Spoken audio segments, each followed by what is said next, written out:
only a little bit late.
Of course, the spooky ghost would be in.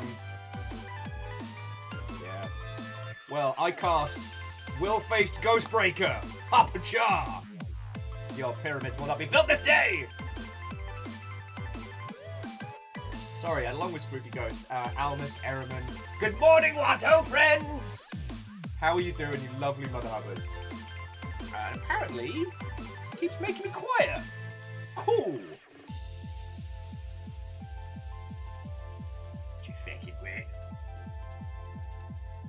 I gotta find out what keeps putting the microphone sensitivity down, but that's a problem for later. Stammering, good morning, what ho, friend?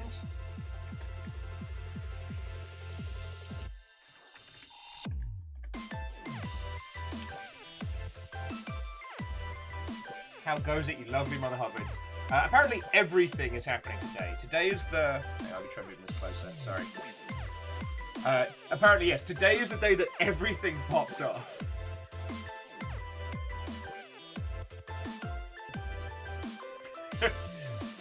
No, it's alright, Lizzie. It's alright. I've been keeping an eye on the ghosts. I occasionally throw an anti-ghost pyramid, like little bundle out there. They've not been able to complete the full pyramid, so we're okay. Fearless, good morning, what ho, friend? I go up, what ho, friend? Hey! Sorry if I left you waiting there, Imperios. How in the hot feck are you doing? Good morning, what ho, friend, hello!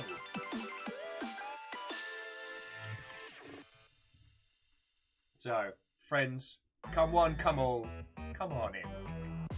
MDH, Getting Ed, Steppergen. Reactor online, sensors online, weapons online, all systems nominal. 3 years, Will. 3 whole years of this nonsense. And we ain't stopping yet. No, sorry. Joking aside, Fearless, like, along all that you do, thank you for 3 years. And Aferios, how was your morning? How was your stream? How was your show? Tell me your tales! As you can tell, I'm in very good spirits this morning. Woke up exceedingly late because I didn't want to get out of bed. But not for bad reasons. I spent a lot of time complaining about Amos, I will admit. He is feckin' adorable in the mornings and makes getting up really hard because he gets all cuddly. I got a cuddle monster. I got a cuddle monster who also likes to sleep in. This is a problem. Like a good one. Vanderbeek's head of house order, but oh, friend! Come goes here. God, there is so much going on this morning. So much. So, we are definitely going to be playing, what is it? Garrick, Memories of Asia. Oh, Steppergen, fucking thank you. No, seriously. Vanderbeek, Steppergen, thank you. Like, if there's one thing the last couple of days have shown, it's how much I fucking love doing this. So, to all you chuck in, thank you. Aperios was saying the day was good, chatting a bit about Epic's metaverse, moves, and China lifting the game ban. Ah, yes. Reactor online. Sensors online. Weapons online. All systems nominal. Beep beep, I'm a Welsh sheep. Did you hear the Gundam news? Never mind about the Gundam card game. Oh, look, the Waffle Mobster is here. See my butt. Sorry, good morning, Watto. Thank you for 42 months, friend. I did not... Okay, the Gundam card game is... Because there have been multiple Gundam card games over the last, like, 20 years, but is there a new one? I'd be down for this. The Gundam news that I was yelling about on Twitter is Gundam Mobile Operations 2 is coming to Steam. So a much weightier, heavier Gundam title. Though it is a free-to-play title, so it has a different kind of vibe to it.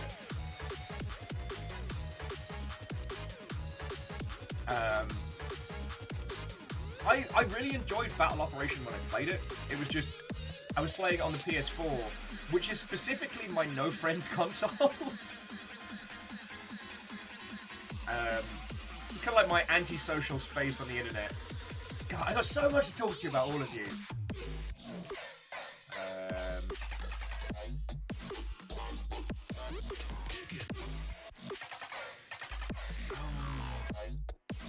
Oh, look at all the robots are doing their job today. This is lovely.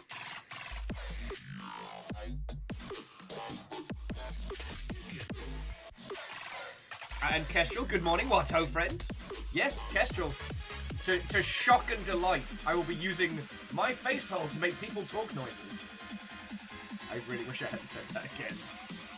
Gilmere, good morning, Watto friend. Right, who's not had a hello? Let's go crazy. I think I've got everybody.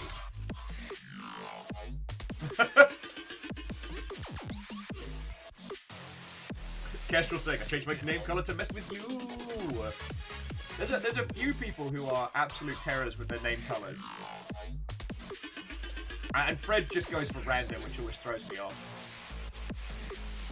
Anyway, friends, how's your week going? Tell me your tales. In times of games industry news, we've got so much to talk about. In terms of, like, long shipping nonsense, we've got loads to talk about. Like, so, brew yourself a cuppa. We have banter topics aplenty.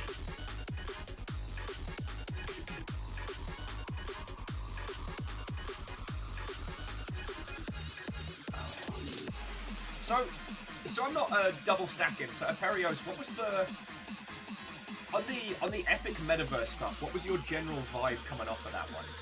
Because my theory is it's more about the Lego lock-in than necessarily the metaverse. Metaverse is kind of like a nonsense term being chucked around in tech circles a lot. And a good way potentially to rinse large amounts of funding from, like, uneducated VCs. So, despite its cohesion with the Nufta nonsense, like, metaverse is a nonsense term. And something that can be thrown around very easily without having to actually commit anything.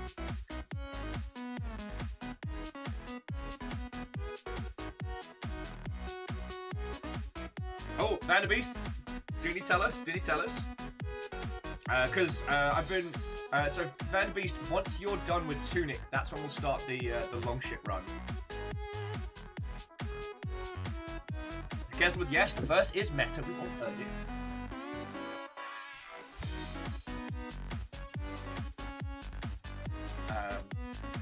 So Avarius was saying that the main takeaway from this one is the children's metaverse is something that LEGO is really behind. Yes. But the problem being is they'll never be able to create what they wanna because of the expectation of the brand. But hopefully they can come up with something that's like a good kid-friendly multiplayer game that's not Roblox. What if we took all the work ethic of a Dickensian sweatshop and and also added in some cute characters? Oh, and stock market manipulation as well. Let's add that in.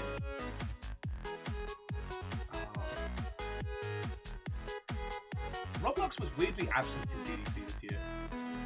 Funny that. Kestrel saying Little Bear loves Roblox. Hey, just if Little Bear shows an interest in making things for Roblox, like that's the point where like a bunch of like ninja game developers arrive and we're like, psh, no Little Bear, we're here to teach you the true way. Because poor boy. I actually met someone who was a dyed-in-the-wool Roblox developer at GDC, and kind of, yeah. You know what? I'm not going to take that story any further. Anyway, how are you all doing, friends? I am very, very tired, as everything happens so much, but a bunch of the cool little things that I've been working on are starting to filter through. If you didn't see it this morning, the first of the next of Aperios' videos dropped, and it's specifically from our Sea of Thieves nonsense. I also got to be in a podcast, but the link to it is heinous. So I'm gonna wait until the lovely people behind it post it out on social media.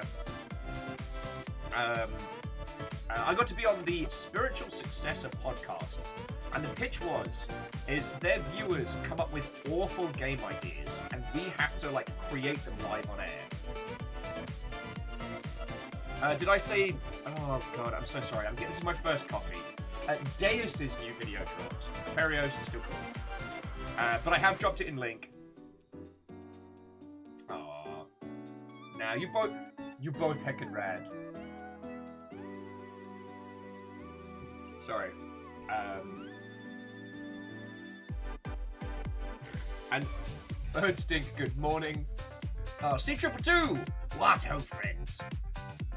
Oh, god darn it!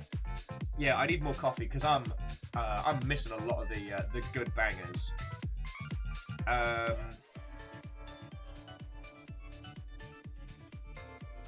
Just because C222 says on the metaverse thing, I never met a VC I couldn't convince to let go of their money. Ah! God. I mean, friends. Sorry, jumping back to that previous conversation. Like, games companies rinsing VCs for metaverse projects will continue to make me smile.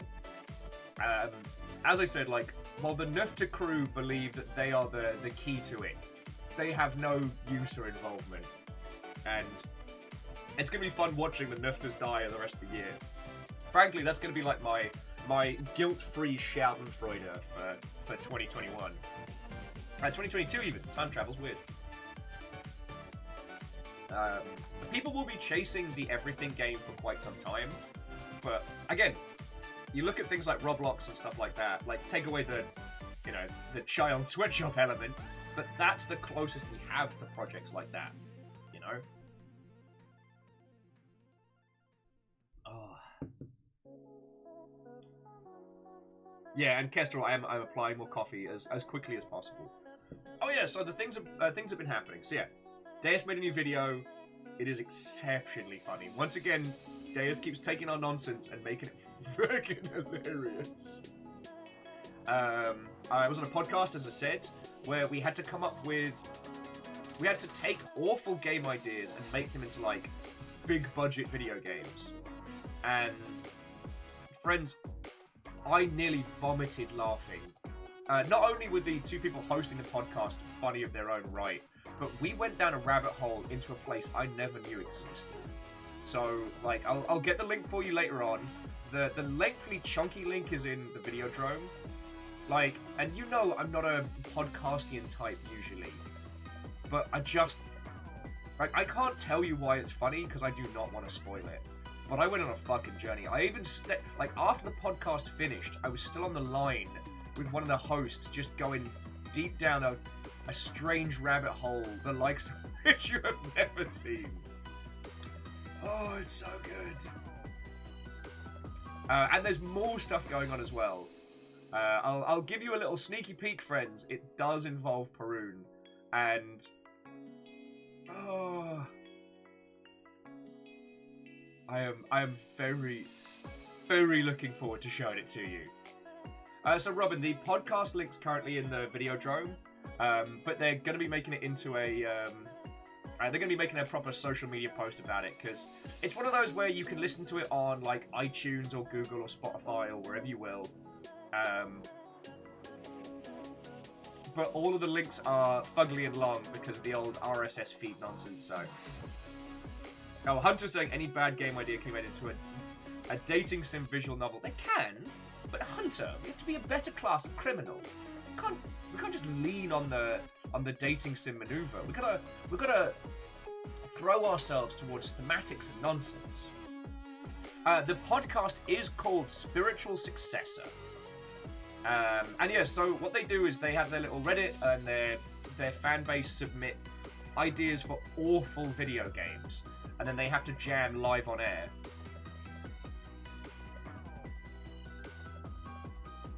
And it was so much fun to do.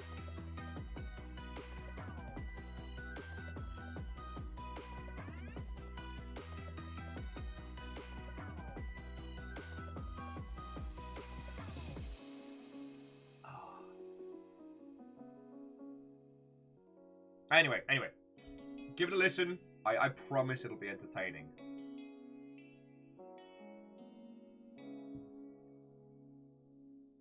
Oh no! Sorry, Birdstink was saying that for Samurai Gun 2, they're dropping Game Maker and redoing the engine from scratch. Pushes the release back, obviously, but crossplay and rollback netcode. Those poor bastards. I mean, obviously, sorry. So, changing engine can be very beneficial, but for the game projects where it's worked, you wouldn't notice. And when it goes wrong, it's horrible. I mean, hell, making a engine swap work is a fresh, hot nightmare of the highest order. So, I mean, obviously I respect their choice to do it, and I know no one would do that just for no reason, but, like, you know, may the gods look favorably upon their options, because, oh boy! Oh no, actually, Kestrel, you're right. I was making that up. You are correct. It's just a switch up between them. Hey! What? And furthermore, how are things holding up, Chief Numpty? W/. Catastros, what ho, good morning, hello. Speedrun, eternally trying to strike a balance between work and home life proves unendingly tricky. But at least work-wise, things have been going great right now. The new Deus video just dropped. Captain on the bridge. Oh, bacon. Coffee. Actually, Bacon Avenger, not to correct you, the poem goes, coffee. Everybody shut up. Coffee. I wanted to get a cross stitch of that. No, Bacon, thank you for the 200. And coffee, just in case it wasn't Just in apparent. case it wasn't apparent. But also, Bacon, 21 months at tier 3 is a perfect ton of money. Thank you. Just seriously, all of you. Oh, like, just waiting for that Twitch payout. And it's obviously, once the Twitch payout comes in, it's not like I'm going to go on a spending spree, but, like, that means we'll have survived. We'll have made it. Just clawing past this last week. We've got it. Oh, and friends, we are good for money. Reactor online. Sensors online. Weapons online. All systems nominal. DJKN2 hello Will, I just made a barbell with a random metal pipe, weights and nuts plus bolts. My engineering apprenticeship paid off, huh? Anyways, what's happening on a long ship? DJKN, well, what ho, friend? Oh. No, I mean, Alnus, next year we'll have to decide what our next arc is. But that's for then. This is the battle arc. Because I'm gonna fight to make sure we got a long ship a year from now. Hoppa-chaw. But yes. So, to answer DJKN's question, and those of you who just come in, things are tough. There's a lot going on, but things are good overall. The Deus video dropped. It's incredibly funny. Once again, Deus takes our nonsense and makes us much funnier than we are. I was on a podcast, Spiritual Successor, where we had to make up video games based on awful ideas, and friends, I cannot understate this. It was so fun and so funny. I was nearly sick laughing. I will not spoil why, but it took me on a journey I wasn't ready for. The link for that's currently in the video drone, but I'll have a proper post of that later. I've seen Scuddy's next project, and it's fecking brilliant. It's fecking brilliant. No spoilers from me. I might send Lyrus a spoiler, but that's another story. As for what else is going on, there's another couple of things I've been involved with that sadly won't be seeing for a little while, but... Deus is merely putting together previously on our hero's journey. Hero's a strong word.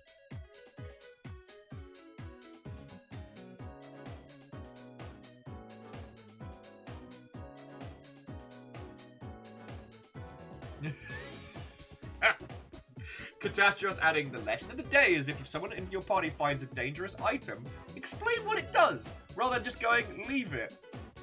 I do like, friends, though. You can see the exact moment on my face when I realise I fucked up. God. Over here, we're kind of slowly prepping for Fiona going away next week. So... a week tomorrow, Fiona's flying out, so I need to start asking friendos for a lot of help. But I will. I'm not going to try and just face tank it.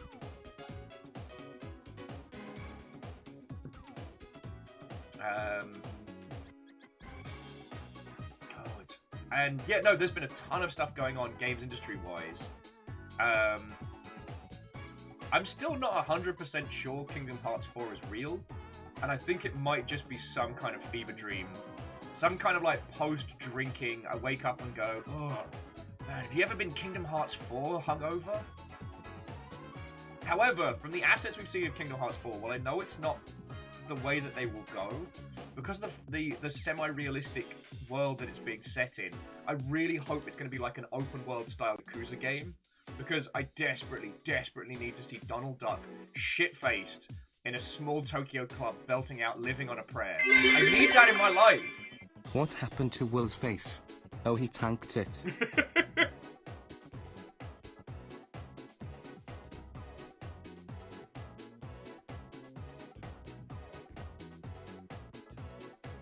Oh. Lost flowers. Wait, without Fiona? To make sure it doesn't burn the place down. Yo, for one, the place will be immaculate after like 2 days. But it's more looking after the world's most vocal puppy.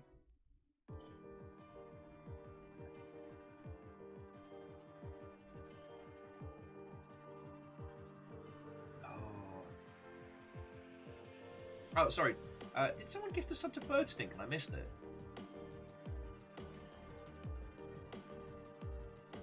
Okay, just the chat being weird. Sorry. So DJKN. Stepgen, Stepgen again. Like, thank you for chucking in. As I said, we've nearly made it to payday. We've nearly made it through a very stressful month, and I'm looking forward to.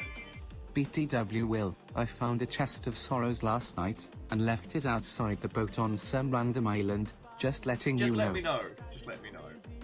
No, thanks. Ah. Okay. Well, Bird Stink, it should have given you a little alert for that one. Stupid squish. And bacon, thank you for 200. Sorry, yeah, here's me all over the place.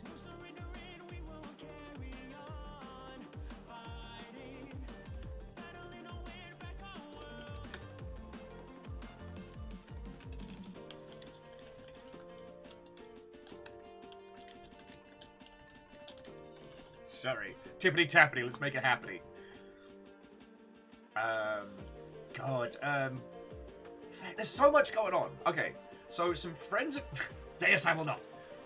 Some friends of mine are working on a game that looks like, I don't know, this like Berserk meets Biomaker via Death Stranding game called Hell Is Us, which I'm feckin' fascinated by. God. Yeah, we had... Wait. Why do I feel something rolling? It's coming. I just wanna tell you what the feeling. We got to make you understand, never gonna give you up, never gonna let you down, never gonna run around and desert you, never gonna make you cry. Are you proud of that one, Asari? Are you proud of what you've inflicted upon us all? Sorry, thank you for the 200 bits, you fucking terror. Oh.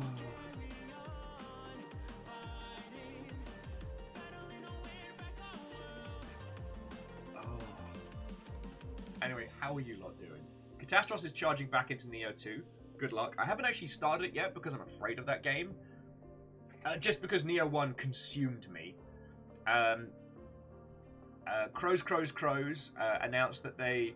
the person running the social media accounts of Crows had slowly been adding Guy Fieri with increasing opacity to the banner image of the OG Stanley Parable, which made me laugh.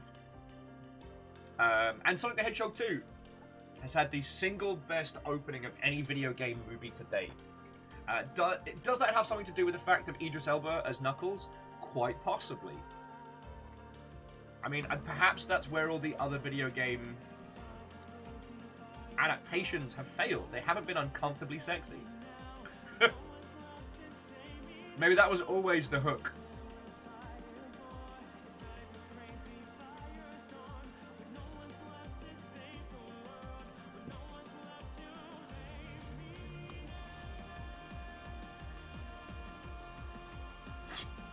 Alnus adding that Sonic 2 had a better opening than Morbius. But then again, I'm pretty sure Airbud had a better opening than Morbius. How does Jared Leto keep getting work? Why am I poor? He's rich. It's not fair. Sorry, Alnus, over the weekend I watched The Outsider. I just needed some like background noise while I was working on things. And he doesn't act in that movie. It's so bad. It's so bad.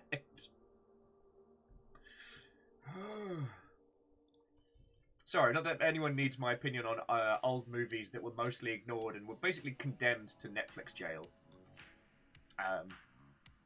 So yeah, okay, so video game news. So the interesting stuff has basically been everything happening around Epic. So Sony just put a big investment into Epic. And the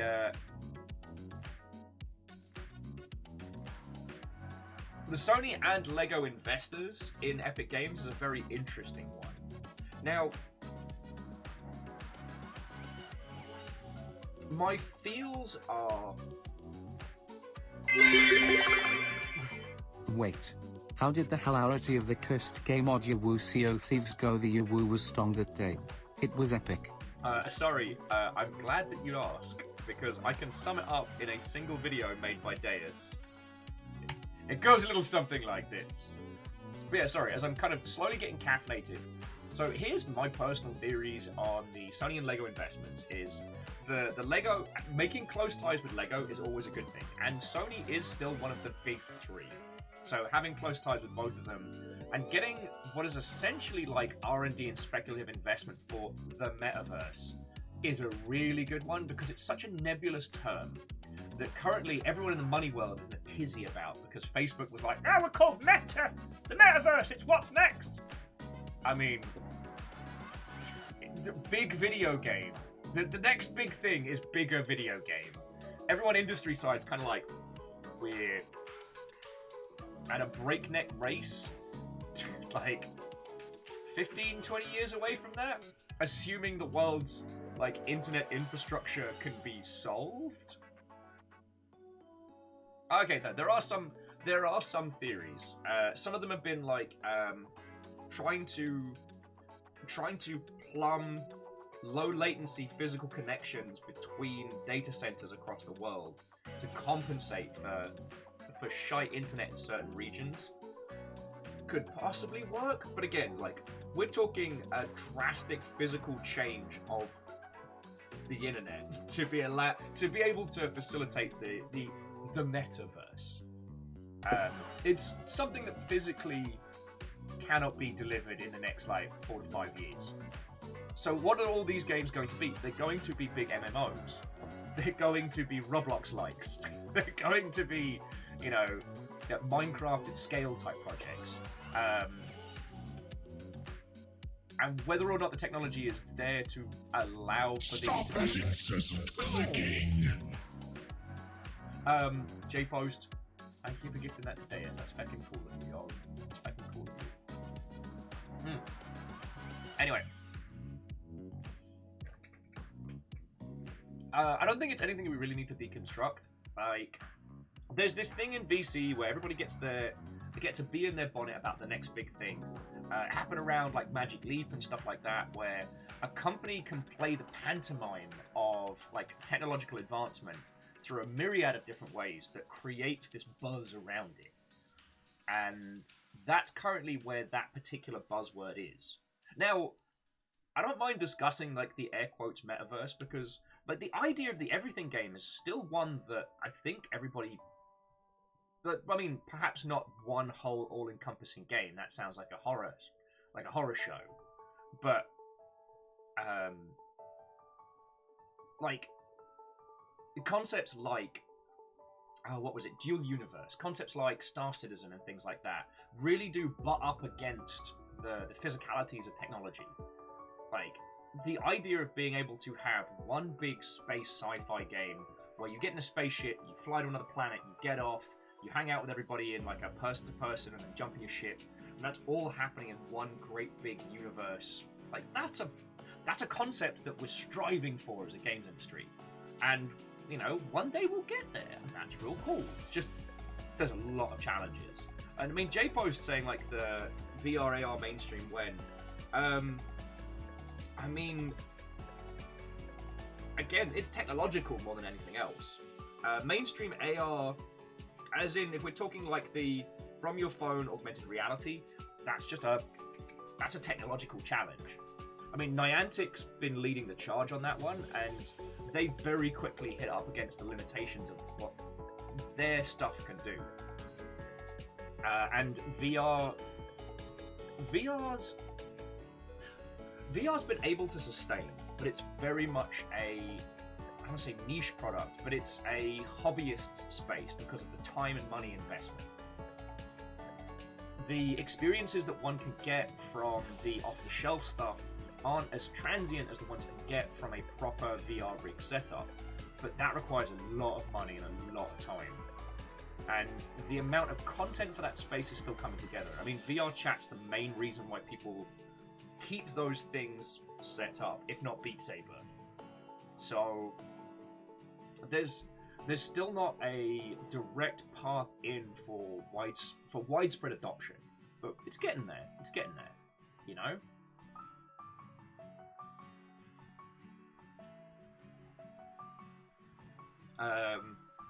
But yeah, so J-Post, like, that's the main long and short of it. But the one thing we have seen is that VR is here to stay. It may not move out of its own little space. I mean, while it is a small part, so like, while VR is a part of the nerd sphere overall, it's definitely its own little subculture, I think is a way of looking at it right now. But things like Rec Room and stuff like that, projects that allow VR and non-VR users to be in the space, like, those are the good adoption platforms, you know?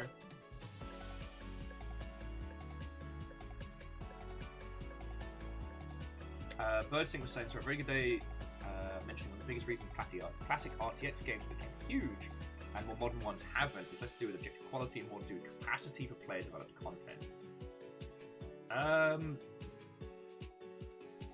Well, see, Birdsting, and sorry, I don't mean to be contrarian.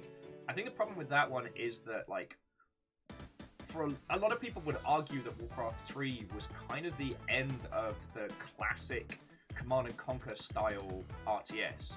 We're now able to do a lot more in that space, and we don't quite need the same like disambiguation of concept. Like, we can have an action hack and slash with huge armies now. That's a thing we can do. We could do stuff like Shadow of War even. Like, Warcraft 3's level editor was a turning point in that it allowed a creation of multiple different genres from it. But I don't think that... I think we were seeing the end of the classic, I should say Dune-based RTS around about that time. And JPost, you're 100% correct. JPost was saying they feel that Metaverse is being talked about the same way that VR was 5 years ago. Yes. And it's in the same manner, like lots of speculative investments trying to be on the cusp of the next big technology thing. And the thing is, these VC companies, they have so much money to throw around that for them, like, chucking like, 10 or 50 million at projects, what you blow your nose with. The big weighty investments, the billions, that's the heavyweight maneuvers. But, yeah, VR was very much in that space. The problem was a lot of companies got swept up in the hype, and when VR stopped being the next investment buzzword, the money just left. And sadly, that did leave a lot of games companies wrecked, because a half-finished VR project is not something you can just belt out and ship. You can't just take a VR game and release it as a standard title. So, oh, and Beadora! What, ho, friend? How goes it? Guinea pig cross-stitch patterns. Oh.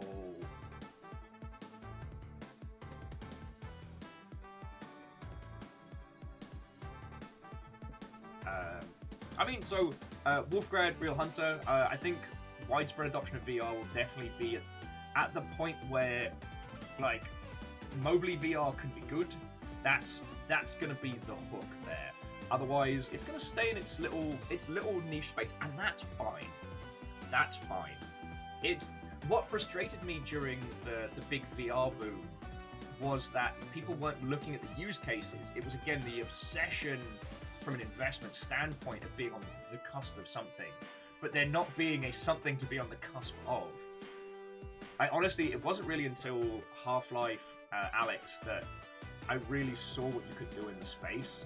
Do you know what I mean? There's also things like, there's limitations on how long you can play VR, you do need physical space to allow for it. Like, there's a whole spot. Oh, Nene-chan, good morning. What ho, friend?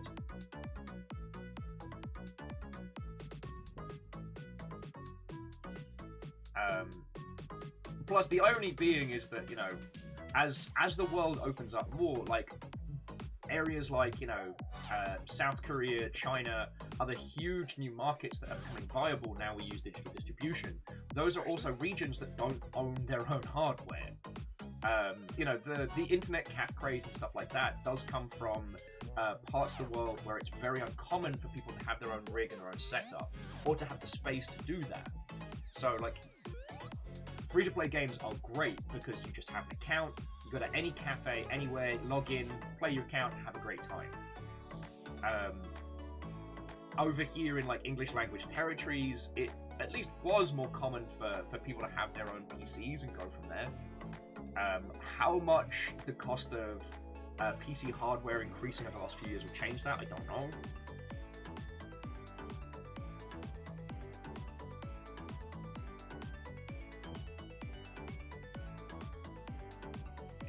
So I'm getting all the alerts from people finding the Deus video. I'm like, no. Nene-chan, VR arcades are a thing here, but for how long? Like, users are currently very hesitant about returning to regular arcades that have a nostalgia hook. Like, VR arcades, you have to put it on your face. Like, there was already, I'm gonna say health concerns, but there's a lot of people that got pink eye from trade shows trying on VR headsets. And in the times that we are now, like, going to a VR arcade is a concept and a half, Yeah, Alnish, is the reason you don't use VR at PAX.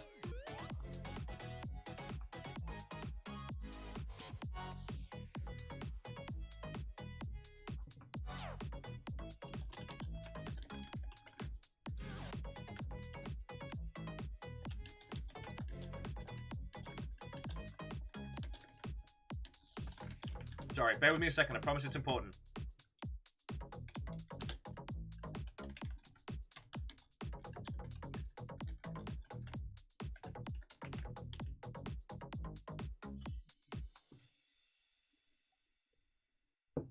Oh, excuse me. Oh. Anyway, so sorry. Those are my thoughts and feels on those ones. Vanderbeest with no PAX Life Alex. Yeah. Some events took to using like these weird like stick-on face shields. Were very strange. I saw a couple of companies that tried to start a few VR esports leagues, and it was definitely an interesting thing to observe from the sidelines, let me tell you.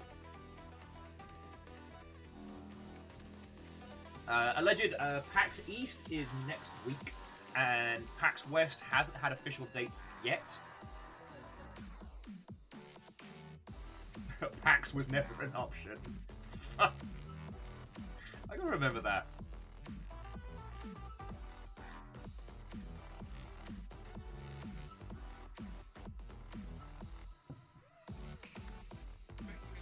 Like, shush me from the past. Sorry, friends. There's so much happening right now. Like, and it's nice to be in a position where, like things are going good work-wise. It's just trying to balance them all. Like, I'm definitely in the situation, friendos, where it's like either this is going good or all of that is going good. I can't seem to get the balance between the two of them right. But that's another story.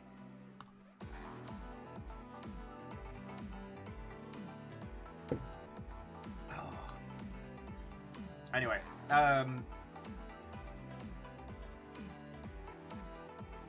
so, giant robots. okay, look, I'm not gonna make it so that every day we're talking about Gundam nonsense. But, Gundam Battle Operation 2 is up on Steam. You can sign up for the network test, which is happening later this week. It's a free-to-play giant robot game, so it has currencies and random unlockable suits and stuff like that.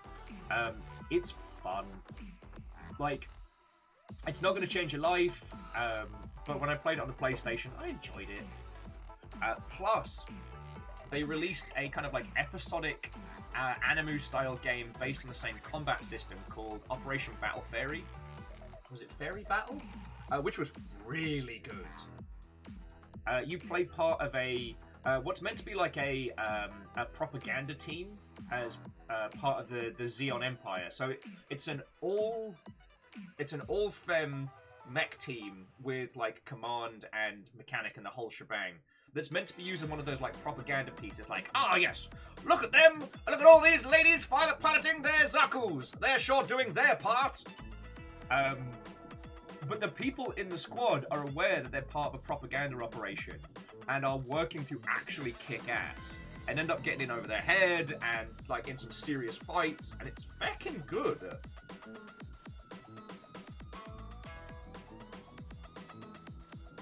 Yeah, and it seems that Bandai Namco are really embracing the Steam test feature.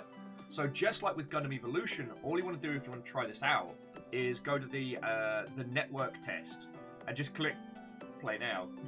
And they'll be like, yeah, you're good.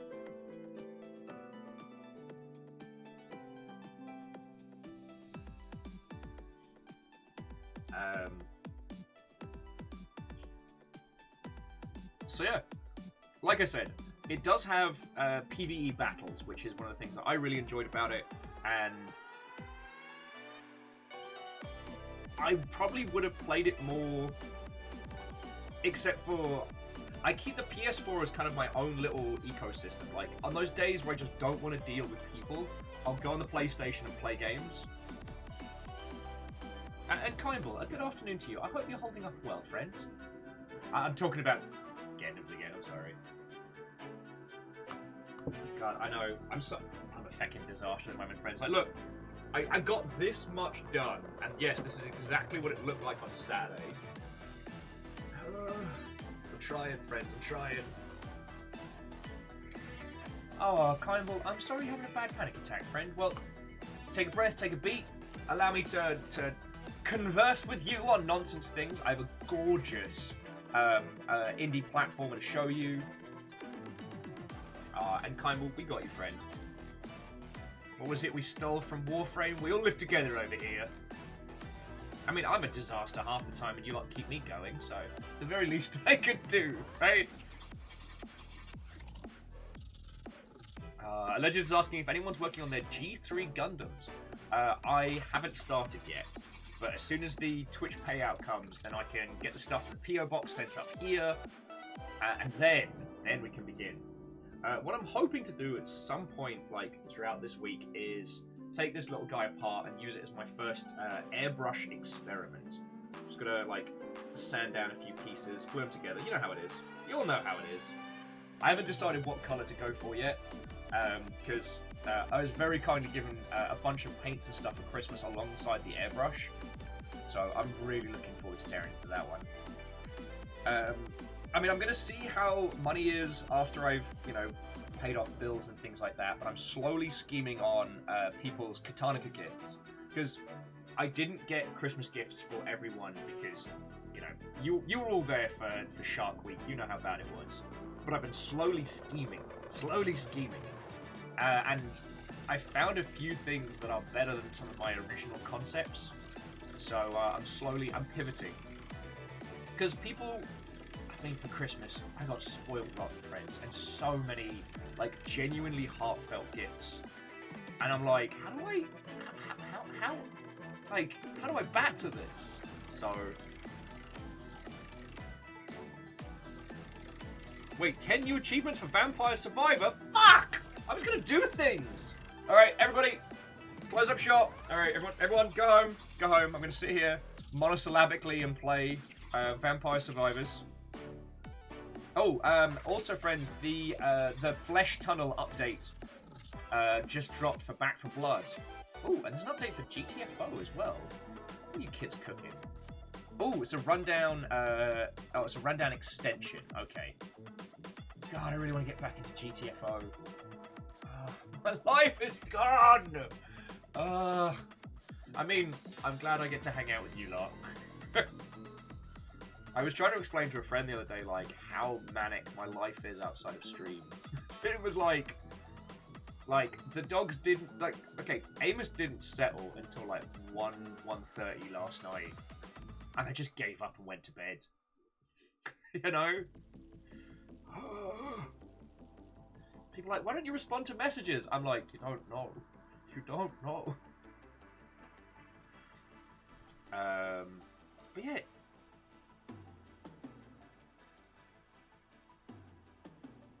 Yeah, 10 new achievements.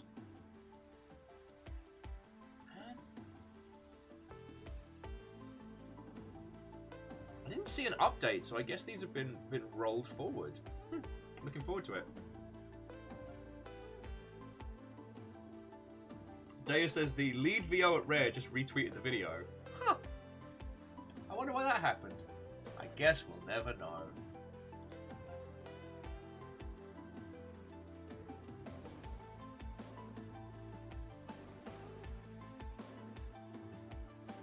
Oh, actually, Deus, he's the head of video production at Rare.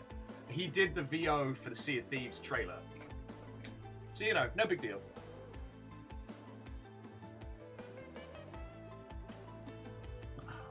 What? Me and John used to work together. He's a feckin' cool guy. John actually may join us on a Sea of Thieves adventure at some point in the future. Honestly, friends, like, stuff outside of stream has been very non-stop, so I haven't been able to organise like guests and stuff. Because it's pretty much like, friends, from the moment I hit stop streaming, it's just chaos. So, if it doesn't get organised on stream, it's not happening right now. Oh, Kymel knows the lead producer at Red. No big deal. No big deal. Oh, Kymel. Deus dropped a new Sea of Thieves video. If you need a chortle. And I'm just waiting for the friendos to drop the... Excuse me. I'm just waiting for friendos to drop the...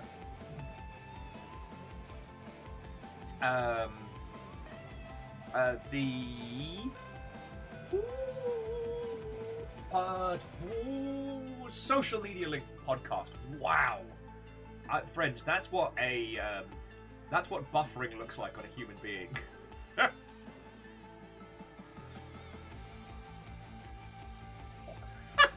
Gamble's like, I saw. Never played games. No one explained to me it was going to start vomiting forth water. They just said they didn't want it. And I was like, haha, I'll leave the sad chest there. Maybe it's like the spooky ghost, like the skeletons, like the skulls that go... And that was what was going to happen. I was very wrong. I'm okay with admitting that.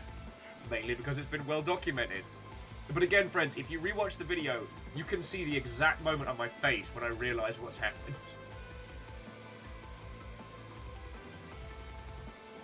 Yeah, Alnus, they didn't say it kills the ship. They said it harshed the vibe.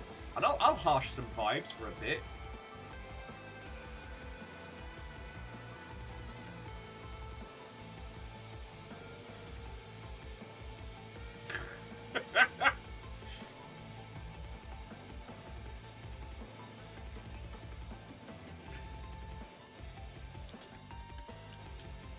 I'm getting shit from John now. John's like, you'll laugh as the other ship slowly sinks. I'm like, I didn't know! Oh.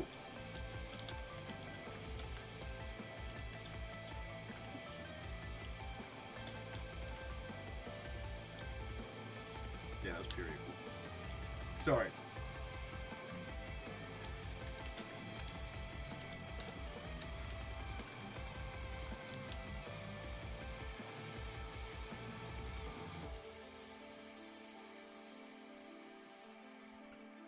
To be fair. So yeah, so friends, apologies for a bit of the wide-eyed crazies at the moment. Sorry, I should say the wide-eyed mania. But I'm doing good. There's so much going on. And there's going to be more as well.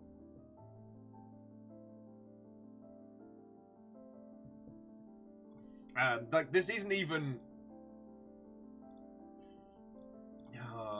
Again, I can't tell you about the stuff and things, but there's 2 more things in the works currently that I'm really looking forward to showing you. One from Scotty, and then one that...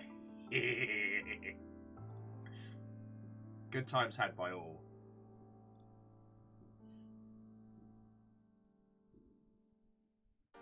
Oh, okay, Fred, have a lovely rest of your day, and if we see you later, then we see you later.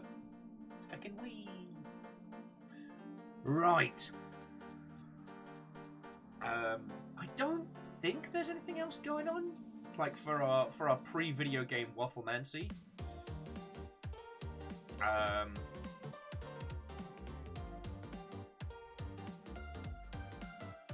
Oh, one little cool thing. One little cool thing is for those of you that have the Master Chief Collection. They're adding a new variant on Firefight, which I guess will probably make most people feel 1,000 years old, because I remember when Firefight and ODST dropped, and it feels like, God, it was, what, like two different professions ago. And so yeah, they're adding Flood Fight. So it's Firefight with the Flood, like a last stand mode. And while I don't think people's criticisms of the Flood were invalid back in the day, that basically it's, you know, taking the kind of the aliens mentality just a step further, the Flood were always incredibly fun to fight. The Flood always succeeded in being both horrifying and great fun to murder. And adding that to a firefight mode seems feckin' brilliant. Yeah, Fearless would be like, yeah, 2008, 2009, because it was included with ODST, like, that was the other hook.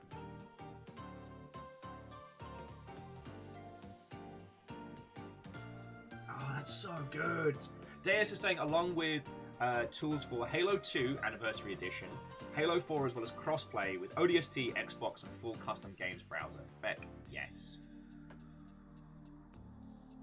Because I kind of missed the Halo Infinite multiplayer elements.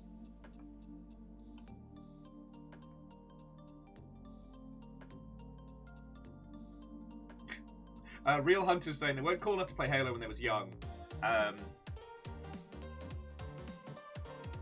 who got to build muscle memory, and now they're old and have bad reflexes. You know what? I feel like it was because ODST dropped around like 2008, 2009. That was during like the last big recession, so I got to spend a lot of time with it because I was very unemployed. I was in that arrogant space of I was still trying to get work in the same field I'd left, and hadn't admitted to myself that I just needed to get a fucking retail job. You know, and for anyone who's been out of work for a long time knows, like, there's an unfortunate point where you have to just say to yourself, all right, I just got to get whatever I can. I got to pull pints, stack shelves, what have you. But that was actually what led me to working at that very same game store. So, which was real nice. I really enjoyed that. I mean, the pay was meh and the hours were meh, but the experience was great. Actually, the reason why I got that job is that part of my job hunting ritual was I'd walk into town. So I'd spend the morning applying for every job in my field, which at the time was like technical support for like post-production. So basically like IT mixed with like on-set support with, you know, a focus on like Avid suites and things like that. So I'd apply for every job in that space, and then I'd go into town and I'd get like a drip coffee from one of the Starbucks, because it was only like £1. But then I'd get like a really big one, and I'd go outside, I'd like, you know, I'd mooch in the game store or look at some books and just kind of faff about. Because one of the things I realized was, you know, spending too much time by yourself while unemployed is a one-way ticket to feeling sad town. And I still remember in the interview for the game store, the guy was like, look, I've either got to offer you a job or roll out a sleeping bag under the Wii section. But the thing was, people would ask me questions about games because I was in there so much, and I would always be like, oh no, let me tell you about this title, like either your kids would love it or I think this would be interesting. Like, tell me what you're playing and enjoying now, let me recommend you a title. So I guess that was the first time I started doing that whole like video game sommelier thing. It was good fun. Anyway, yeah, so that's why I fell in love with like ODST and Firefight. And when Reach dropped, by the time Reach dropped, I think I was working at Creative Assembly, I want to say. So I'd already like gotten the job I'd gone from Game Station to Sega to CA.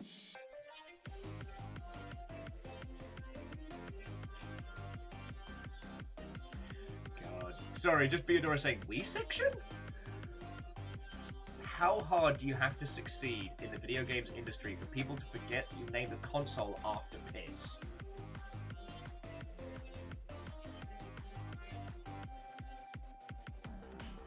Sorry. Secret Rob says, not a big section. Are you kidding?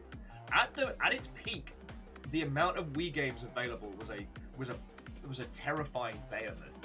It's actually an interesting thing to ponder that, like, because the Wii was very easy to develop for, but a low-powered hardware, it meant a lot of teams could bang out games really quickly, and that led to so much shovelware on the Wii. Like, so much.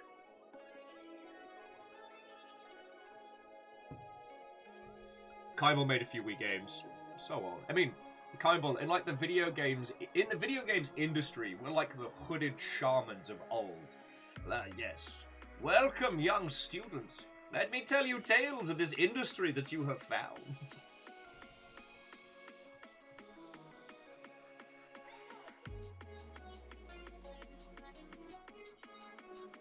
Kyball, I still remember getting put on Jambo Safari in German for a week when I was at Sega. They just needed more bodies on the Wii titles just to bang them out. And I was specifically on the German version for some reason, which did result in having a very aggressive German VO person yelling, Jambo Safari! At me multiple times a day. And I'm not saying that as a stereotype of German accents. This guy was yelling at me. He was ready to kill something.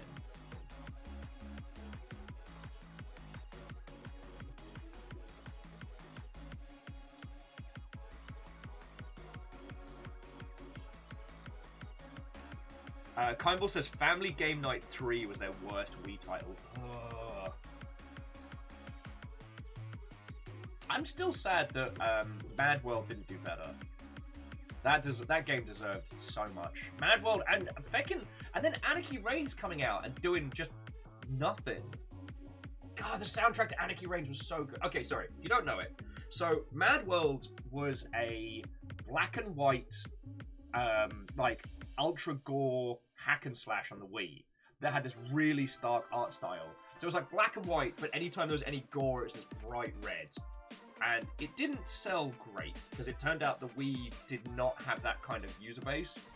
But it stuck with everybody that played it. And so, while Sega was doing their global console push, Sega, Capcom, and a few other studios, as the disparity between like Japanese game sales and English language game sales started to change, they took a lot of Japanese studios and got them to produce titles for the West. And none of them sold gangbusters, but they were inspired. So that's how we got things like Bayonetta, we got things like Binary Domain, we also got, what was the one with the power suit that was super high charged? Vanquish, that was it. But we also, unfortunately, got things like Lost Planet 3 and stuff like that. And Anarchy Reigns was a part of that push. And the idea was to take, like, the Mad World setting and make, like, a huge multiplayer brawler from it. The problem was, the single player only let you play as one character, but there was a great, vast, wide array of characters. And their hope was to create this kind of, like, multiplayer versus brawler world. I guess kind of invoking like a grown-up version of Power Stone, and the hook never landed. It does still have one of the best banging tunes on a soundtrack, which is Sound the Alarm. Love it. Love it!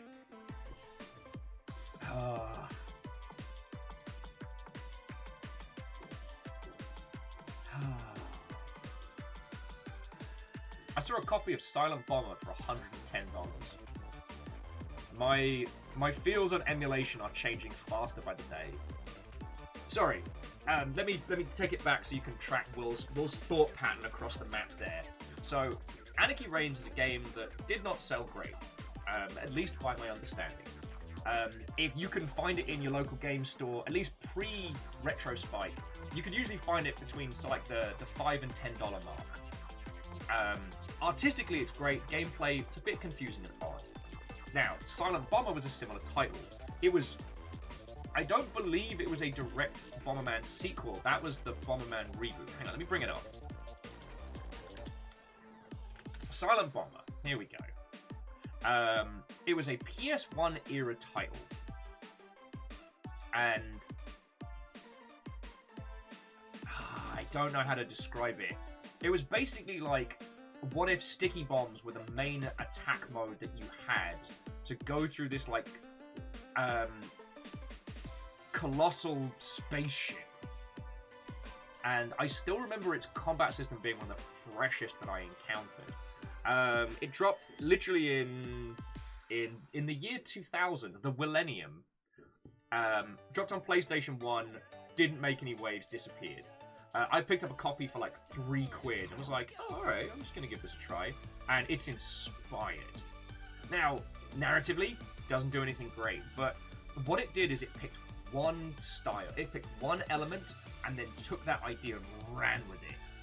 Like, it's so good.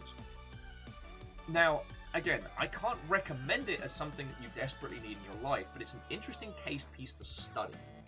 You know, because it came during that PlayStation 1 explosion when developers learned how to make good stuff for the PS1 architecture. And there was a real hunger for new titles. So especially the Japanese games development scene started going wild. You know, I would say it thanks in part to, like, PlayStation's incredibly strong lead over other consoles at the time. Now, the fact that a physical copy of that now costs $110. Like, okay, I understand the value to covet it, but that's the barrier to entry for you experiencing Silent Bomber. Because, as I've said multiple times, like, observing a game isn't the same as playing it. Physically experiencing it is different than just watching a Let's Play of it. I pride myself on being able to to converse and discuss and convey ideas that come from great games. But like, to pick a hyperbole example, what became of Edith Finch? You can watch 10 playthroughs of that, but there's certain parts of it that won't click until you play it yourself. And so like, yeah.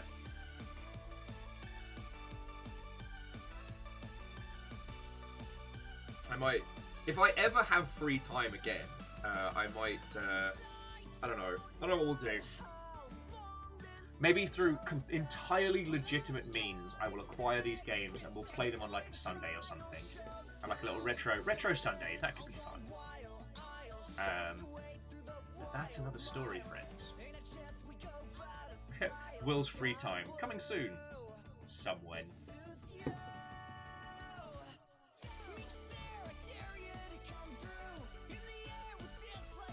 Although, Kymel does make a very good point, which is no one ever has time for documentation, and that's a very good point. In any mid to large size studio, every person is up against it all the time. And every project in pre-production says, alright, this is the game where we will do documentation. This is the game where we're going to keep notes, and we're going to make sure everything is written down, and no, it never happens. Because, I mean, that's the great challenge, right? Patches coming soon. There is a code lock in 3 days, and there are a bunch of fixes and changes and additions that need to happen.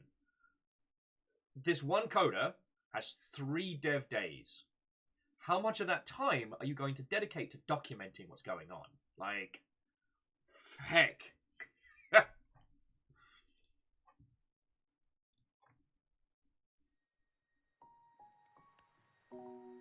So,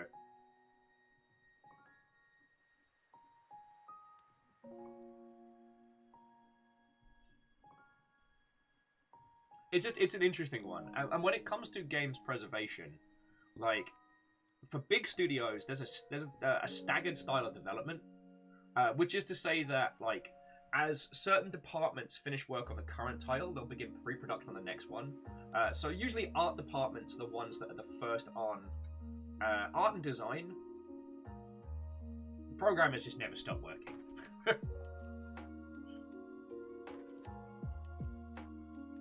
And Errorman does make another good point, which is even if they do document things, it's wrong in 3 weeks because of bug or cert fixes, new behaviors, etc. Yeah. I still remember one particular... I'm trying to think how much I can say on this one. There was one particular bug that popped up while I was working QA on... was it Shogun 2? It was Shogun 2. And it would say, see this person as the error message. And that person had left the company like 2 years prior. God. I also love the fact that in the in-house level editor, there was an auto-generate map button that would just rickroll you. Because if you could just auto-generate the maps, why would there be a map editor? Oh, those were good times. Those were good times. Right, friendos. So I'm going to refill my coffee cup, and then we're going to start playing a gorgeous 2D game. It's going to be Greak, Memories of Azur. Because I figured, like, let's start the week on something really pretty, really cute, really well put together. It's indie, certainly, but I think by this point a lot of you will probably have heard of it, especially if you've been watching Floydo's, like, animation recommendation videos and stuff like that. So we're going to be jumping into that to a second. If you want something to do, down on the dwarf, if that is what you would like to do, I'm very grateful. Alright? Like, somehow, we've made it through this feckin' month. And it's only thanks to you lot, friends. Like, oh. Yeah, Kymel, I play indie games. This will shock you. Actually, before I get Cuppa, if you didn't see it in announcements, like I've got the schedule for the week went up in very good time. So along with continuing of Hades on Thursdays, that's on Wednesdays. This Thursday I have a super weird indie title for you. Like, yeah. I don't know how Thursday is going to feel, but let me tell you, it is not going to be dull. Oh, and JP, Watto friend, hello, hello. Friday we're continuing with Sea of Thieves, obviously. And Saturday, a game I've been waiting to come out for ages, called Terrabane, is dropping. Has dropped, and I'm very looking forward to showing you that. I do need to organise some Saturday gaming proper, but again, the thing that I have been lacking is 2 seconds to rub together outside of stream stuff. So unless we start planning our weeks out here as a squad, it'll be a little while before we have like event stuff going on. Oh, Kaival's not gonna have internet stuff the weekend. Hey, no worry. The VODs will be up if you need some nonsense chatting. And God, I really need the spiritual successor peeps to put up the social media post, because the podcast link for the podcast that I was on is one of those really fugly looking links.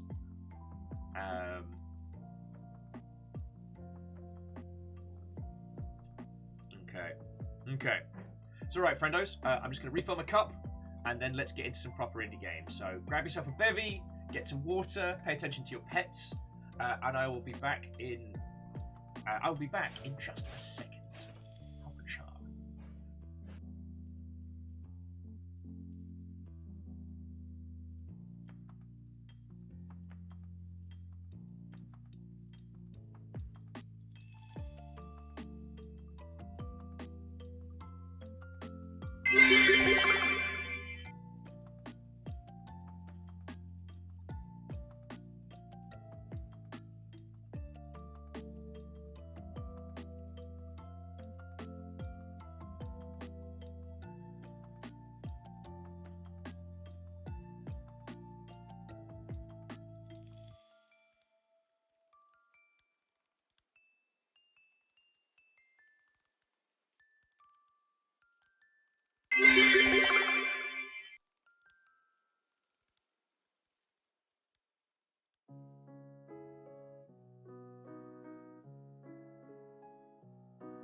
Have to sneak and run, but here you go.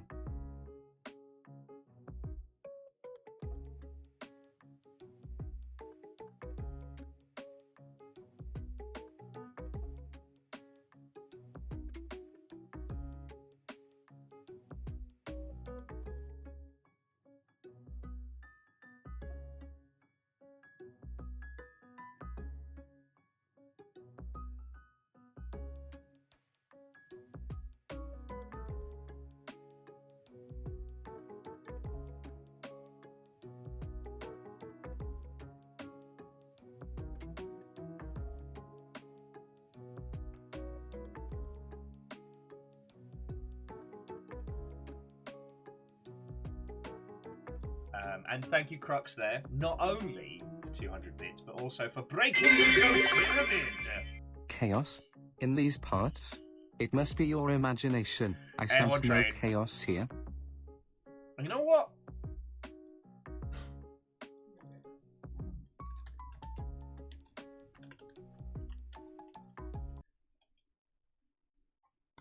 Let's do this proper.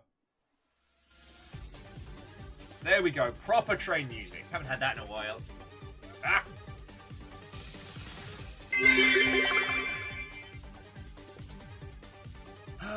I can do naught to stop you, friends.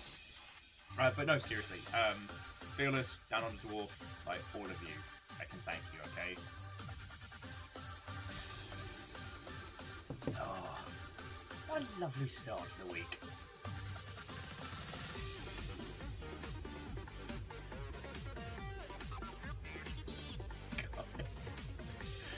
Oh, lordy, lordy. Incessant clicking.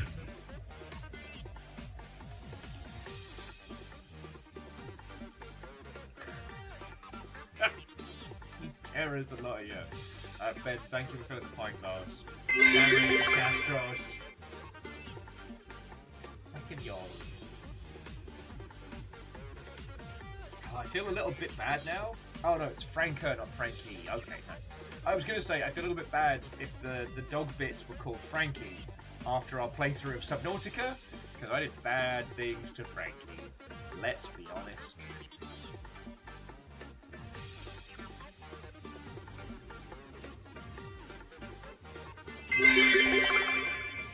As a great comedian once said, bitty now or bitty later.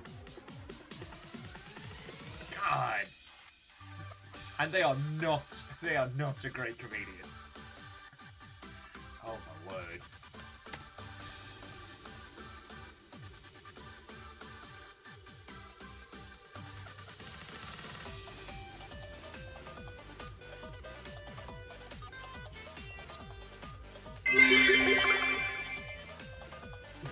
It's just catching up. Oh, lordy, lordy. Sorry. Whilst you're driving a train, before we get into cute indie games, so I found out a little bit more info on the Gundam card game. Sadly, we won't be able to play it. So the game is called Mobile Suit Arsenal Base. Arsenal as in an acquisition of firearms, not as in the football club. Yay! I feel more Greyjoy. Thank you as well. It'll only be available in Japan.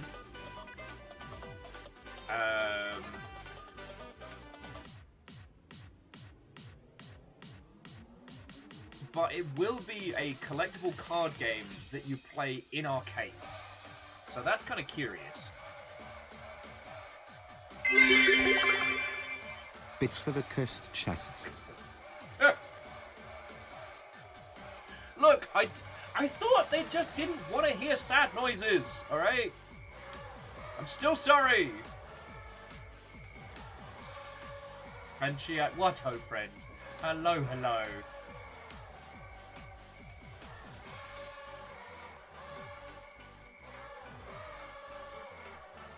But yeah, so sadly, well, the idea of a Gundam, like, arcade CCG sounds awesome. It is unlikely we'll see it outside of Japan. So all we get to do is look across the pond, like, moo.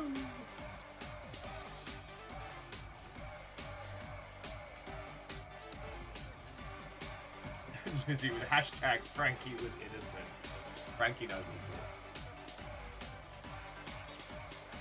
Dustin says, will there be a live list-along to the podcast episode? No plan to do that at the moment.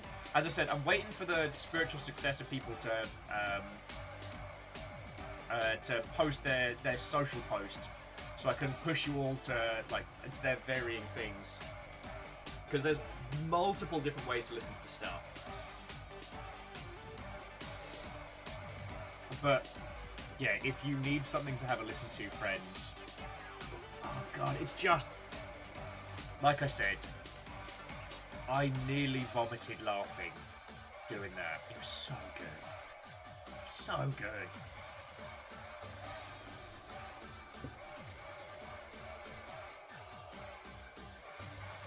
Oh, I'm Wolfred. Thank you for filling the point. My panicked face on the front of that train there.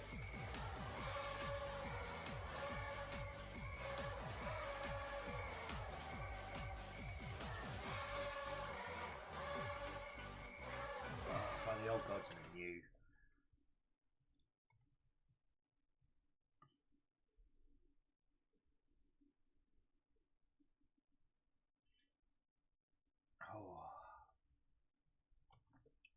Oh no, we've still got that. All right, we're doing another round.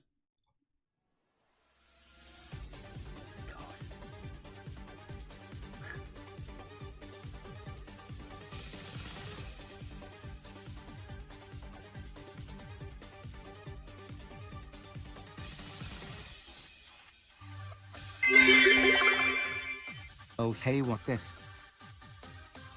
Okay. Wolfgrad, holy fuck! 2,000 bits in total.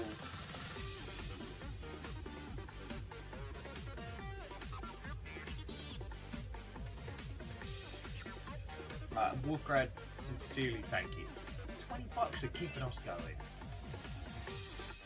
Like, fucking cold. Sorry, I don't mean that to sound as contrite as it must. Like, fucking. Thank you. Thank you. Well, the train has concluded! That means the video games can begin. Cheers to you all. I don't know why I'm doing this voice. It's actually kind of weird. Right. Beadora says, pray tell me about the new Discord channel art. Oh! That's our new key art. Welcome to year 4, the battle arc. And C222, thank you for filling the pint glass, friend. The TLDR Adora is, I guess, I always had this idea for what the key art for the Longship was going to look like. And sadly, like, just due to time constraints in real life, like, we never reached that point. And, I don't know, like, the beginning of the year was hard, and it hasn't really eased up. But, I don't know. Out of everything that's going on, this is something that I love doing, and I want to fight for. Like, behind the scenes, like, it's... Doing this is the hardest now that it's ever been. But it's worth it. And so, I don't know, I spoke to the artist, and I was like, I wanted to do something that was very evocative of that. I wanted to start the battle arc proper.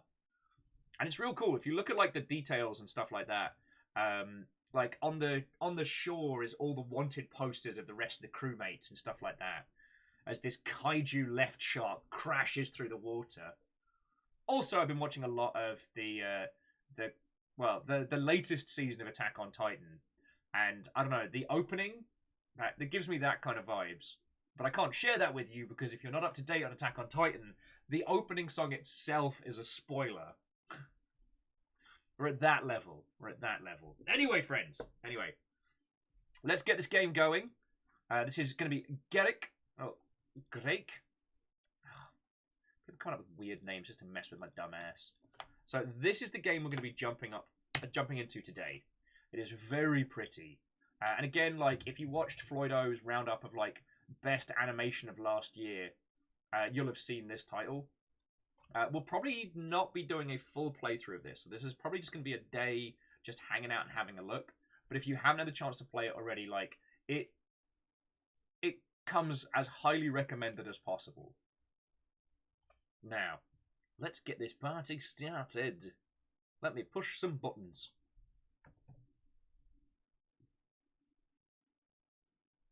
And please don't let it have loud splash screens. I'm not ready.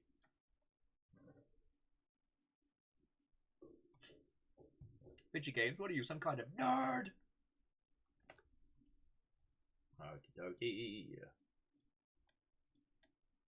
Yeah, see, now I've got rumbling stuck in my head. Woo! Not super loud! Okay, Catastros, have a lovely rest of your evening, friend. Take care. Who says, parties here? That's illegal! DX Man says, beach episode is next year. Who knows? Like, who feckin' knows?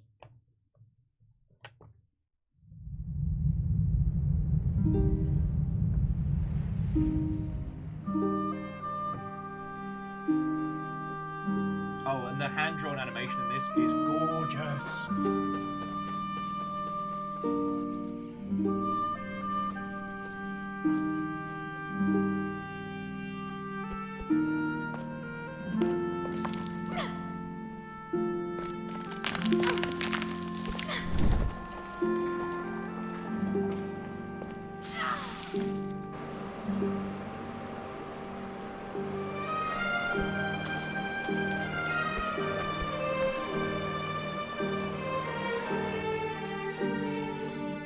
Told you this game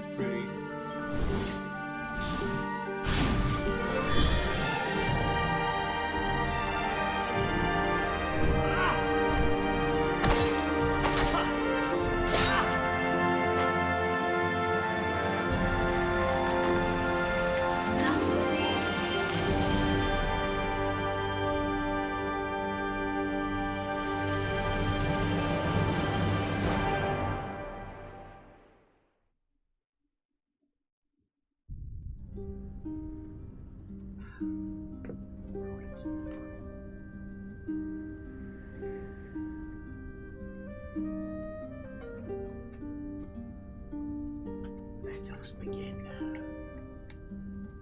Woohoo!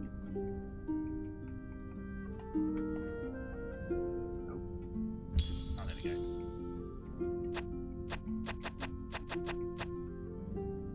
I think the audio levels are okay. Alright, Eraman suggesting the mobile anime name generator give me a good name for a longship arc. Mobile Electricity Galaxy Rush. I think it can do better. I think it can do better.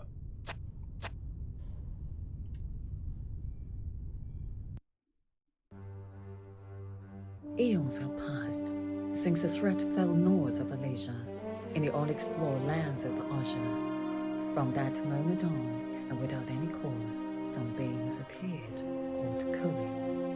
They brought new life to every corner, and have kept away those who have long since mistreated those lands, the Ulags. For years, the Koreans have defended the valley and kept this land prosperous by building fortresses and training many generations of the in order to Uruk protect Protector. Great battles have been fought and won, and the Koreans maintain their reign. Do you want a sandwich? I'm not gonna make a sandwich. The Ulags have gathered together, and using a mysterious force, they have unleashed a war more devastating than this land has ever seen before, destroying the Korean legacy and ravaging everything they have built. Now only the last breaths of the few remains. Eternal Wings, please take this story far away and let everyone know what is happening in Nasha.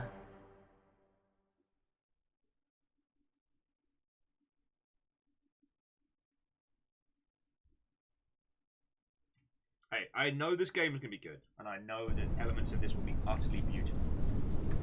That is absolutely, in my humble opinion, the worst kind of introduction. Drake, why couldn't we have just started here? Anyway, I promise I'm not going to wail on this. And, friends, it's definitely a personal... I'm trying to think of how to... a personal taste. I'm very against the... It was the 15th age of the 4th age of the Uruk thing.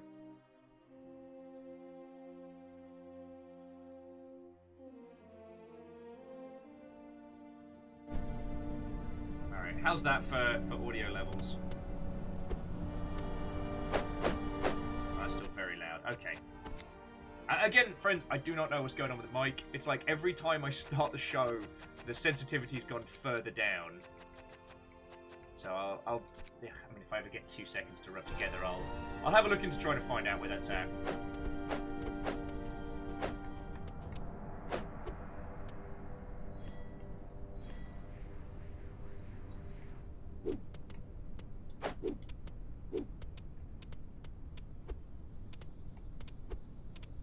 Just the old, remember friends, less is more.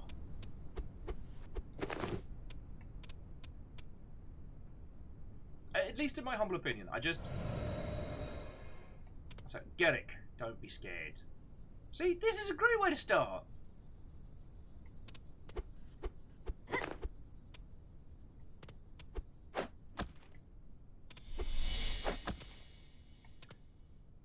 Riddell and I will always be at your side. Interesting. I also felt that like the animated intro did a really good job of setting the tone, the pace, the environment. And if you ever find yourself in danger, remember, follow our sigil, and I'll leave it for you. Oh, Draconic Dude, it's my microphone that decides that it's going to get less and less sensitive. Beck, you rock. You're not Morocco. Reactor online. Sensors online. Weapons online. All systems nominal. What ho?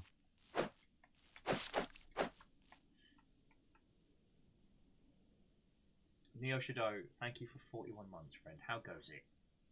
How feckin' goes it?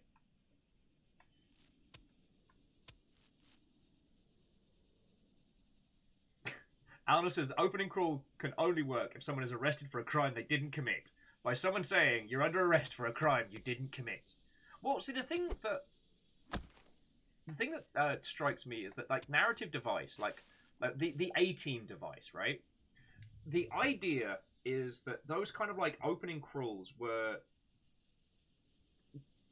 are usually employed for one of two reasons. They're, at least in traditional, like, linear mediums. With the A-Team, the reason why there's that iconic, like, narration at the beginning is that every episode can be watched out of sequence. So even though there's a cast of characters and there's something of a through line, for the most part, each episode is a self-contained adventure. So you need to assume the user has seen nothing of this. So that, you know, if they start watching at the beginning, it's like, they were condemned for a crime they didn't commit and escaped from military jail, and if you can hire them, you can find the A-Team. Alright, but that's because each one is its own self-contained block. You might see one episode, never see another. And then you get things that are slightly more high concept, like Quantum Leap, where you kind of need to ground the person just enough to empathically care. Now, Quantum Leap was a series that did have like a strong beginning and a strong ending.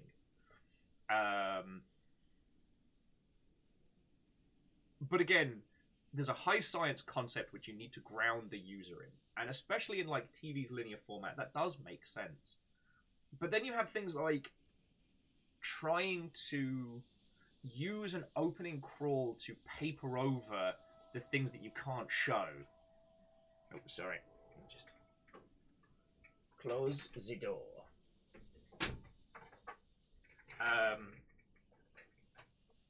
And I'm trying to think of like both the good and the bad.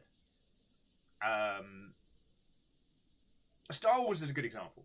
And I know it seems counter to what I'm saying, but I'm just talking like OG Star Wars and New Hope. You know nothing about what's going on. And honestly, most people probably don't read the opening crawl. But what you do get, space. That John Williams score kicks in, and it's like, oh shit, this is big. The opening crawl of Star Wars does an incredible job because it makes it feel huge and weighted. A bad example is the opening crawl from the David Lynch's Dune, which does the opposite. It introduces you to a character that you won't really know or experience for a while, who explains a lot of things at you very quickly. And instead of giving you this grand size of space, it's one person's face dead on, which, if anything, brings your view down. For this one here, I don't know enough about this title to know whether it was good or bad or what have you. No. I'll find you!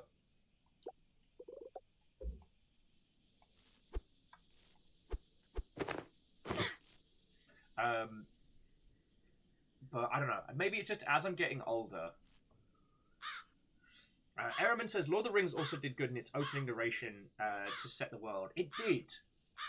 I will say Lord of the Rings has an advantage in that because it's a long-winded trilogy, it's got time to breathe. Like, when you think about it, the amount of time we're going to spend like in the Shire before we head off on adventures is actually pretty lengthy. Though I did see a running joke of, in case of world-ending catastrophe, Gandalf's plan is just kidnap a Baggins. Alright, do a double jump.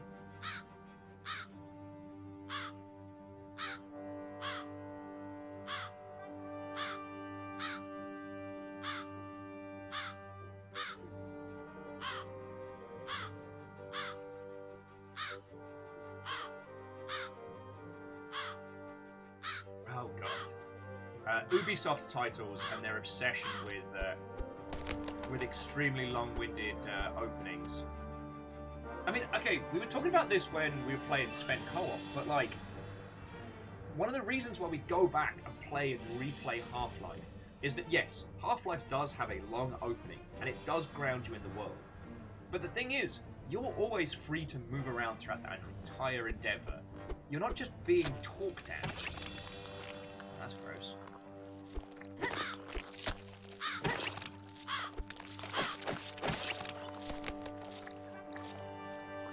Yeah, let me dodge those.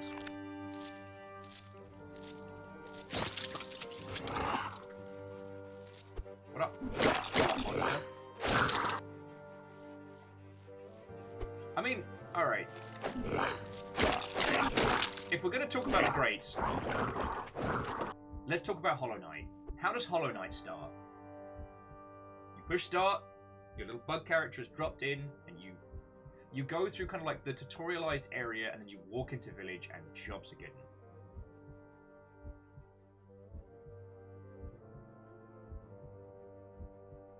Oh, and Sadlin, I'm definitely with you in terms of enjoying David Lynch's Dune. Okay, I guess it's one of those, in my humble opinions. I feel the opening crawl for Dune. Perhaps a better character could have been chosen, perhaps a better delivery method or something. There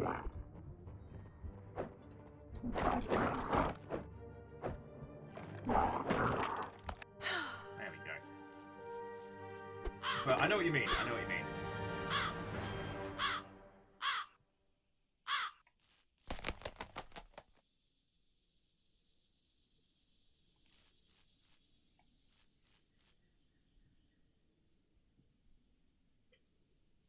Well, see, Ehrman, that's an interesting question. Sorry, that's an interesting conversation point, because Ehrman says that World of Warcraft does a good job too. Well,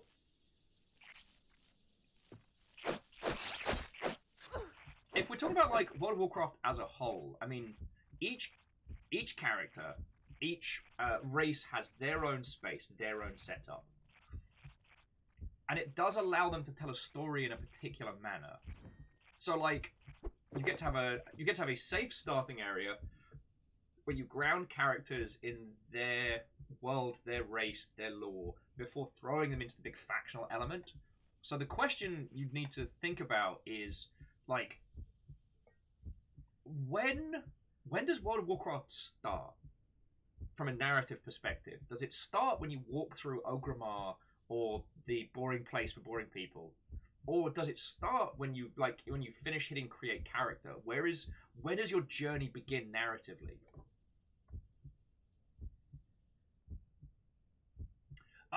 Okay. So Salem was saying that the reason that Salem enjoyed the opening to David Lynch's Dune is that the character is kind of an Easter egg for book readers. You know what? That's a very good point. I hadn't considered that.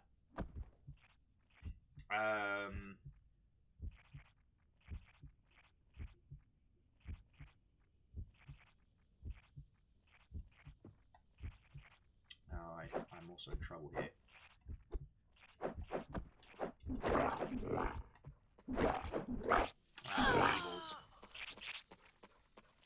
Oh, that's it. Game over. Dead. Well, thank you for coming to the stream. It's been lovely to hang out with you.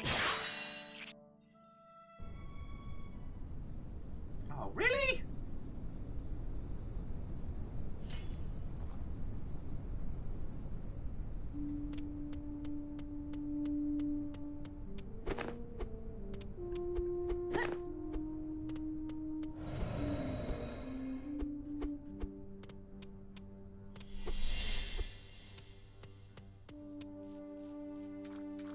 Anyway, and again, friends, please don't take my opinion as like the only one in this regard. As I'm getting older, I have less patience for titles that don't. I have less patience for titles that talk at me, not with me, when it comes to video games. Like, cinema is not a sphere I know as well as the video games.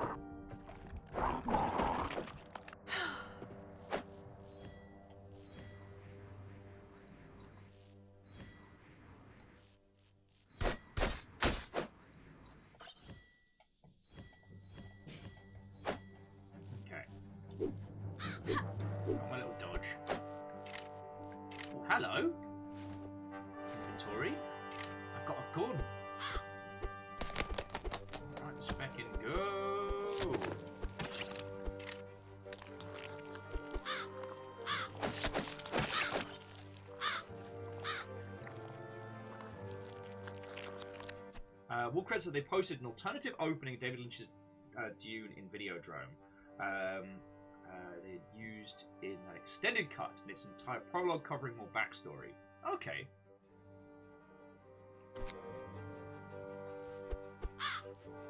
I will say though, friends, while the new Dune film is something I wholeheartedly loved,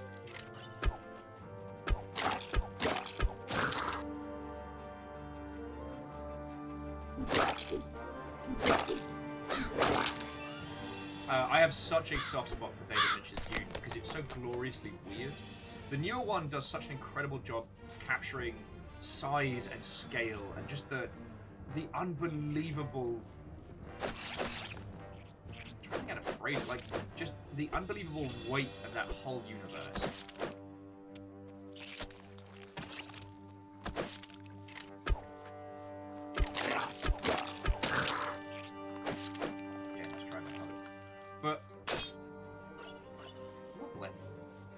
But there's something about David Lynch's Dune that's just so science fiction.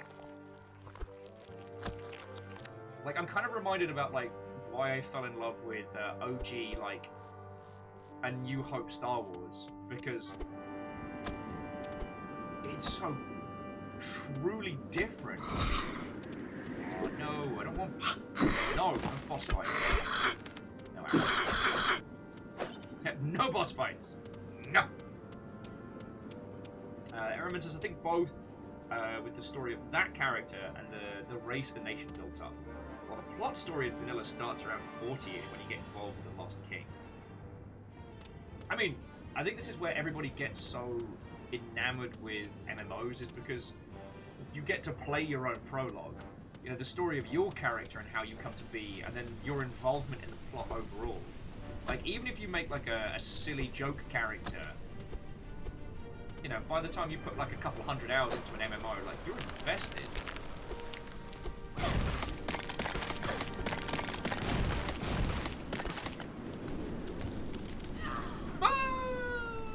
Piss balls! Jackie says longship MMO when.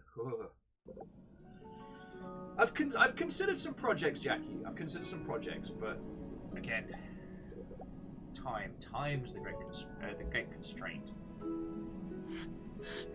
How does kids soup?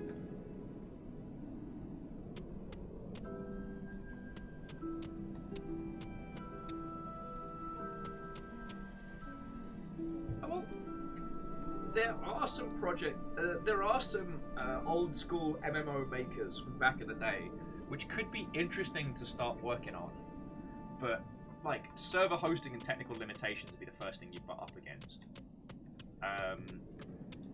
Now, something like Crows the Club, a browser-based situation, now that could be an interesting challenge. What is this place? My name's Garrick and I'm very lost. Theodora says, hey, no using this MMO ideas to get out of LongCon. I mean, I fundamentally lack... Yeah, fuck your shit, Waffles. I fundamentally lack the money to make LongCon happen. You know, Oh no. Swimming is bad.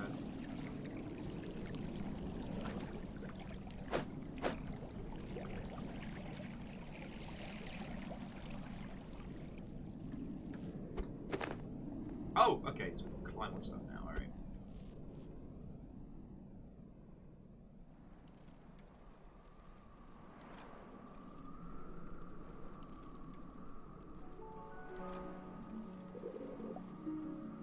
Ah, Garrick! Found the way at last! Corrigible idiot. Let me show you how to get out of here. Draconic, that's the one you clip. Alright, friendos, I'm sorry to take another break so quickly on. I'm busting for the loot, so I'll be back in just a second. I gotta pee. So what happens when you drink like 2 pints of coffee and stay hydrated? Why did no one tell me that like actually physically looking after myself would be detrimental to my attention span? It's not fair.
No.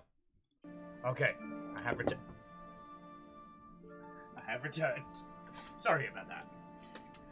So what I wanted to touch on is, I guess, I was kind of focusing on the negatives there, which is not how we do when we're in games like this one. So I wanted to think about what are some great video games openings that have stood out to you. That's what I'd like to focus on, like moving it away from, because we know this game is cool.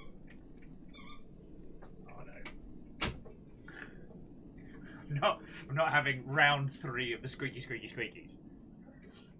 No, I wanted to focus on titles that have really sprung out. I did mention What Became of Edith Finch, and I think that one does a great job of grounding in the world because it's so simple. Like, the world you're presented with seems very mundane and understandable. It's just you walking down a path, you know, going back to explore your family home. And when you encounter it, it is both entirely sensible and completely fantastical.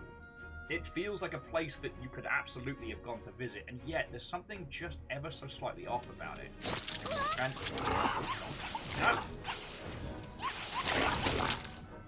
Oh, cool, she's got laser beams.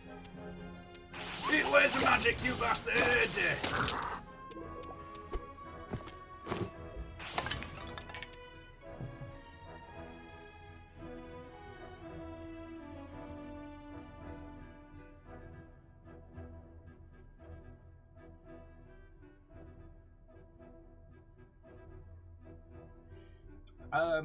I mean, okay, Undertale is a good example. Most multiplayer fighters are not a good example. Hey, Down on the Dwarf, have a lovely rest of your evening. And I don't actually get to control the chaos, so that is entirely up to this lot. Actually, DX-Men, Nier Automata is a great example. What it does is it grounds you in what the game will be later.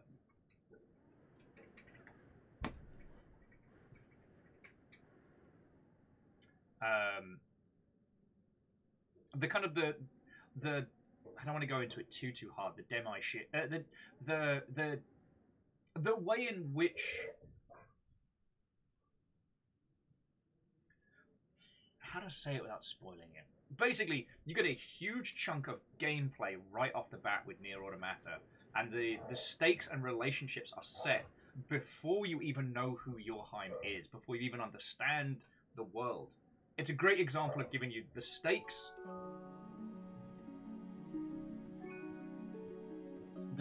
and the gameplay before the narrative reasons for being. Aldous, you know what? Devil May Cry 3's batshit pizza fight is glorious, and it does a very good job of the here's some absolutely loopy banana stuff in a cutscene, now you do it, and I really like that. Although DMC3 has no qualms in kicking the hot feck out of you, so it sometimes feels like there's a little bit of a juxtaposition between like cutscene Dante, who can get stabbed 3 times, just walk around with these baddies hanging off him, and then you playing as Dante, when those 3 same guys stab you all at once and you die.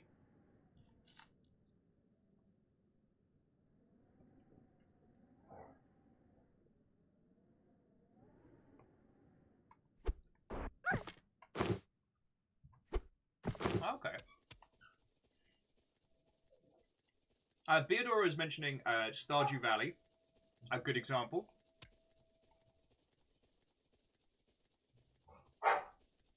Puppies!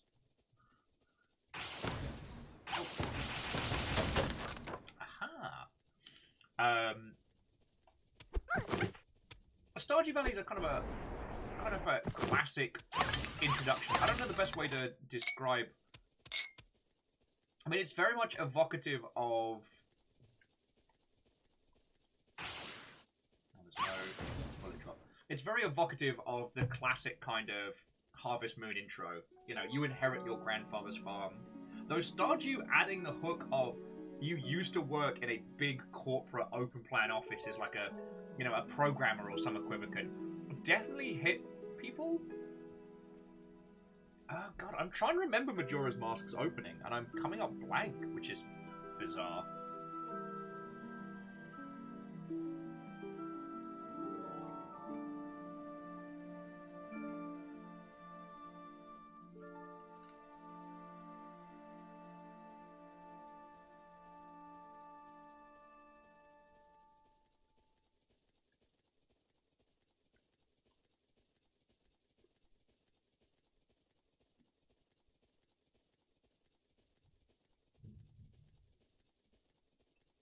Aiden's adding that they're coming to the realization that not really into game openings that take more than about 5 minutes to get to core gameplay. Understandable. I mean, video games are a wide swath of different experiences, far beyond the just vehicle for telling stories. I mean, you can have exceptional games that have no story or narrative reason for being in the slightest and still slap.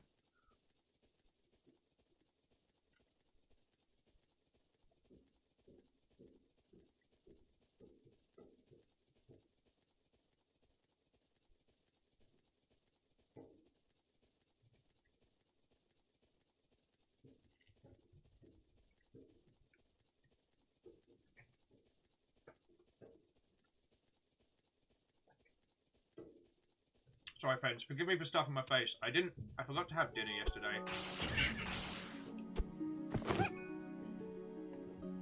The story behind why is both boring and kind of sad. So, oh fuck! But suffice to say, I did not realize how hungry I was until I was like, got up, used the bathroom, and I was like, oh crud, my stomach feels like it's going inside out. I wonder why that. Oh yes, human beings need food. Now, Hillian mentioned Okami, and Okami's a curious one.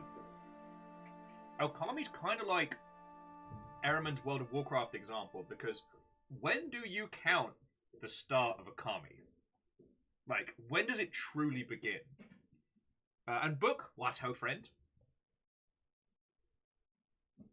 Now, this conversation will kind of... The Okami introduction will kind of take us off the path a little, but it is one I like talking about. Because... one of my favourite games years back was a game called Wild Arms. And Wild Arms doesn't start until you've completed the first 3 mini-campaigns and the credits have rolled. That's when you finally see the title screen proper. It has you play as the 3 characters that we part of your party, individually, then together, then thing happens and credits roll, and then the game begins. So at what point would you class it as the introduction? And I guess this is getting into the arty-farty spaces.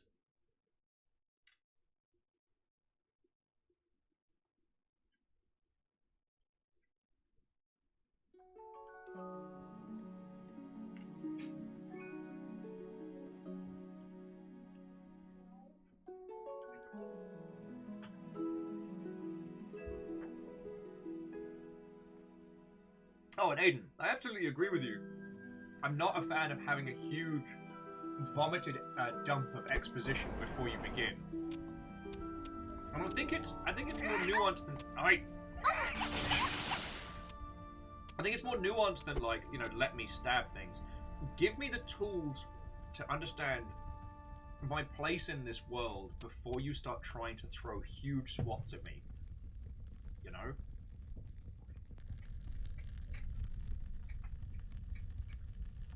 Before you try and tell me the stakes of empires and, you know, and legacies and kingdoms, who am I in this world? Like, ground me in the space first. Because am I playing as a character? Am I playing as a group of characters? Am I the one responsible for the empire? Am I meant to be the feckin' king? I don't know yet. So you're throwing this huge, like, weighty tome at me before I've even, like, got to the party. Grounding the player first, and then how you unfurl the story from there, I think, is a better way of doing it. Beardor says, the Fallout game where you start as a kid, does that count? Ugh.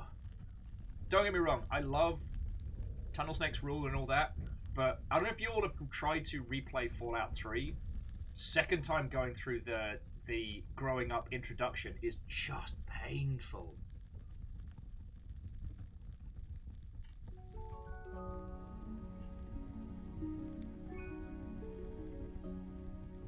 And Fallout 4 will forever be Metal Husband. I'm sorry. That Final Pam has changed the introduction to Fallout 4 forever. Aldous was mentioning that Vagrant Story's opening is a masterclass. It feckin' is.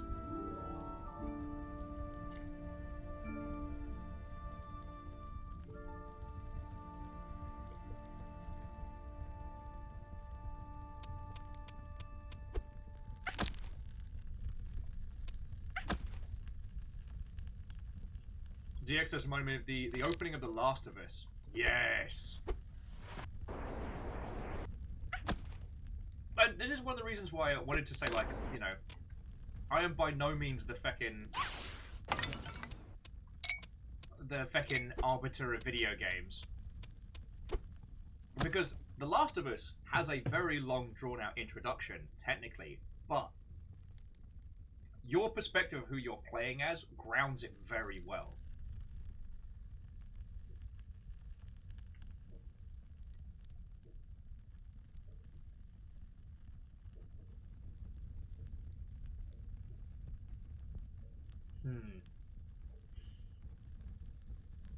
Jack, you're saying, what about KOTOR? Does a very good job of dropping you into the action. Knights of the Old Republic is another one where, like, when do you consider the game to kick off proper?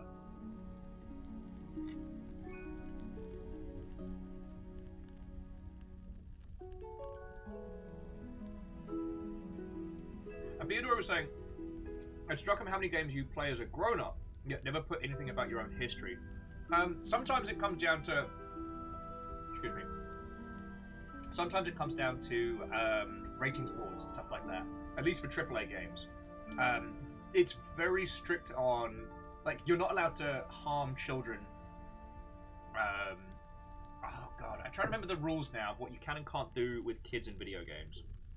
But a lot of the time, like, children will be immortal in video games to keep the rating down. Leading to things like Lego Star Wars, like, infinite child juggle fast travel system.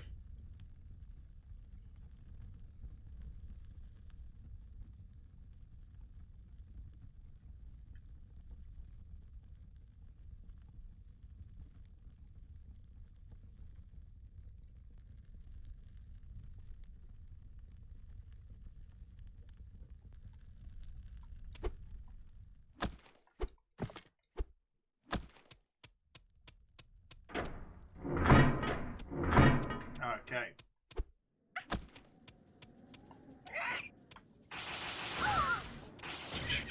Back in pigeons.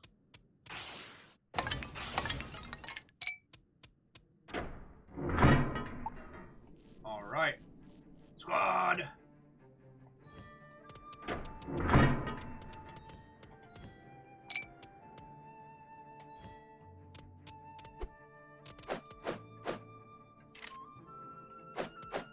Okay.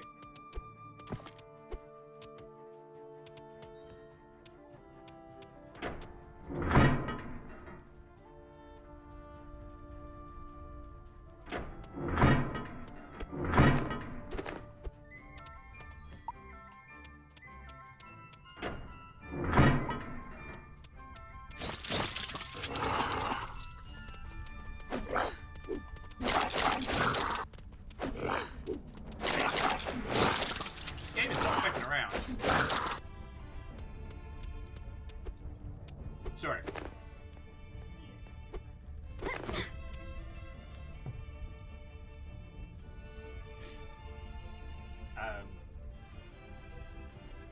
The one, I tell you what, in terms of great introductions, the one that always springs to mind when having this conversation is Final Fantasy Tactics. I mean, Chrono Trigger as well, like the whole fair and what you do and how that then reflects things later on, but like, yo.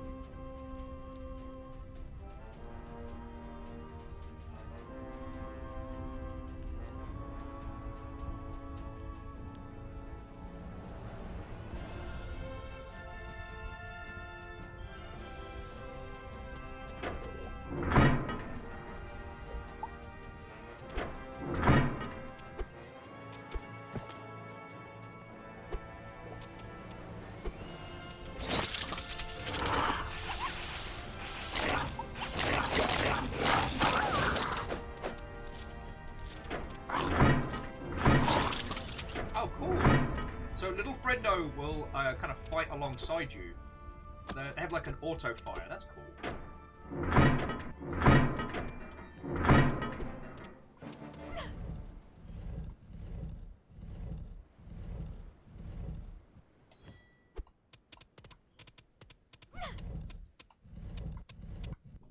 This is kind of rad. Sorry.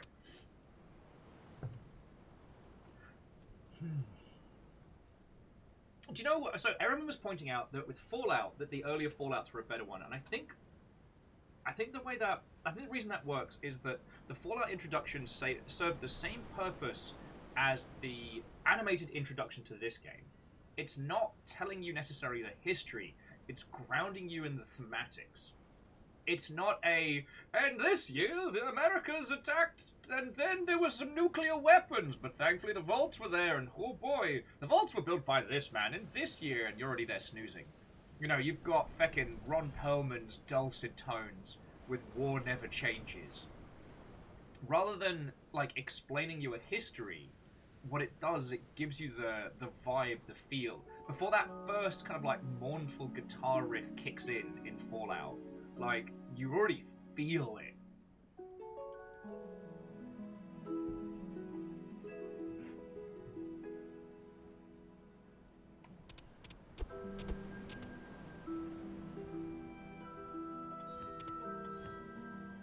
Oh, Lost Flowers, I couldn't agree more.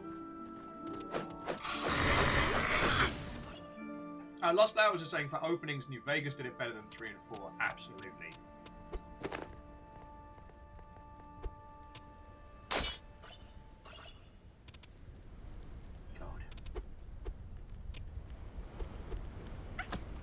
That's interesting.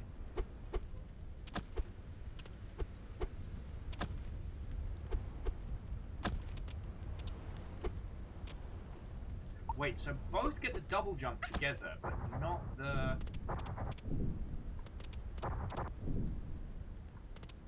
Let's have a look at it.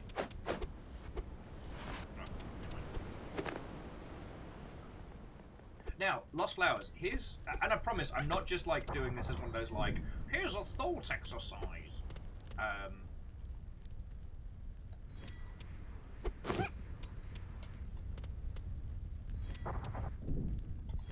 Oh, okay. So right trigger is temporarily bring people together. Left trigger is group and mimic.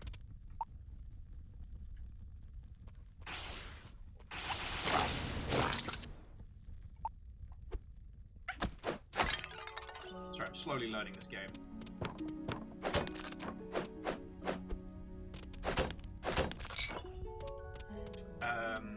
No, sorry, Lost Flowers. So why do you think that New Vegas does it well? Personally, I think it's because it puts the opus on it being your story as an RPG. Like, you're given a hook. The hook is, who was it that shot you and why? What was the platinum chip about? But 3 and 4 try to make you specific characters in that world. You are the son of Liam Neeson, you know. You are the dad of this child. You know, who you are in that world is very much prescribed to you, and whether you then choose to move away from that path is up to you. But in New Vegas, like, you were just a delivery person doing a job. You get betrayed, shot, and left for dead. But who were you in that space? Are you good? Are you bad? You know, what is your profession? What is your craft? What are you good at? What do you want to be good at? How do you feel about what's happened? Do you want to just leave it all behind and go elsewhere? You know, is your main quest one for thirsty revenge? Yeah, and DX Man, you're right. They do appear to have 2 separate health pools. It'll be interesting to see what goes from there.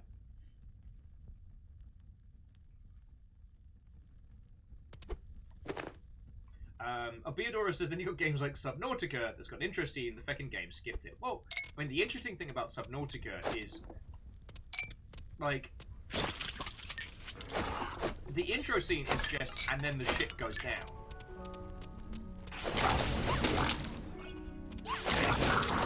Like, who are you in Subnautica 1? You're you.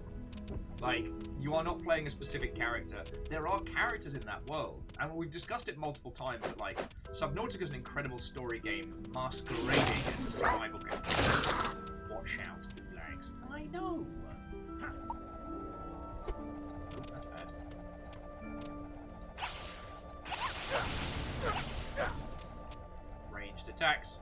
ranged attacks. Infinite ammo ranged attacks. Remember, friends, it's only cheese if the other person uses it. Otherwise, it's a legitimate strategy. Perry says, I do like my revenge thirsty, but...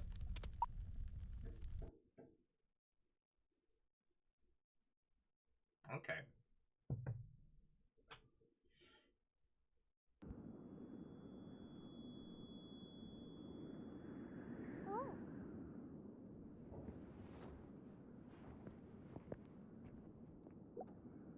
Wait, what?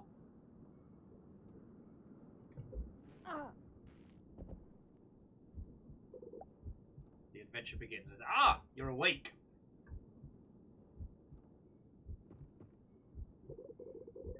Thanks to the winds, you're okay. The scouts found you. What were you doing all alone in the forest? Ugh, what happened? Looking for my sister. Her name is Andrea. Oh God, I'm bleeding. Let me see. You're very small, and there are a great many dangers out there. How's that a response? The scouts haven't found any more inhabited places. Luckily, this old stable is still secure, but not for much longer. Those monsters are destroying everything. It's like a never-ending nightmare. This is a much better intro than the voiceover one that we got. I promise I'm not going to keep bashing on it. It's just... like, at this point, we played with this character for, like, what? An hour? Like, half an hour or so? And now we're getting the context of these monsters, why they're attacking, what's happening. I saw them, but even so, still have to find her. Alright, if you want to go back and look for her first, you need to get back on your feet, little one. So, tell me, what's your name and where are you from? I'm Greak, I'm from Drendel. Alright, welcome to Drendel. That's impressive, but Drendel's a long way from here. It's Riam. I'm in charge of food at the camp. Just, look at yourself. You're very weak. I brought you some soup. Here, restore your strength. Da-na-na-na-na! A bowl of hot mushroom soup! Reminds you of home. So we go up.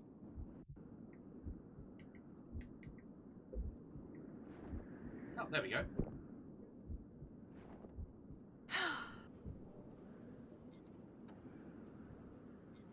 There we go. So Aperio says, what game can you think of that splashed the title of the game the furthest from the start? Okami. Okami's gotta be that. Unless I'm misremembering, but... like... at the same point the map opens up, they flash the title screen and it's a banger. I mean, I guess, depending on how long you spent faffing around, Breath of the Wild also counts for that one. God. Because apparently, like, I'm also a big fan of that, and I know it's just simple storytelling mechanic, but the idea that it's not until something has happened, you're grounded in the world, you've been here a while, that's the point when, boof, let the game really begin. At some point, we'll have to do a run-through of the Nier remake, and God, I hope I can be interesting enough, friends, to get us through. But the thing is, if we do the Nier remake, we have to get the new endings, and that's a lot of time. Oh, and Durry, what ho, friend? Hello, hello. How goes it?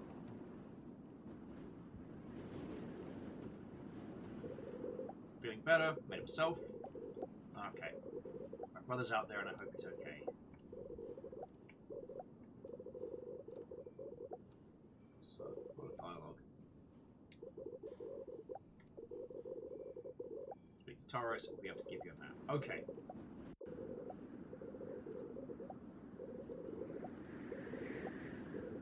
Yes, talk to Taurus to get you. Dory says Undertale's title splash is decently foreign. Yes. And boy does it hit like a ton of bricks.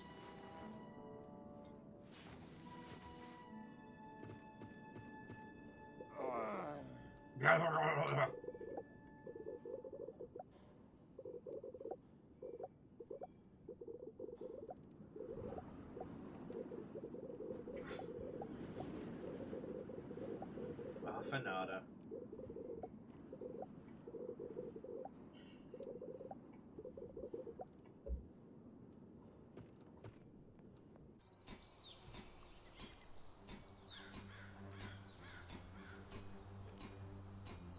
Oh, that was interesting.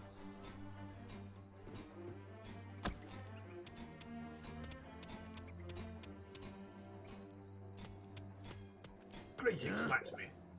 Little more. Almost ready. I don't know how to tell you that, Volgor, but that sword is not almost ready. That sword is way off of being ready. Need to finish building this airship. Wait, what? What airship are you talking about? Didn't Torres tell you go and talk to him?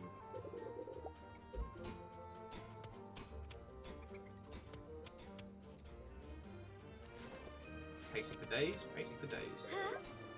Again, Tales of Iron definitely gets a great big gold star for how it did its story stuff.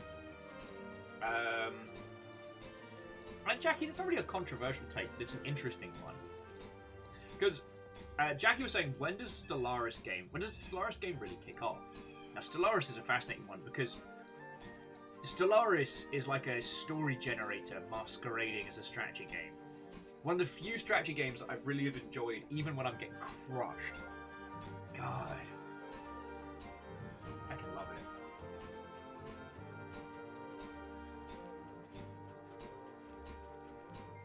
See, look, I think for Zelda fans as well, that's why Breath of the Wild hit so well.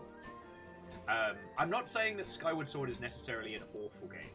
I know it got a lot of flack, and the Wii controls were painful, but playing the remastered with reworked controls that are non-motion based, like, it's not a bad game, but feck me running, the amount of exposition and dialogue you have to get through before you're allowed to explore the world, to do the Zelda-y Zelda thing. And then you go play Breath of the Wild, and it's like, cool, you wake up. What are you going to do? Whatever the feck you want. And it definitely recaptures that original feeling of just exploration. And Aiden, if you are going to go crash, then have a lovely rest of your evening.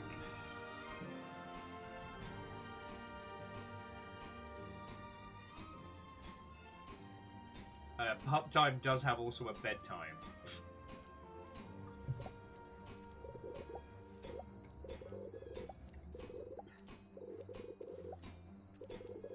Hello, Irene. You'll get supplies from... No. I'd like to make a purchase. What have you got for me? Elixir, bowl of veggies. 40 gems? Permanently adds an additional slot to your inventory. 100 gems. Alright. This is reminding me very much of... Oh, no. Oh, PlayStation 1. Very, like, classic Zelda. It's like... Alundra? No. Oh, I need more coffee.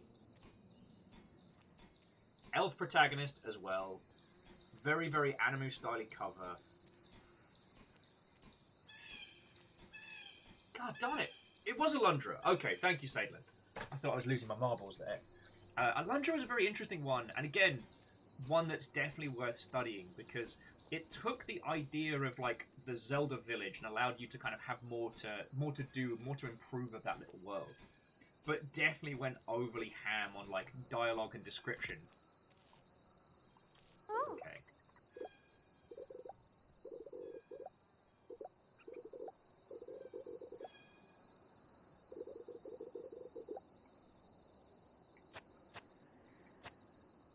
Let's talk more later. But yeah, no, sorry. I'm now very, very enamored with Tales of Iron and how it did its storytelling, because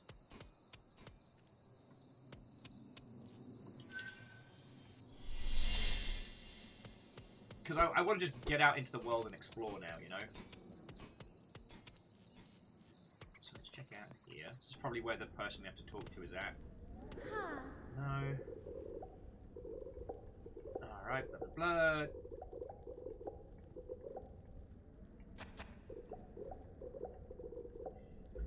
Book said they want to do some Skyward Sword speedruns at some point, but then started one and the walls of dialogue's been stopping. Yeah, I think that's understandable. Turn to the bookshelf later. Oh, okay, so this is a unlock things later area. Yeah, God, Alundra is an exceptional title and definitely worth like a Where's this tough bloke then?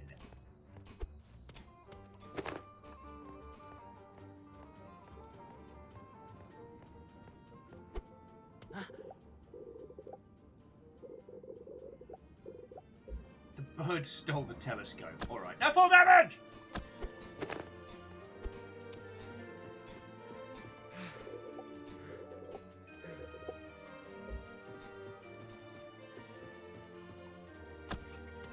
Okay, but...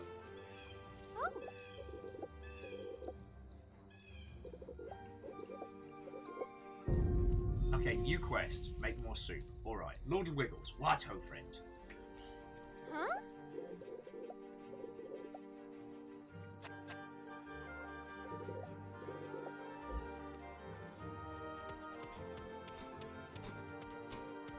Okay, so I've obviously missed the bloke we're supposed to be talking to, so okay, let's go on an adventure. Oh no, here we go. Alright. Whoa. Exposition! I just wanna talk to you lot and hang out with a pretty gamer.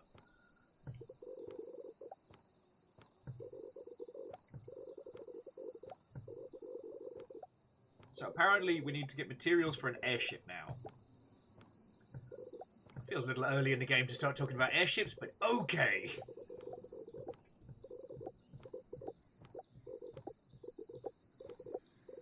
Oh, so Zeke, how are you doing? Watto and welcome. We're talking about good intros to video games. I'm thinking of a few really good examples. Although, actually, now I was pondering it, I will say the last Tekken game did have one of the best intros to a video game, where you play as a young, what's his name?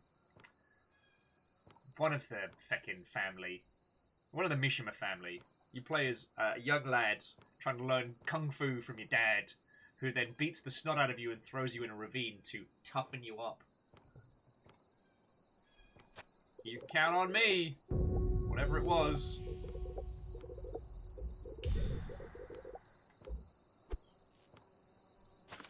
Alright, missing Oracle. Collect 4 ropes and talk to Taurus. Travel to the waterfalls. Relics, we've got a little family drawing. And a map. Ah, and here we go, and here's the overall map. Oh, that's cute. Dustin, you haven't missed a lot. We woke up in a camp, and they have like an airship and all sorts, I guess.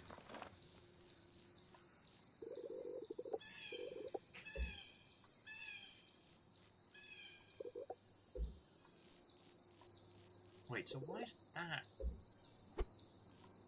highlighted? Okay.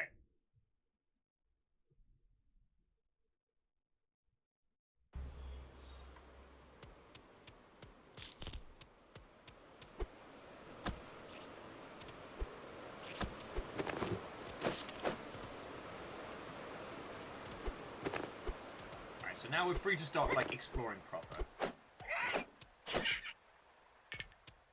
Also, I've just realised... Oh, feck you, mate. We don't get our...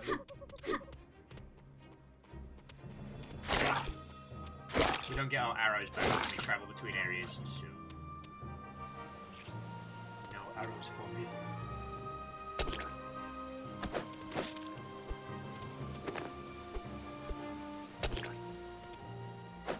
Aha! 2 mushrooms acquired!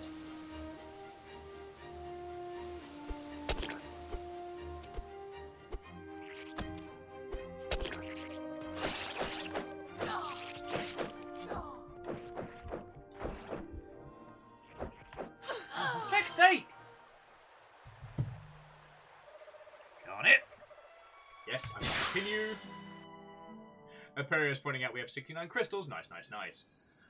Zeke says they're getting ready to go out in public thing. Ooh. Enjoy the introductory talk. That could be... Oh, no. I want to have to go through this time. Oh.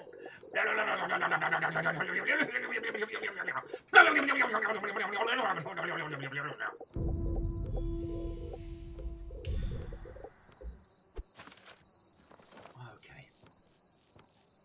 Now to... talk incessantly and save every time I don't have to go through this. Yeah, I'm down a gem, Aperios. The sex number has been denied to us. Oh.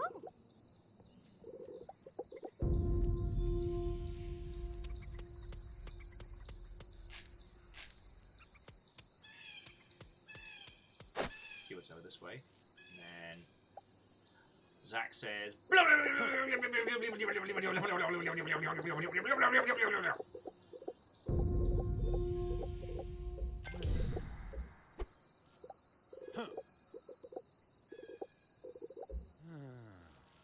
Okay, so Dustin's still reeling from the podcast. It's so funny. Like, Dustin, it's rare that I would say I don't want to spoil a podcast, but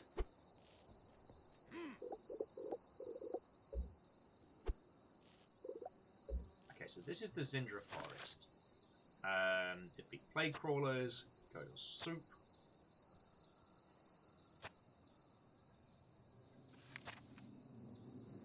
So I guess we don't want to go that way. Save it, head the other way. Alright, so Zeke says, before they disappear, the video that you lent your voice to went up about 700 views in the last few hours. Oh, crap! Zeke, I'm so sorry. I didn't have the chance to... Zeke, if you want to drop a link to it in chat, you are cordially invited to do so. I got to be a Space Marine for like 2 lines, and it was feckin' cool. And Zeke, I'm more than happy to do Space Marine noises for you at varying interims. I have a feeling those things will be like quick travel systems later on. But yeah, Dustin, the gentleman behind the Spiritual Successor podcast have said they're going to put a post up later, which will be much easier to point people to than the unwieldy Google link. Like, I will say though, this game is brutal. Like, it's exceedingly unforgiving.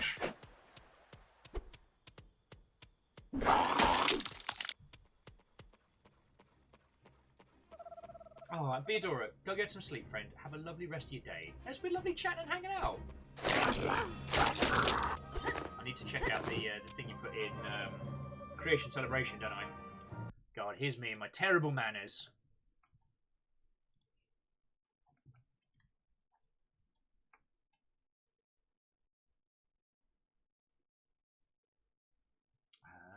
Creation Celebration. Wait, did I check it already? No grey? Aw, that's way cool. That's way cool.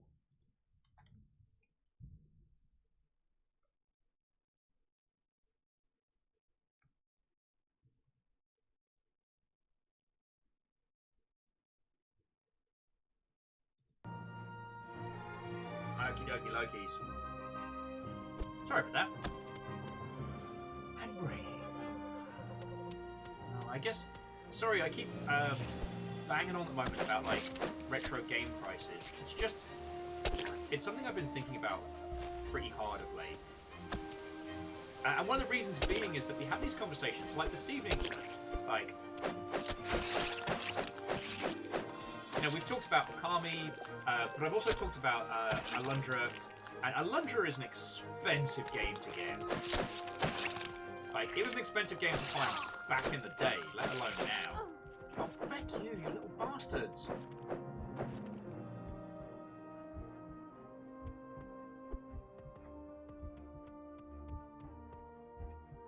gonna risk it for a biscuit. Go back and save, now we have the nice number.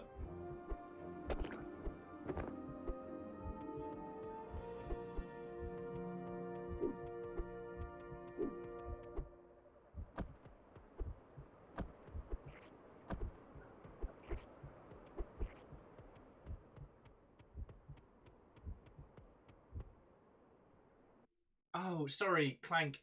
My apologies. I'm all over the place right now. So, yeah.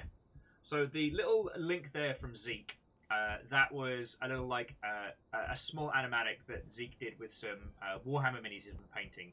He asked me to belt out a couple of lines to turn into Space Marine noises, and it sounds really good. Oh wow, saving does not heal us. Oh, good.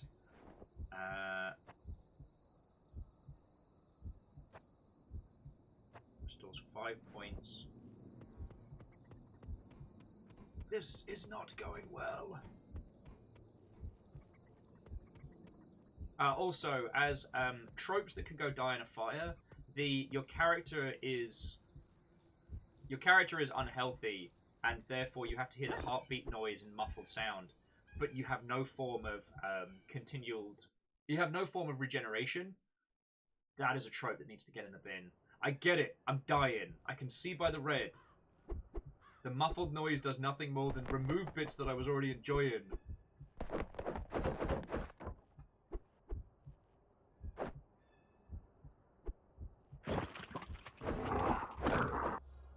Mate, pick up the... Alright, there we go. Sorry, we auto pick up gems, we don't auto pick up arrows because of reasons.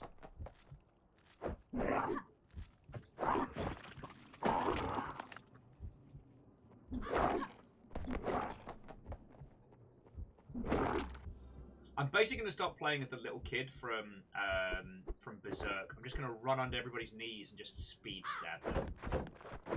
Oh, you can fend it all.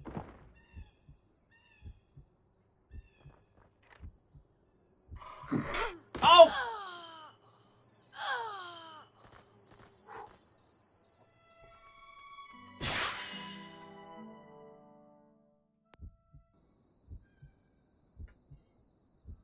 Guess we'll eat a berry.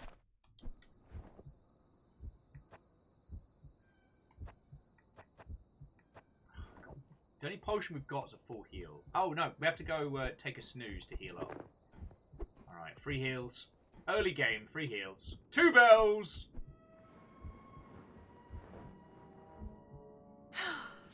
Alright.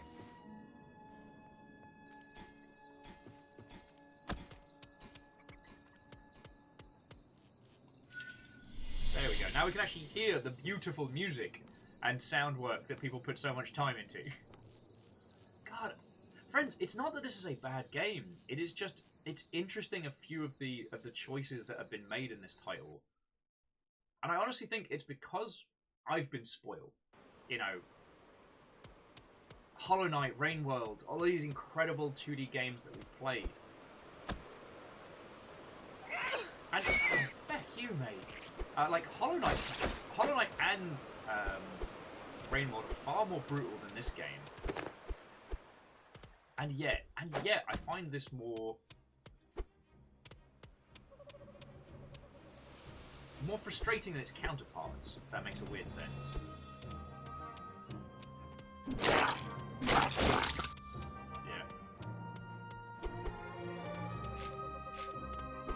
God. One of these days, friends, we're going to sit down and do a full-on stream of Odin's Sphere. Danger! Deadly drop. There's no way through.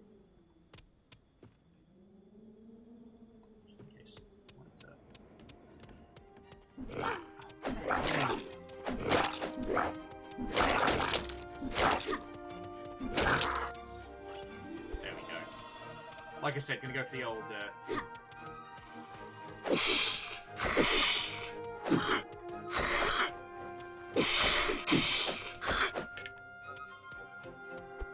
sorry, Aperios, the sex number has been defeated.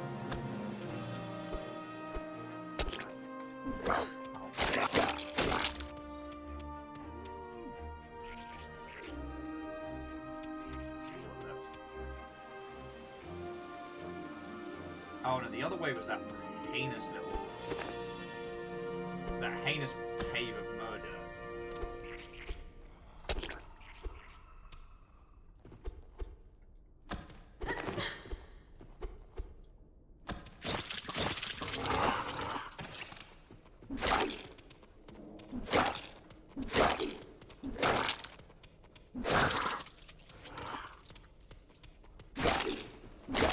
Actually hearing the music too. Bells!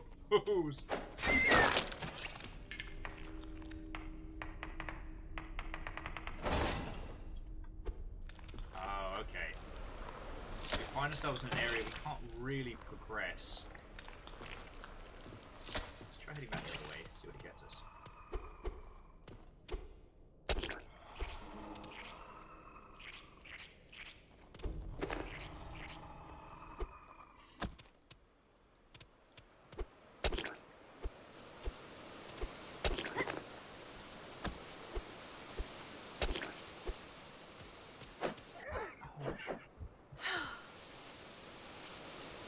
And breathe, and breathe.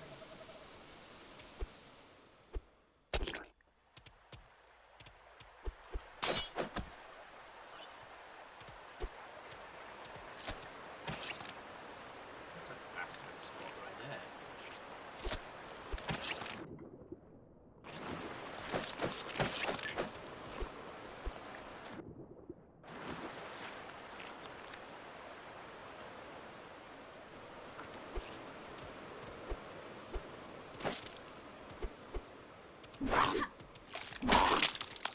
If anything, friends, I am reminded throughout this of how...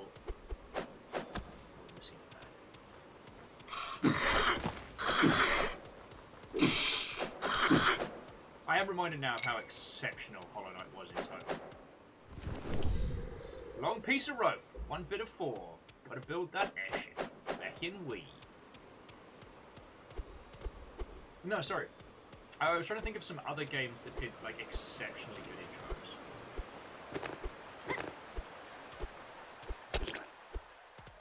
And if you take anything from this conversation, it is that as much as my dumbass is trying to put it forward thusly, there aren't too many hard and fast rules for video games when it comes to introductions. We're still at the point where it's easy to point out what doesn't work in a video game intro.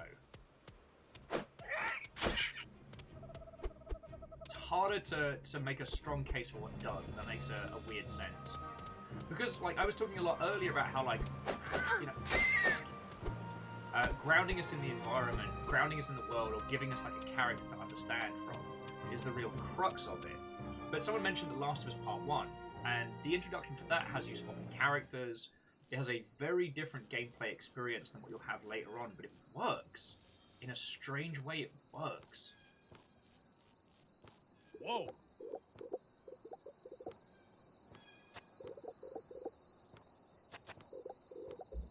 I'm just talking to these people now so I don't have to later.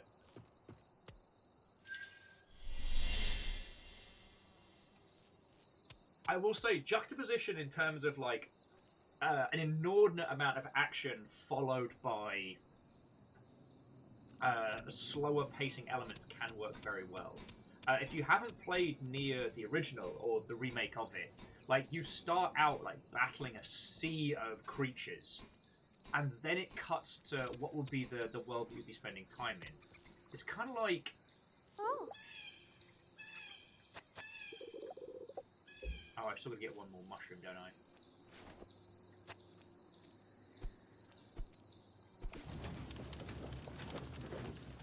What happens when we put nuts in the pot?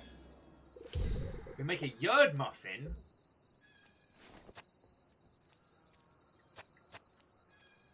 Alright. Yerd is the word. Sorry, that was terrible and I apologise. I'm a soldier with a mysterious past. Oh. New technique. You can now press down to accept. Okay.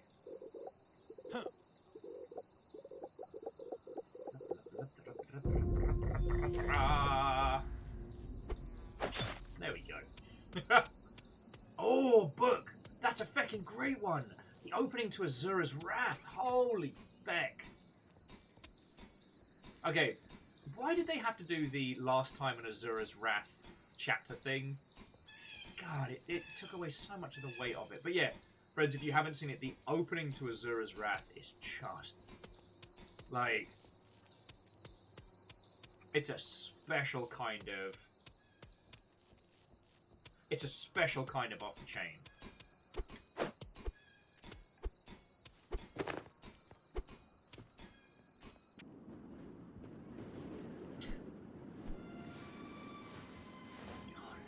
One of the really interesting ones.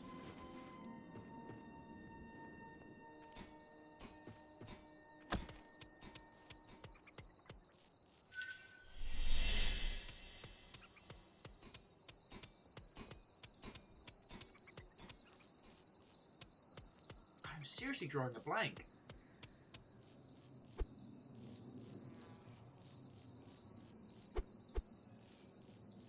And I do understand the challenges. Sorry, friends. Because I was thinking, like, you know, when was the last time I had like a big, like a big EA and Ubisoft, a huge budget title that I experienced with? That is a fucking great intro. Sign me up. And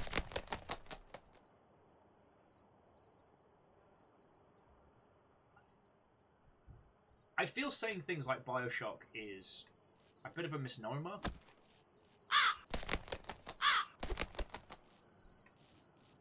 But then again, okay, so BioShock, you're on a plane, the plane crashes, you land in the water, and then you swim towards the lighthouse. There's always a lighthouse. You then take that lighthouse, you then take like a diving bell down, you get to see the whole of Rapture. So, like, as an introduction, you're still there, you're the one looking around, but it does give you like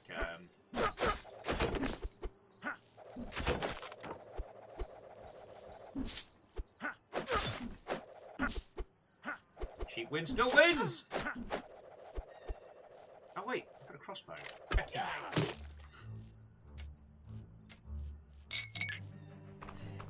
Feck your house, I have a crossbow. Danger, keep the barricades closed. Open the barricades. What are you going to do about it, mate?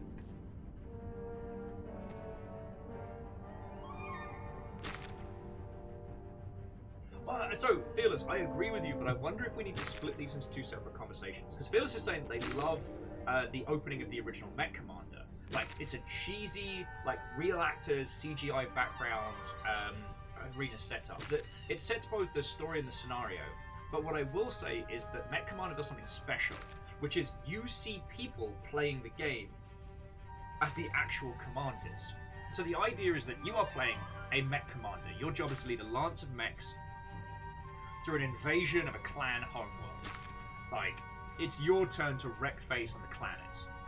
And so you have this, like, this wonderful scene where your guy, through a series of tactics and smart maneuvers, gets his lance to lead an ambush on a Mad Cat, despite them being woefully more powerful than what you've got. But what you see alongside the CGI giant robots and the actors is one of the actors actually plotting out the movement paths of these giant robots, and he does it inside the game. You're grounded in the game by the very idea that you, the player, that what you're looking at isn't a representation, but it's the interface that any Mech Commander would use. And that, I think, is something powerful. It doesn't work as well now. I mean, unless we're talking about, like, you know, Zachtronics game and stuff like that.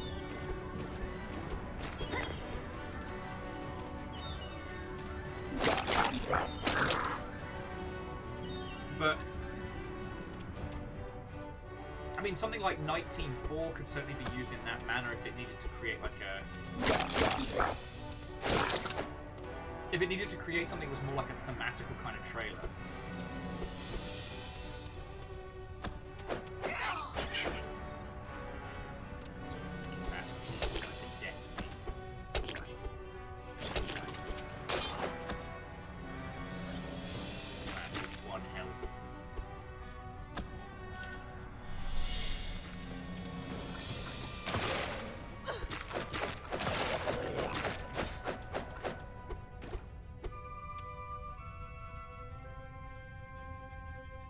Okay, yeah, all right, but whether it is a clan-occupied world, right? That the point being is that you are part of an invasion force.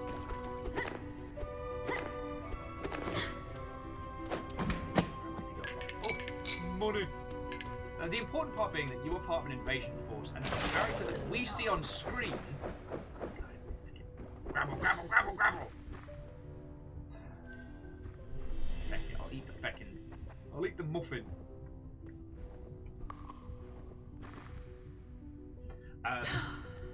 The important part to take away from that introduction is that the game's UI and experience is shown to be part of the universe.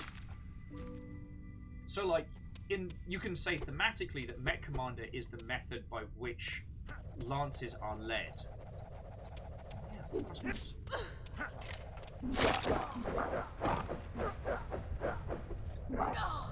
Heck you. She just shot me a lot.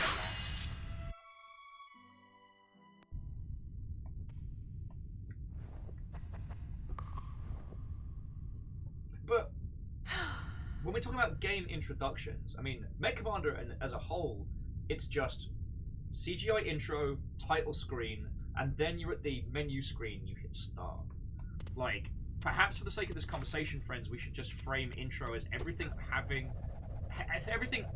having hit start. Well, but see, then you can't divorce the two, because in this, the CGI intro, sorry, not CGI, the animated introduction that we got from this absolutely set the tone.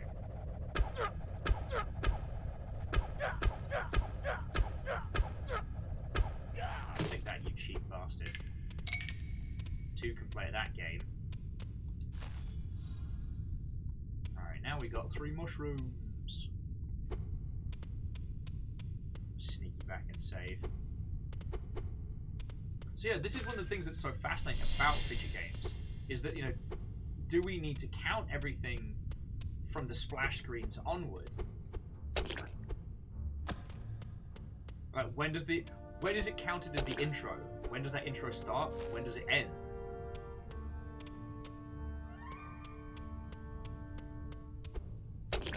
I mean, it's one of the things that makes talking about this stuff so fun.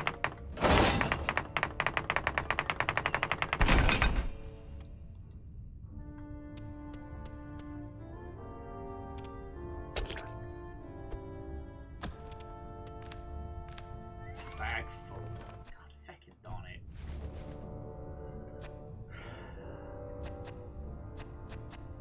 The mushrooms don't stack.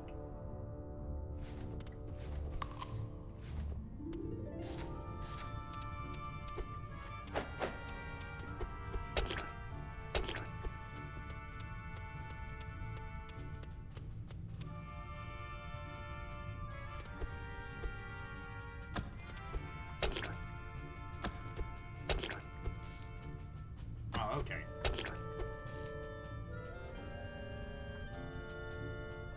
Where can we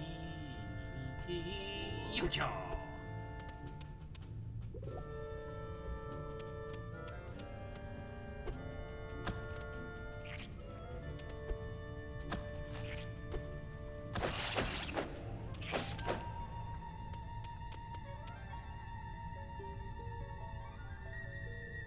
I feel like I've got something whirling over my head.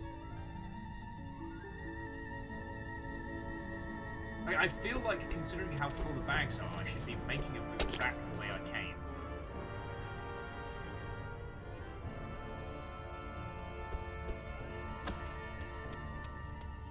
And perhaps this is the learning experience here, you know? So that's what I'm going to do, sorry. I'm going to work our way back to camp while we have a ponder on this topic. Fuck you. Zombie. Ghoul zombie, nobody likes you. See, and again, I'm trying not to focus on this, but the thing is, strange, inky, undead creatures that spring forth.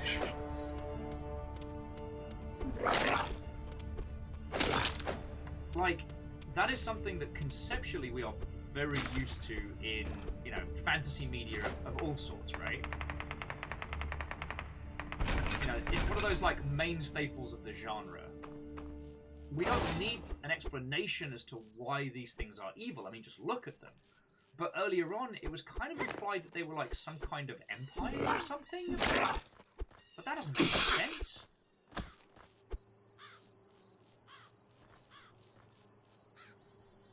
So are they summoned forth from something? I don't know. It feels like a situation where explanation hasn't led to clarification, but to more confusion, at least on my part. Does that make a weird sense? Oh.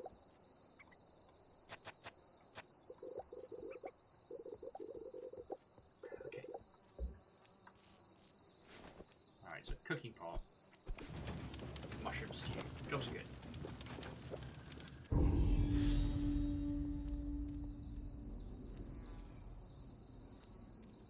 One thing I'm very curious to try out is...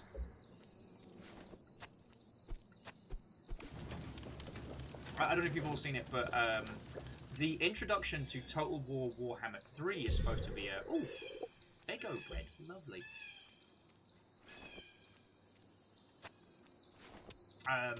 That's supposed to be fascinating in terms of actually being both a tutorial and a narrative introduction, which usually the combination of story, book, and tutorialization is usually reserved for like puzzle games and things like that.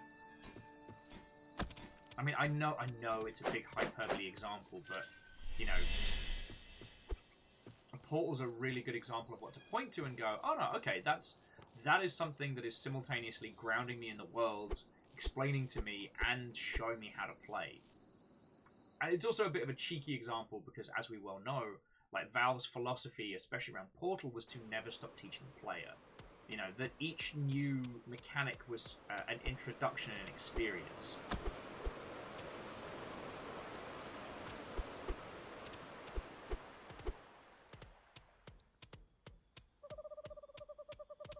Yo, where's all the dead stuff? Ugly dead creatures. Where are you?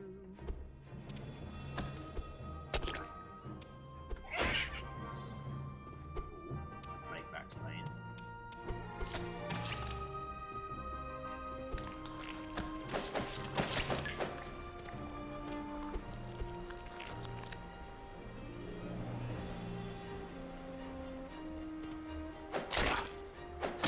Ha! Gotcha! Alright, and that's enough to pick up a new bag.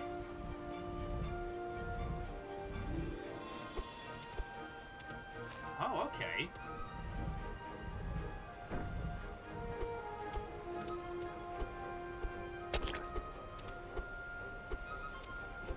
Woohoo!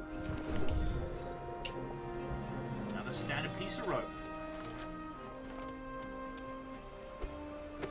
I will say, like, as I'm finding my feet in this game, moving around, and this is gorgeous, the game is utterly beautiful. And I find its art and its general vibe thoroughly charming. There's little hints. Snippets of frustrations that I'm experiencing.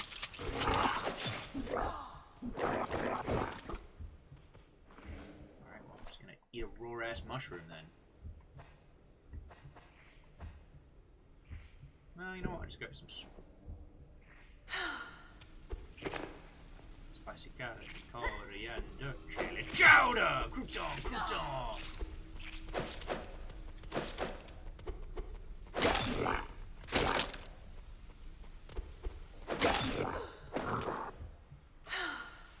That could have gone better. That could have gone much better.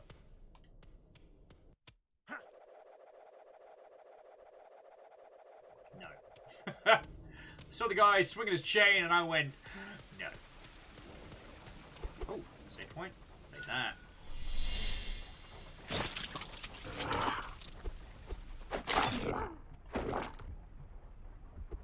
Thanks, I hate it.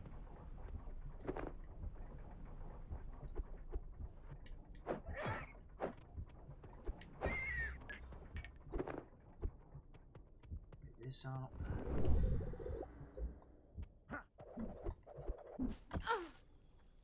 Deserved! Deserved! Fred's like, I come back to this channel, what do I see? Will abusing mushrooms? A little bit. Fred, we were talking about game introductions. And I was trying to think of some really, really good examples.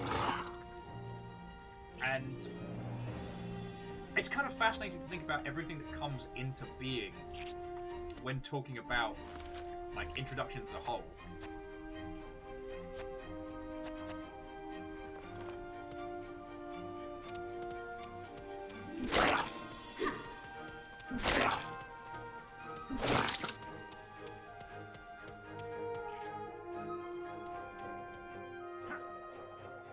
Fred says, examples of just good game introductions? Yes.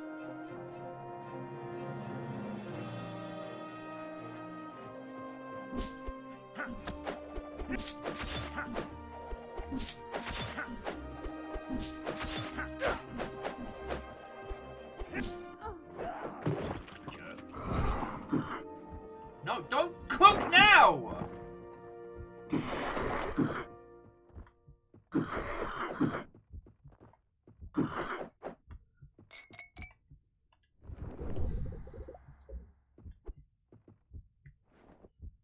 There's a little bad word. Okay.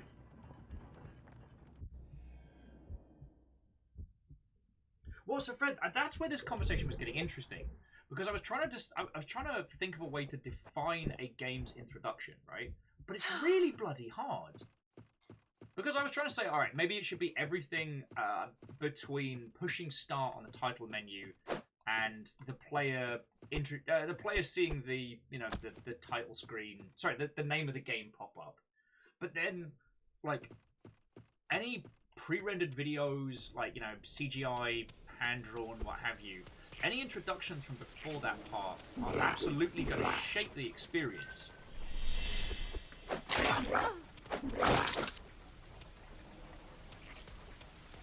to you and your free hit. Alright, let's get that last piece of rope and head back.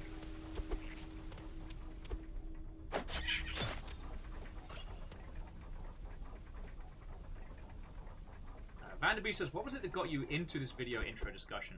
The intro for this game is bad. Gotta stop doing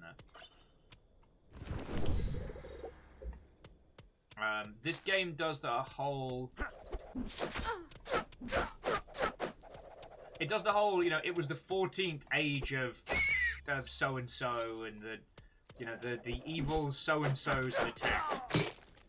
But it did it after doing a really gorgeous, like, no dialogue, animated introduction. Stop doing that.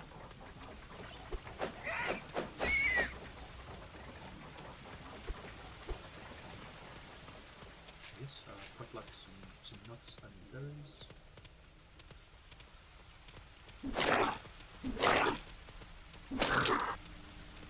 This game is not forgiving. Trina region. Like, there's a save point there. God damn that fucking thing.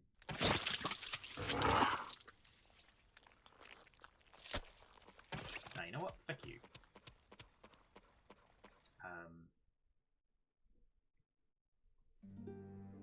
And so it's not a diss on this title per se, but I'm definitely. For me personally, this is a situation where, less would have been more, you know what I mean? I didn't need the title to explain to me the things that it went into great depth doing so.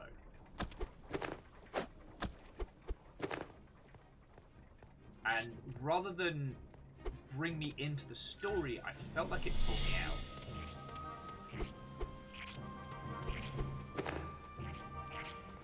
Blobs aren't worth murdering. Thank you, mate. Dynabranders.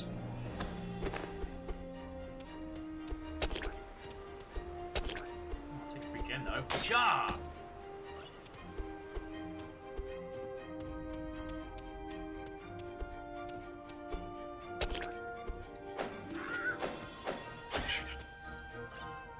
One more plate back. I've learnt the art of backstabbing.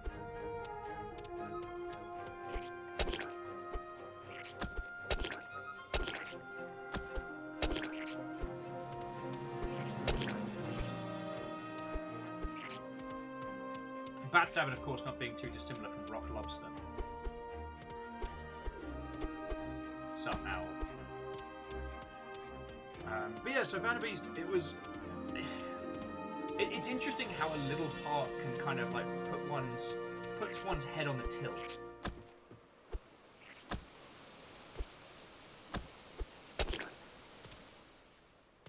Because this is by no means a bad game.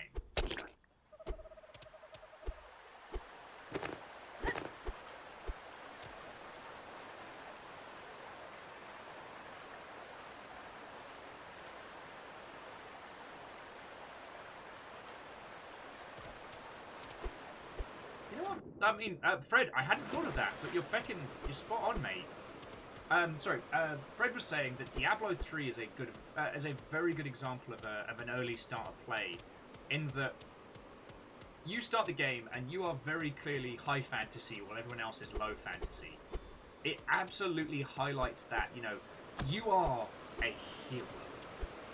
Like, there is no question in your mind throughout that playthrough that, you know, you are, I wouldn't say necessarily the chosen one, but, like, there is a very good reason why no one else in the village can kick ass as hard as you can, and it's visible from the get-go.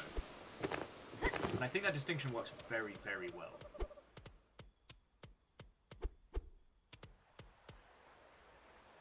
Yeah, you are the hero of this story. No one else could have, like, no one else can do what you do.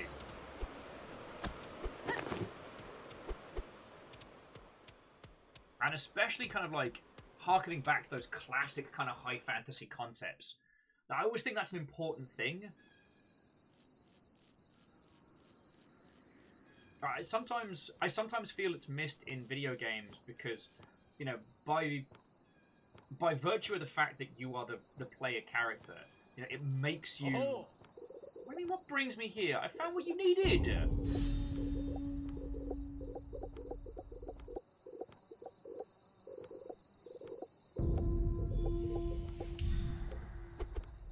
Okay, cool.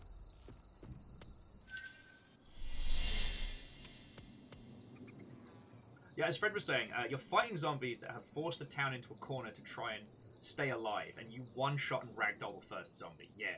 From the very first moment, you punch one of those zombies in the face.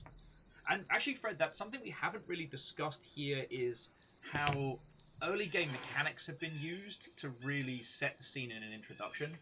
We talked a little bit about Nier Automata and how you're very powerful at the beginning, and that really sets you up for understanding who you are in that space. It helps offset your high's design aesthetics, so you don't feel like you're just looking at booty the whole time for no reason.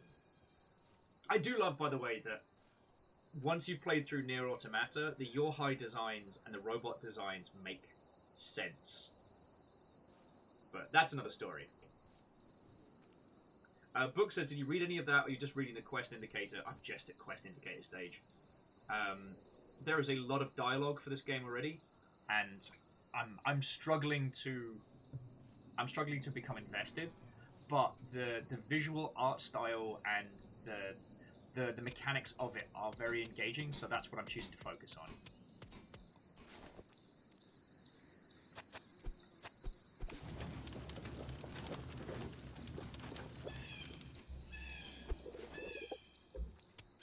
And let's buy us more inventory space. Alright, big bag.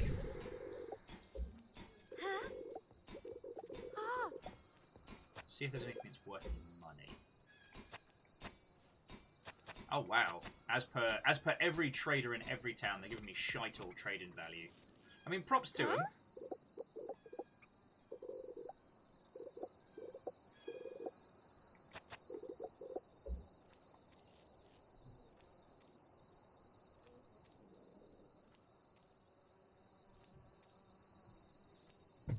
Oh, see, Fearless, that's one of the things that I liked about that Yokotaro interview, is he says that, no, I've just wanted to have sexy characters. Pop a chop. And they calm down.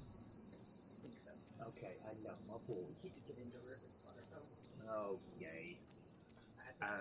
Getting him out of really 30 minutes. Like, you gotta go? You gotta go. And I'm like, okay. My boy. What was I going to say? Saying. Oh, it dropped out of my head. Puppy, puppy. Puppies are distracting. Puppy, puppy.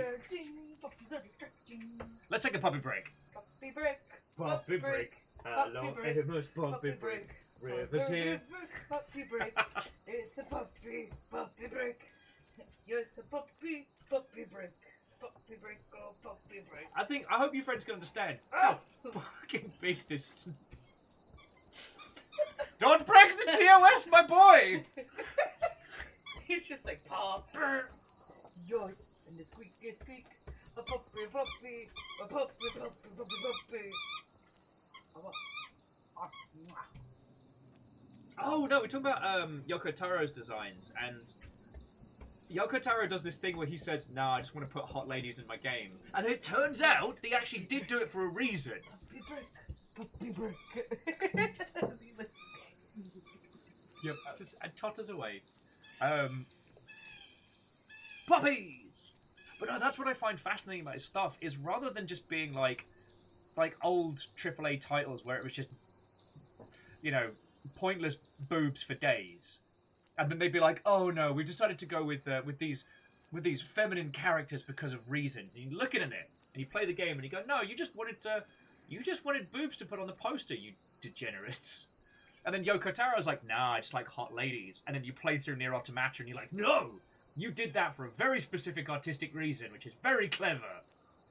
Like, you gotta have some confidence in yourself to do that kind of bait and switch, you know. But yeah, so book, it's. Oh yeah, no, this was the Lux region.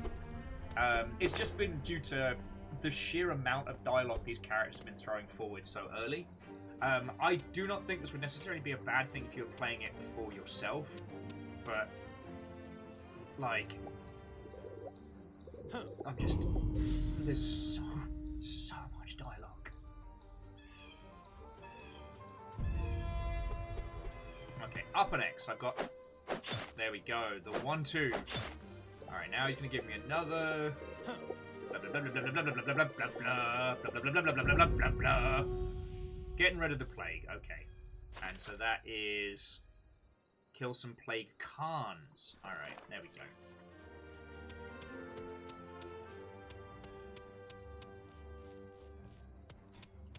Fred said, "Come to think of it as an effective intro that gives you an idea of what the game is about, what the tone is. Dead or Alive Extreme Beach Volleyball is unashamed of what it is." Okay, no joke, Fred. We might have to sit down and actually do a recording session of that. Like, because I don't know how Twitch safe Dead or Alive Extreme Beach Volleyball is. But I will admit that I played a little bit of the volleyball game and was like, okay. And I've seen the famous Game Grumps gambling montage, which continues to make me laugh to this day. Oh, the signpost is telling us where we need to go for quests. Alright. So, the Challenge of the Marshes. Tourist needs to find some volatile liquids and gases from the Vigor Marshes. Use magic jars to collect it and bring it back. And then get rid of the plague. Near camp. Okay.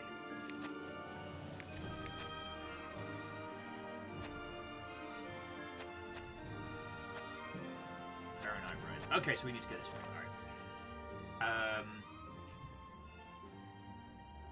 Fred said the game's original music trailer pretty much says it all, but for the intro, that's what you want.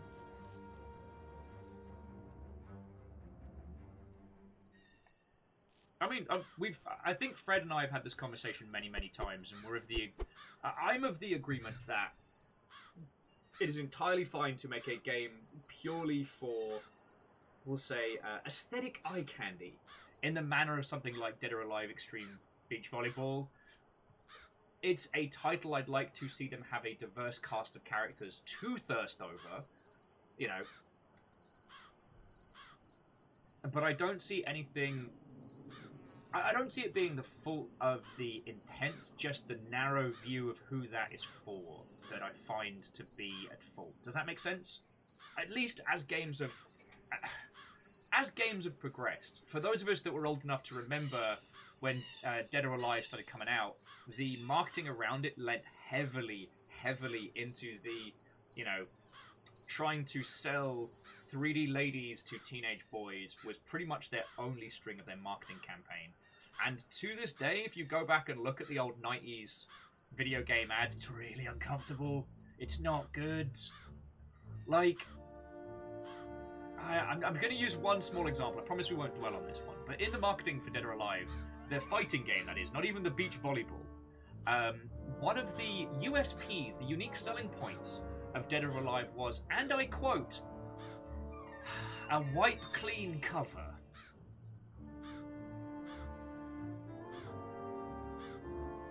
I'm so glad video games have come as far as they have. Okay, that was not. I didn't. Not what I meant. Kid Lizzie cackling already. Not what I meant.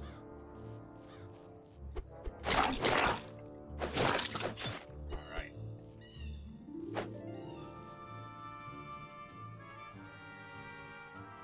Lost Flower says, I appreciate Boyfriend Dungeon giving my ace ass a cat instead. Yes! I fucking love that.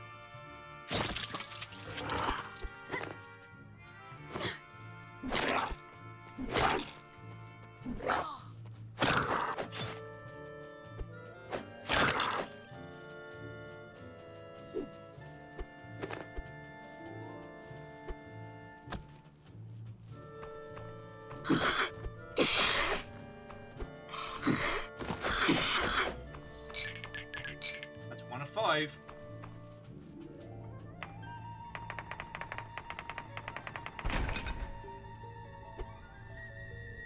Okay. Time to kill some more kitties. Oh, fucking me.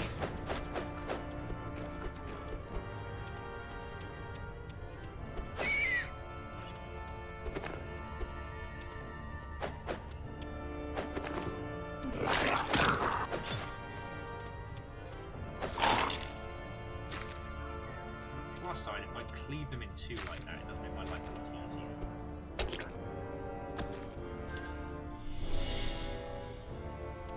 Yeah. Lost Flowers, I'm definitely with you on that one. With Persona, big fucking zombies! Fucking goddamn zombie piece of shit! Sorry. Being able to max relationships with people in Persona without dating them is something I would really like. Mainly because it feels uncomfortable when going on dates with characters that you don't want to date. I feel like I'm leading them on. It was one of the things I really disliked about the BioWare style of writing was that if you reached like the certain rank of affection with a character, they'd want to date you. But if you told them no, they'd be like, "Oh no." Yes, sir. It's up to me to slay. Blame. Sorry, bear with me just a second, dear friends. Okay. Yeah, I found the BioWare style of writing to be really annoying in that regard. That when you found a character that you really resonated with, that other characters would get up to a similar level and be like, "Hey, you're gonna leave them for me? You're gonna like, no, fuck off."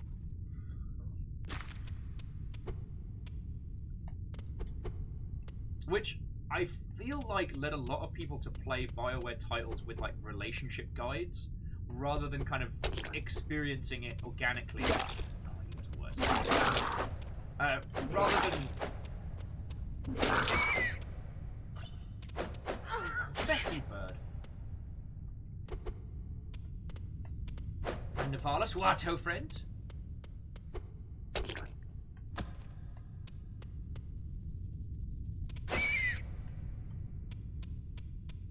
That's just a fall down into the unknown. Okay. Actually, Fred, this game is horribly stingy with health restoration. I'm just learning to be very cautious.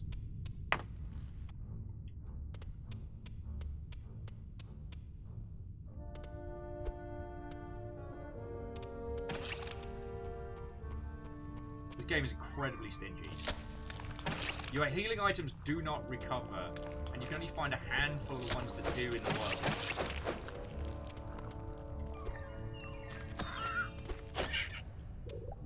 The sigil is around here somewhere. Okay, it just fell, but part of the Trillia region of Vidya marshes. Alright.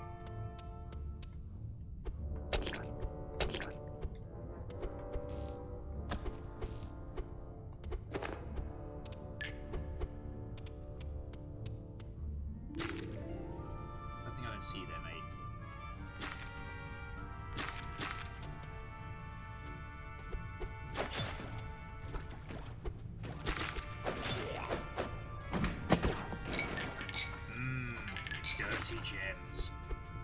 Sorry. Well, so Fred, only certain creatures occasionally drop health. So you have to be exceedingly lucky.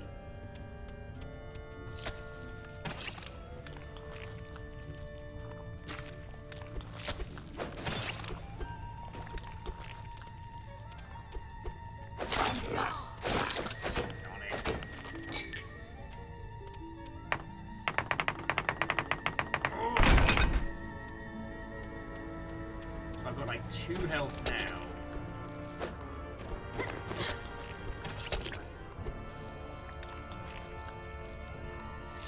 This gross thing.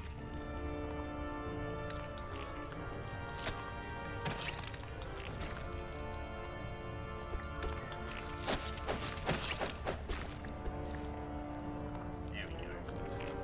Oh. Yeah, and so healing items have to be found in the world or cooked up. But once they're gone, they're gone.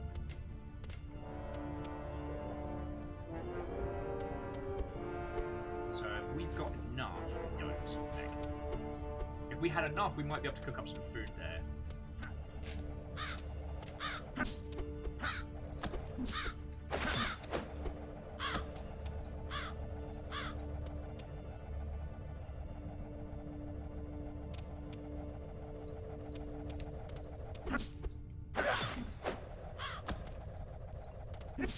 Oh yeah, no, there's definitely no bug juice.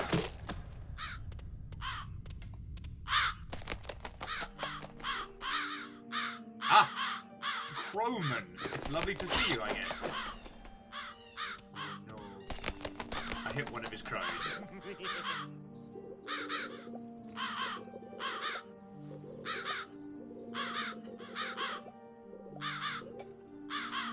Yeah, I'll have a look at your inventory.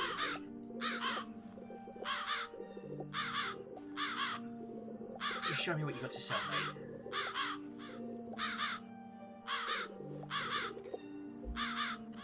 Okay, telescopic lens. A circular lens used to be telescope, large elixir, Azur infusion. Resurrects you once after you lose all your life points, and an amplifying scroll. Temporarily boosts the skill of those wielding arcane magic. Alright, so we need 75 gems to be able to get back.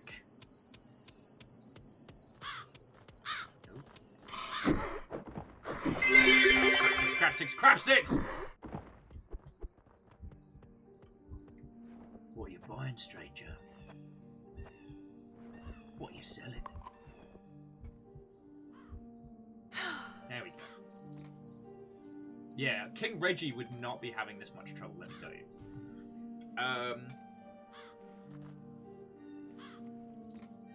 I mean, I feel it's one of those topics that we come across like every 2 or 3 weeks. We end up talking about like dating and representation of relationships in video games. You know, both from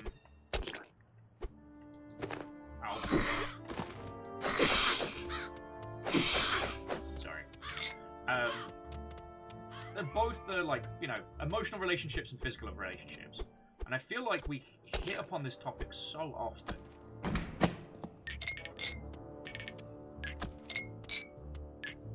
And honestly, the results tend to end up being the same ruddy thing. Which is that we're still a long, long way away from being able to represent a lot of different relationship types in any given space. We lean pretty heavily on archetypes when it comes to dating sims, and most dating sims seem to be based around like either a theme or a premise. There aren't too many games that have relationships either as an addition or as part of them that are really good examples to point to. Because like the Dragon Age games have great dialogue, and great dialogue performed by really good like voice actors, and that works together really fair. The quickest way to deal with them is to run through and slash at their ankles.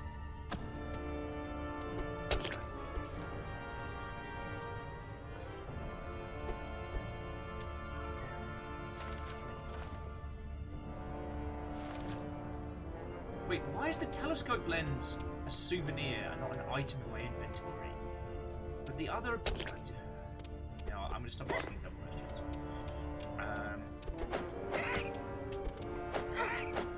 Bird. There's no back space to save.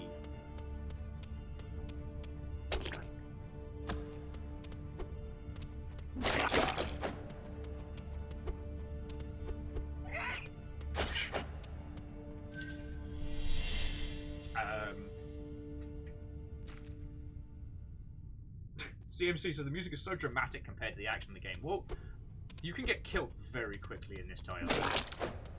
And he has no qualms in doing so. Lost Flower says Persona is the closest, but as mentioned, it feels like it's stapled onto a system that you want to engage with for other reasons. Yes. Well, and also the... Like I said, I mean, as we were saying, the peak of the Persona social ladder is to then go on a date. But I feel that dating in games is kind of not too dissimilar from, like, you know, weapon customization systems. In that, you're going to find something that you like and you're going to want to stick with it. Because if a player emotionally resonates with a character, they're not going to want to date everybody. I tell you what, if you would like a really good example of representation of real dating, there's a game on Steam called Tender. And in, obviously, a riff on Tinder. And the premise is far from simple. The gameplay is clearer. So, you have landed on an alien planet as a human. Now, your visa is dependent on how many dates you go on. Because you need to find a partner to allow you to stay on the planet, otherwise you have to go back to Earth. So the way it works is that your visa allows you for 10 dates. So you boot up your little dating app, and you swipe left and right on different people, and then you go on dates. And it is... Ah! Fuck you, you respawning piece of shit! It's fascinating, sorry.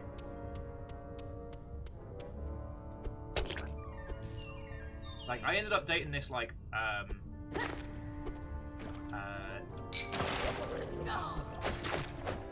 every time I try and talk about something interesting, losing health due to absolute nonsense.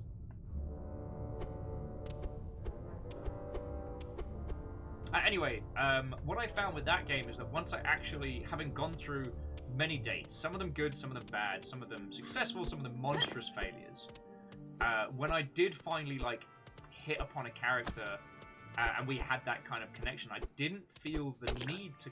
Oh, this isn't what to go at all.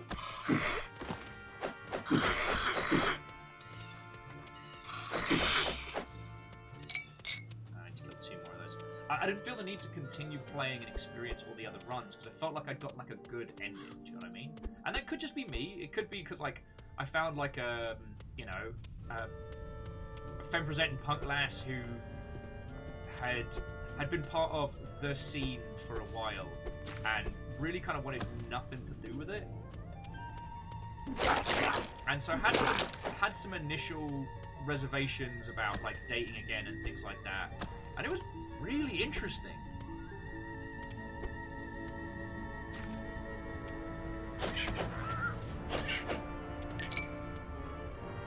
Alright, so I'm just going to keep heading this way.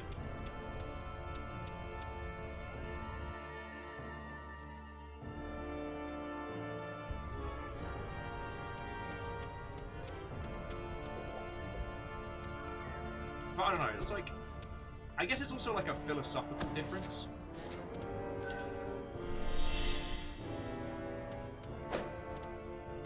Sorry, we're getting into Will's personal feels now. Sorry. It's just the addition that I don't feel that... Oh, I'm going to die due to bad plants. Cool. Good thing I saved. Sorry, I was just going to add that I don't necessarily feel that, you know, the peak of social interaction with another person is dating them.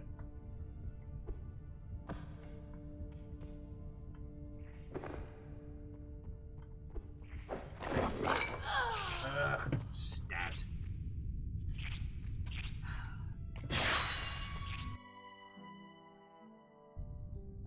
Hey, you see little terror. Anyway, if you'll excuse me 2 seconds, I will get the link for Tender for you, because if you want a really good example of a dating game, I haven't found anything that's come as close to being as real. Plus, if you look at the character designs, they're not archetypal. They're not archetypal individuals. So they're based more on people's emotional profile than like physical appearance. And I think that's one of the ways it hits so hard.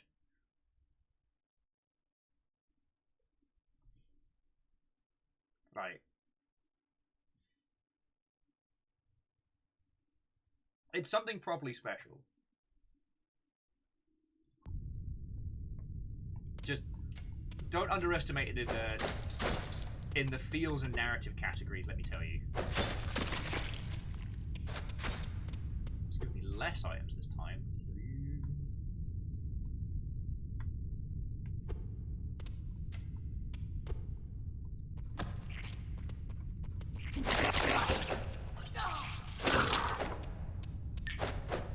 Alright. I got lucky because one of the creatures gave me a little blip of health. Oh, feck off!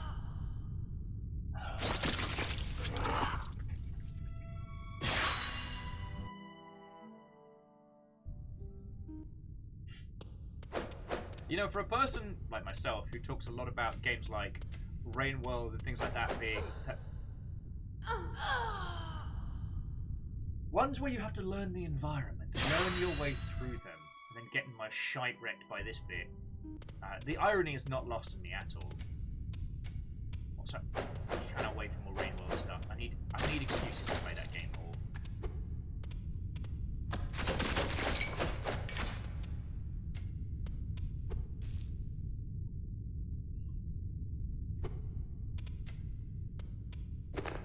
Did I post the Greak link again? Feck. I'm glad one of us is paying attention. Okay, Tender, Creature Comforts. Here we go. But seriously, friends, give that a look. It's not a steamy, hot dating game. It's very much about, you know, the realities of relationship, you know, compatibility and...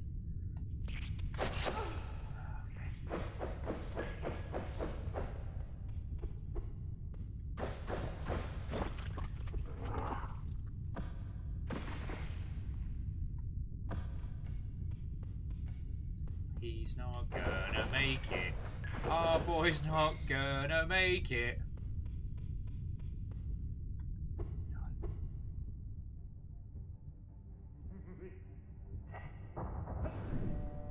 Damn ninjas.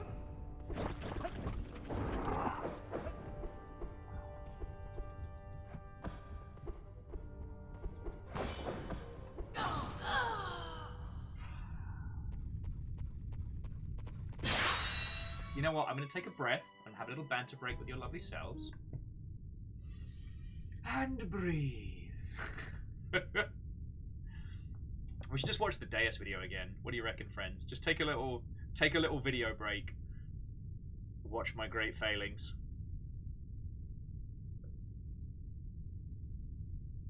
God.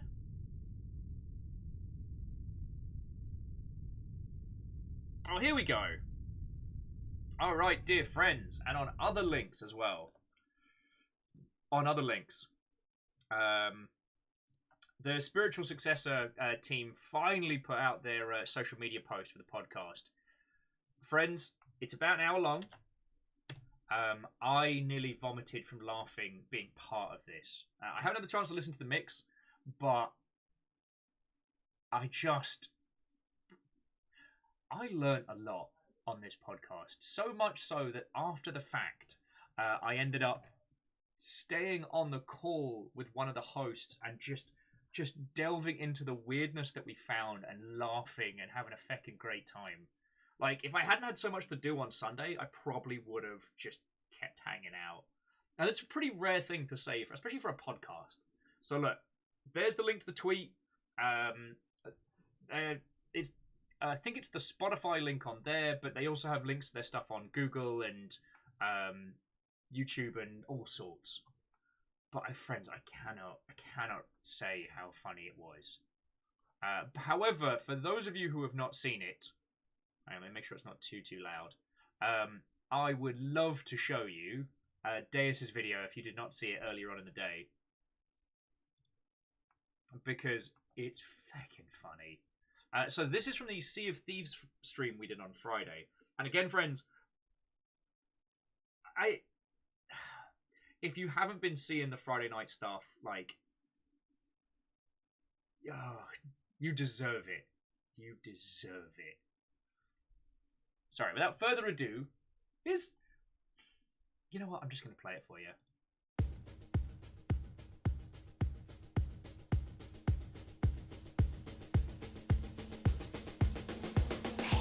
That might kill you. Well, I think that's really hard to do, is to hit. Oh, shit! Sam is regaling the flashbacks of when we had what I like to call French 375. Captain, I found a chest of sorrow. Oh, no, fuck that. Leave it Keep there. it to yourself. I already have depression. Our captain said depression is a no-go. Leave the chest there. God. A few moments later. What are you gonna put on it? Yo, somebody sounds like they're crying on the boat. Yeah, Oh, and That's the Sam. chest of no, sorrows. did someone put the chest of sorrows on the boat? It's gonna sink. Wait, What? what? It cries. It sinks the ship. Oh fuck! Get it off the ship, Who Will. put it on the ship? I guess we'll never know, but that person's probably Oh my very god, sorry. there's so much water. Oh my god! You I fucking need help. idiot! It's all the way to the I'm top. coming. It's all the way to the top. Get the We're- bucket! I'm going! I Oh my didn't god, know! we sunk! You get it off of the. Oh my god. The boat Oh is no, sunk! we're in trouble. The boat is sunk! Will. Will? Will. Oh, You oh no! fucking idiot! Oh my god! Will, I told you not to put it on the boat. I thought it just wasn't worth anything! Our captain Bill. told you! That's fine, I'm now the captain of the dinghy.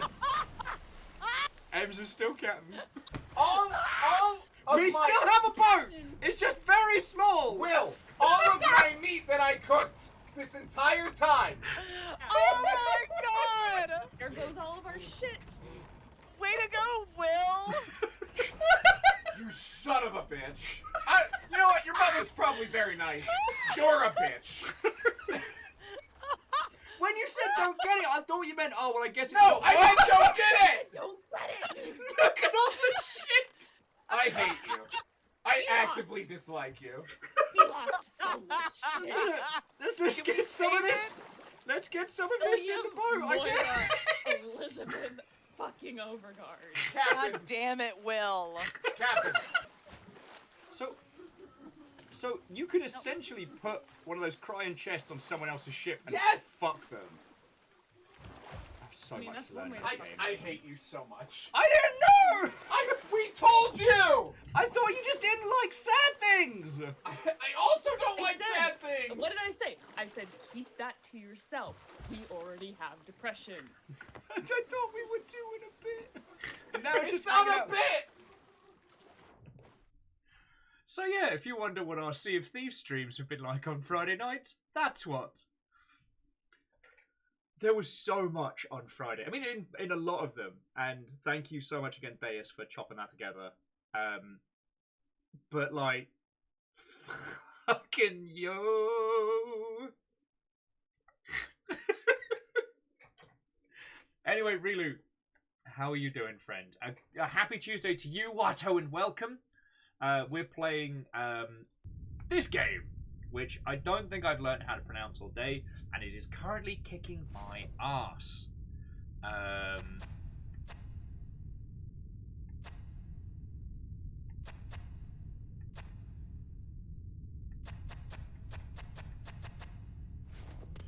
How is it going with your good self? Book says you sank twice in the same lagoon. We did, but the second time wasn't my fault. I was the one that was like, we need to get out of there and prepare for battle. No one listened to Will that time. It's like, you sink the ship once, and suddenly you're that guy. Lizzie says they're with Alnus on this one. They didn't say why not to do it, just not to. Can I be more specific? I mean, But what if they had told me? What would that story have been? Oh, we found a chest, and then nothing happened at the end. Well, that's a very different story. But instead, we've got an exercise in hilarity.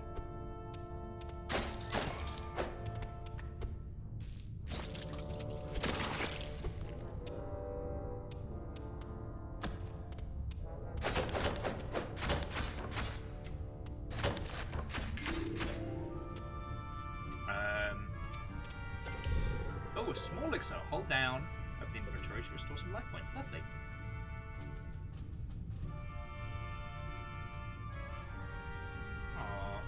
Well, Rilu, I hope you have an uptick in health days. And until then, assuming because it's probably late for you, allow me to be some late night company and conversation. But yeah, so Rilu, a whole bunch of stuff all dropped today. Thank you and your homing arrows.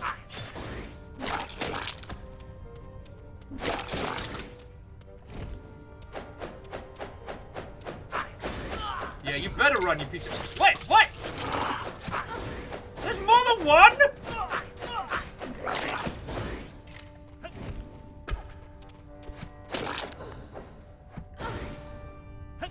Little bastards.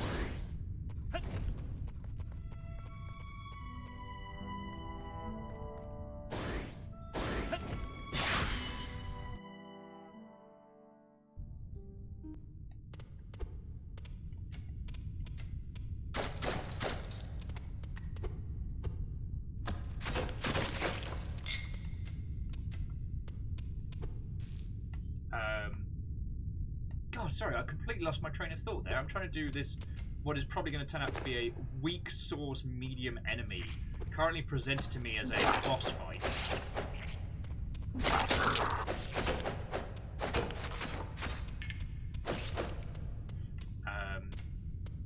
Yeah, so really, like, stuff that's been going on today. As you saw, Deus put out a new video based on Friday's CFP, which was very cool.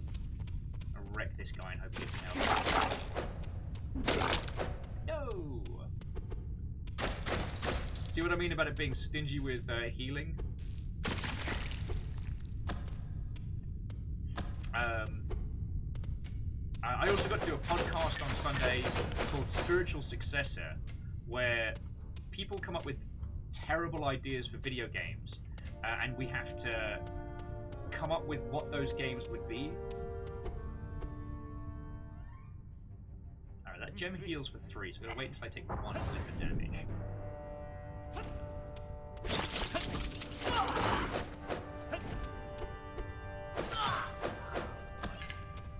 Alright, that's 1.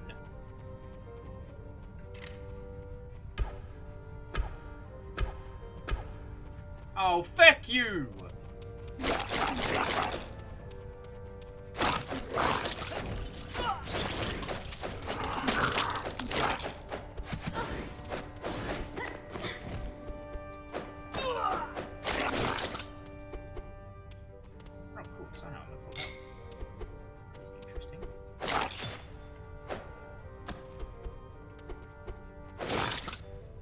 Excuse me, ugly slime monster.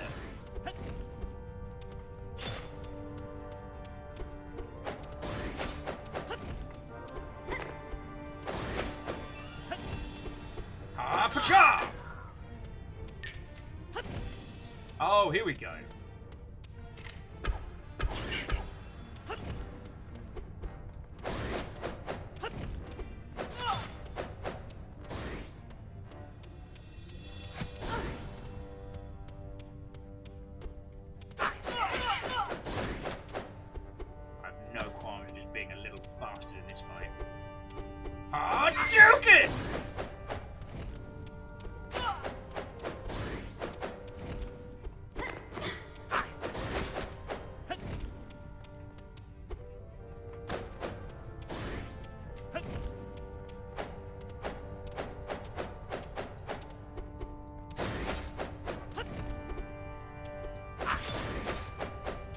So I can stab you in the face!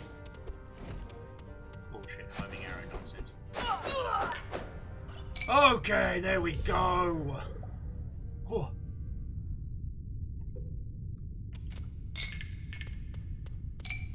Well, really, that's very kind of you.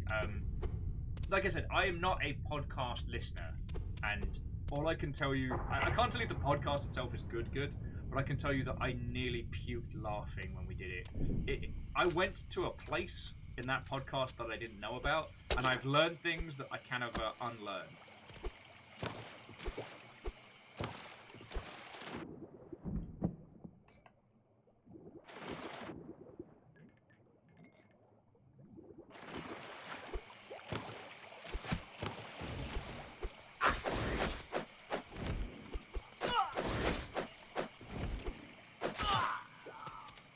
Guys are jerks.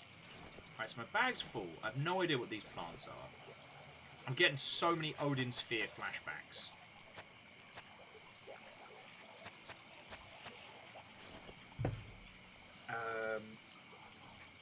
God, yeah.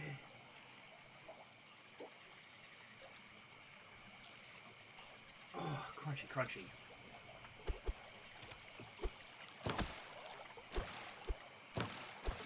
And yeah, we've been having a few little natters today. Aha! Fast travel. Wah wah wah. Petition to make teleporting illegal. Couldn't possibly comment.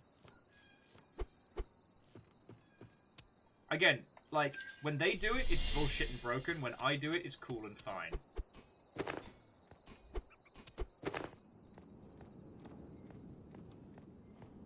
Okay, so really saying that they use podcasts for taxi rides to and from the hospital. Okay.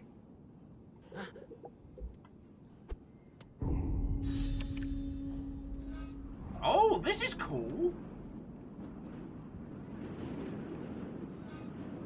Oh, this is very cool indeed. Now we've repaired the telescope, we can like actually have a look around the world. Vikings. The cool kids are coming.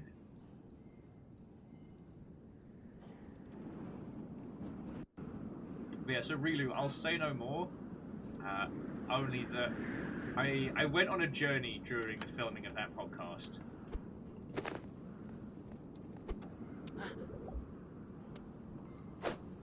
No full damage.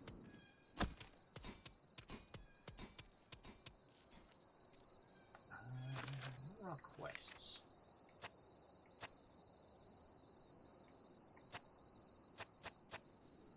Oh, we still got to kill some plague Khans. But yeah, really, we spent a bit of the morning talking about game introductions and what actually constitutes the intro of a video game, which is a surprisingly difficult chat.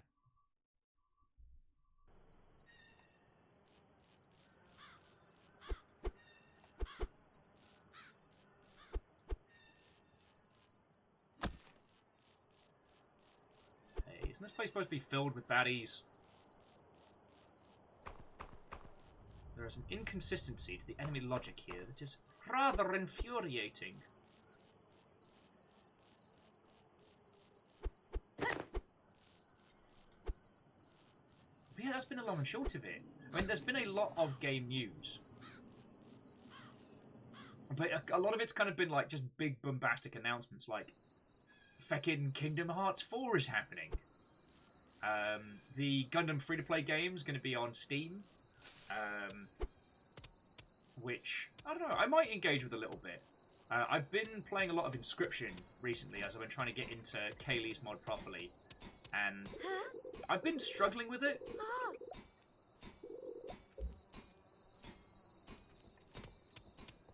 So let's do Dragon Fruit, Yard Seed, and Adventure Root. See what it gets us. One whole pie restores all life.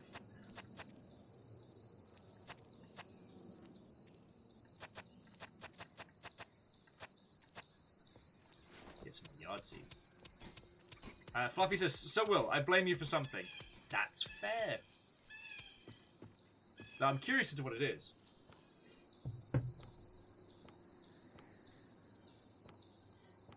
Now, I don't know if it'll happen. Sorry, just articulating off of what Reilly was saying on the spiritual successor. I can't guarantee it will happen, but I introduced them to someone very funny, and I'm really hoping, fingers crossed, that produces a podcast the likes of which we have never seen.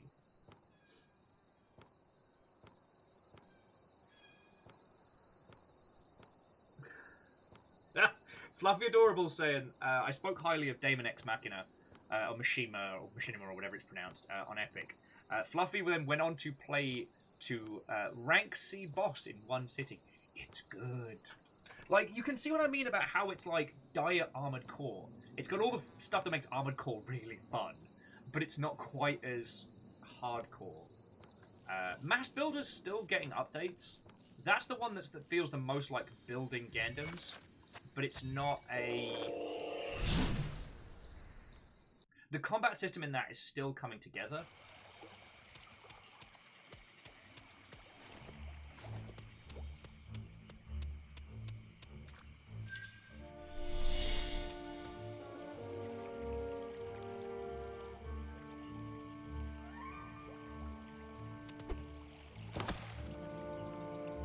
Fluffy, all I'm hearing is a recipe for fun.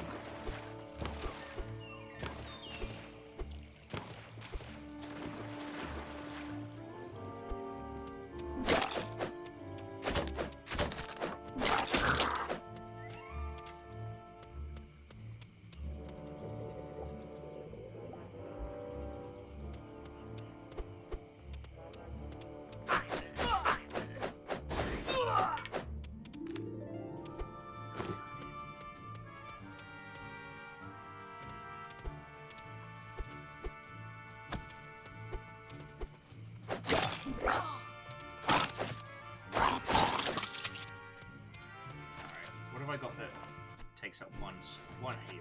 There we go. Veggie root. One little heal, we can start hoovering up some of these goodies. Again, this game is desperately making me want to play Odin Sphere again. Now that game is brutal and unfair, and is bizarre in the best way. But if you want to talk about a game where the narrator is of an interesting and questionable variety, that game, holy crud.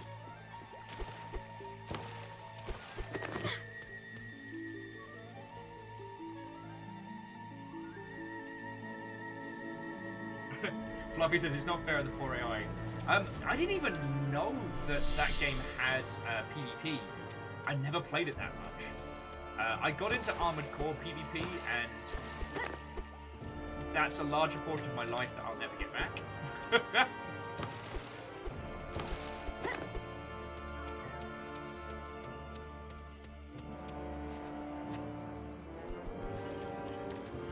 Make a potion. A nice calming tea. Oh no, it's a crepe. So we've got a crepe, a pie, and just some seed. Oh, interesting. So Fluffy's saying if you go online and do a mission with other people, you have the choice to duel at the end of the mission. Oh, that's fun. But, hey, Fluffy Adorable Kitten, I'm so glad you're enjoying that. Because, like, Daemon Ex Machina is the closest I feel we've had to a good Armored Core game in so long. I mean, as I'm sure you've seen, From Software's been polling users as their opinion on a new Armored Core title, and so...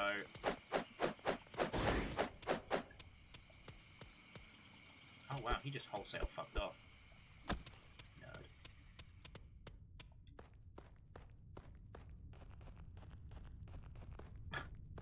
Well, this is very Slugcat.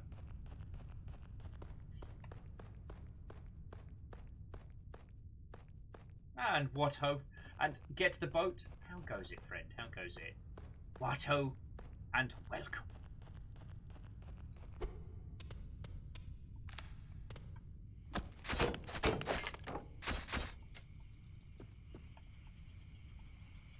Oh, darn it. Now I'm gonna get that treasure.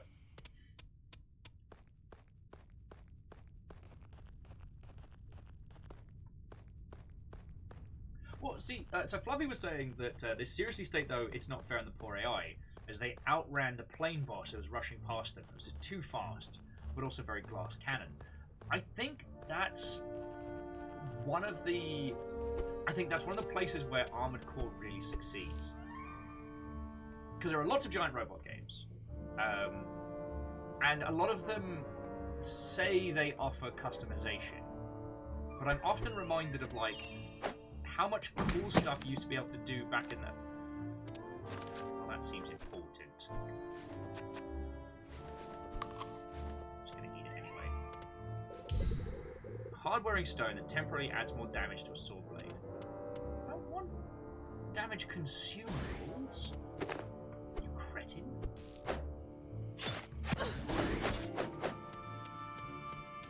This guy's an asshole.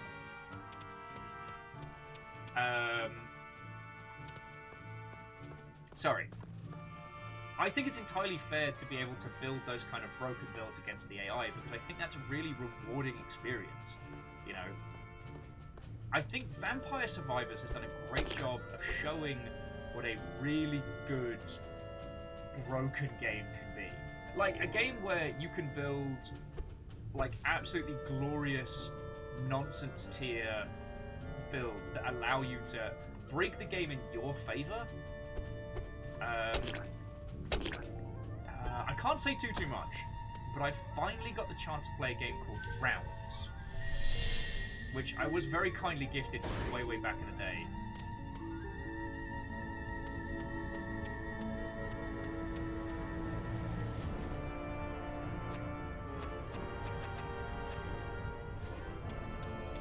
And one of the things about that that's so fascinating is it's very similar to Stick Fight as a game. I believe it's actually made by the same people. But with Rounds, each time you lose, you pull a card from a deck, which tweaks and changes your powers and abilities. So the more you lose, the more powerful you become.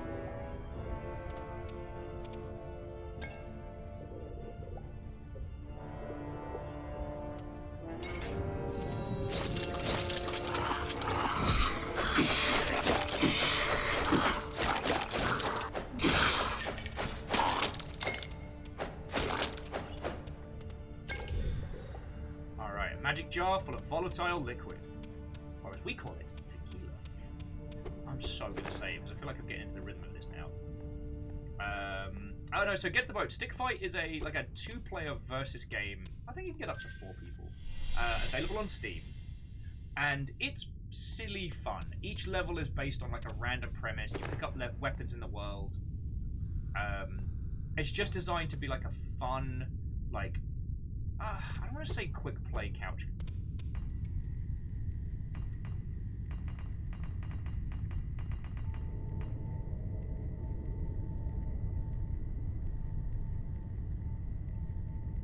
Interesting.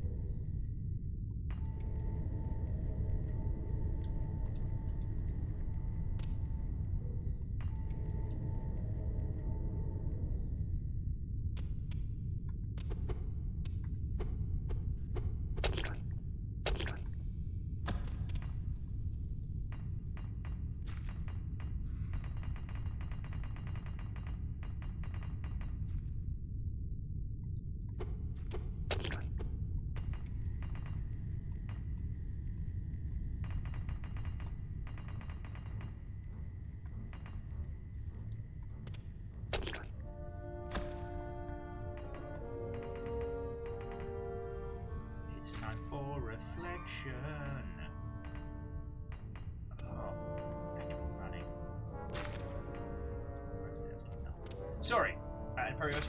What, old friend? Welcome back. Imperios, so my week of holding down the fort begins officially Thursday the 21st.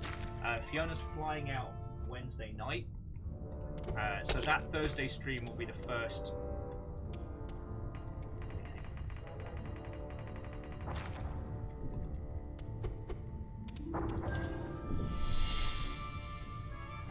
Oh, so we can save there. How cheeky. Yeah, so I was gonna bug you about it post stream, but I'd love some.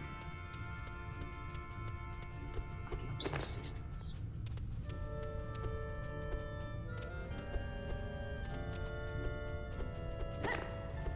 Star Lady. Watto and hello. How goes it? Could I interest you in a gigantic laser beam?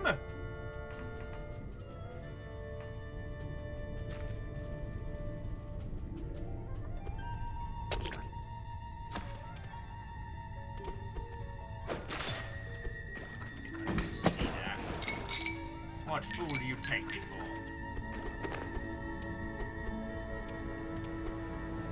Woohoo!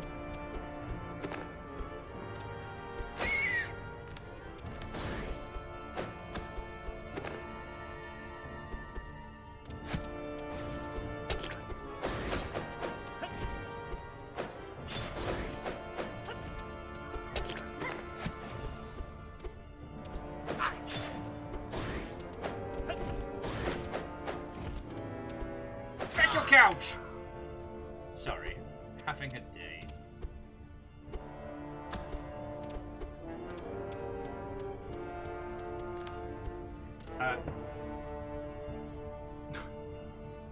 Star Lady, both can be true at the same time. Anyway, how is your Tuesday going? Sorry, I'm all over the place.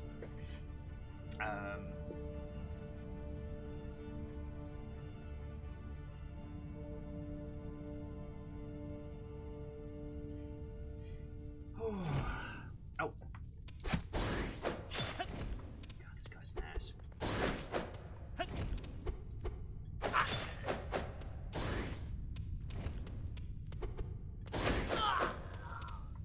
Line of fire. Okay.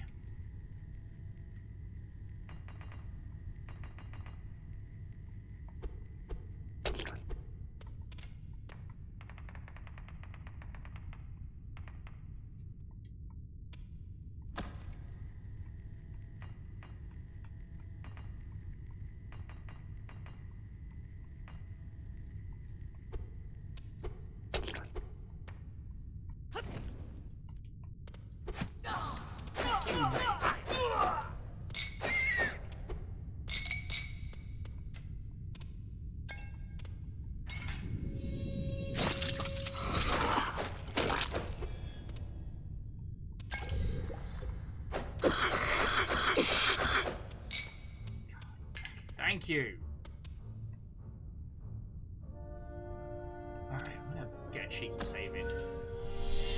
And I'm gonna talk to you lot for a second, because oh boy, this game looks adorable. It is very stressful high fantasy. So, Fluffy, again, I'm so happy to hear you get into Daemon X Machina. And I tried to recommend it as hard as I could when it was free, because, as I'm sure you know, recommending especially giant robot games is hard the best of times. And recommending them when they're like a $40 price point is difficult. But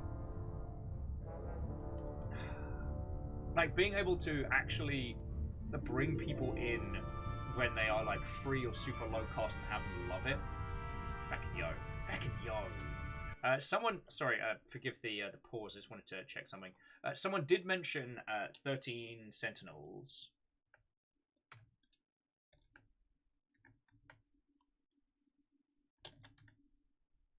No, it's just making sure we haven't. They haven't sneakily done like a Steam release, and I haven't noticed.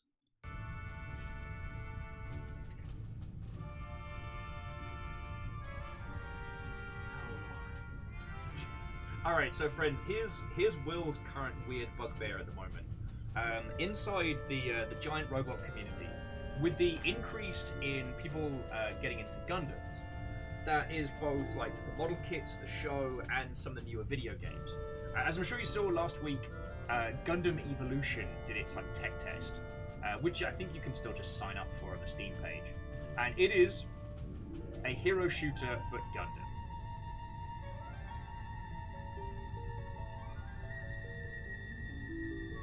Oh, get to the bit of Boat says, you're not pissing me off about the new Stanley Parable update. 9 months off the infamous achievement.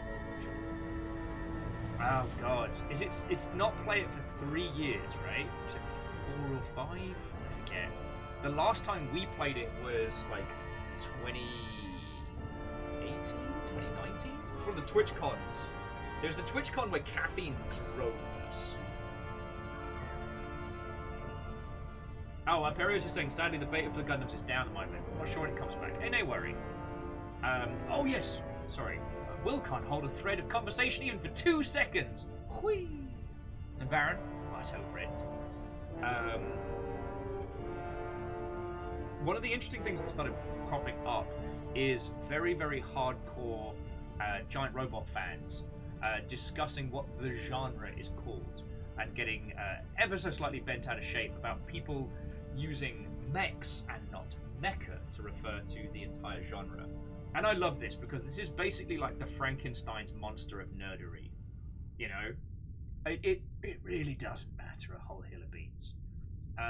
The shorthand mecha is like a Japanese term referring to giant robots as a whole, and I don't care.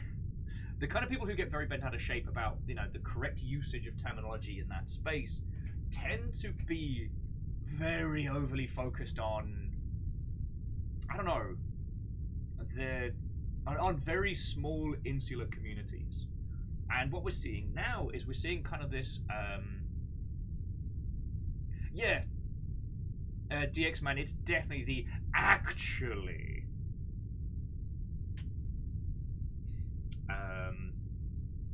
Perios, that is a fugly link if ever I saw one. I am not clicking that. What was I saying?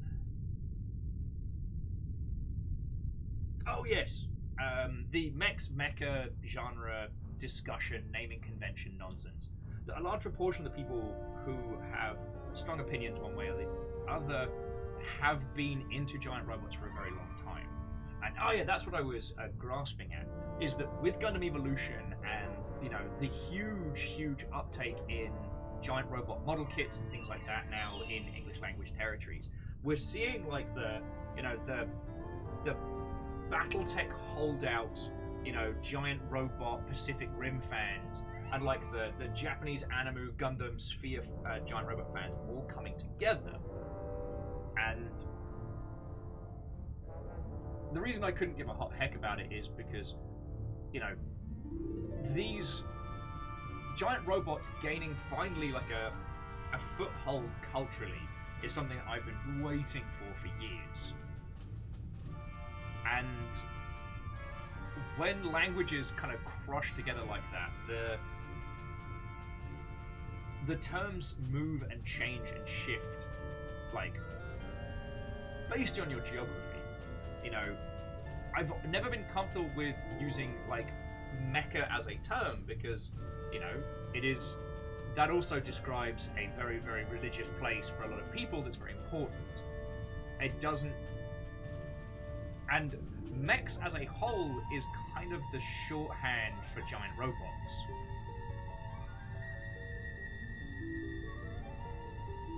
And I feel that once you start using mecha, you also get into the genres and subgenres within giant robots that only really matter to a small handful of people. And those people had their chance to kind of bring giant robot stuff to the masses, but were too hung up on infighting. You know, the difference between like Super Robo and Real Robo and all of these different subtypes never helped bring people in.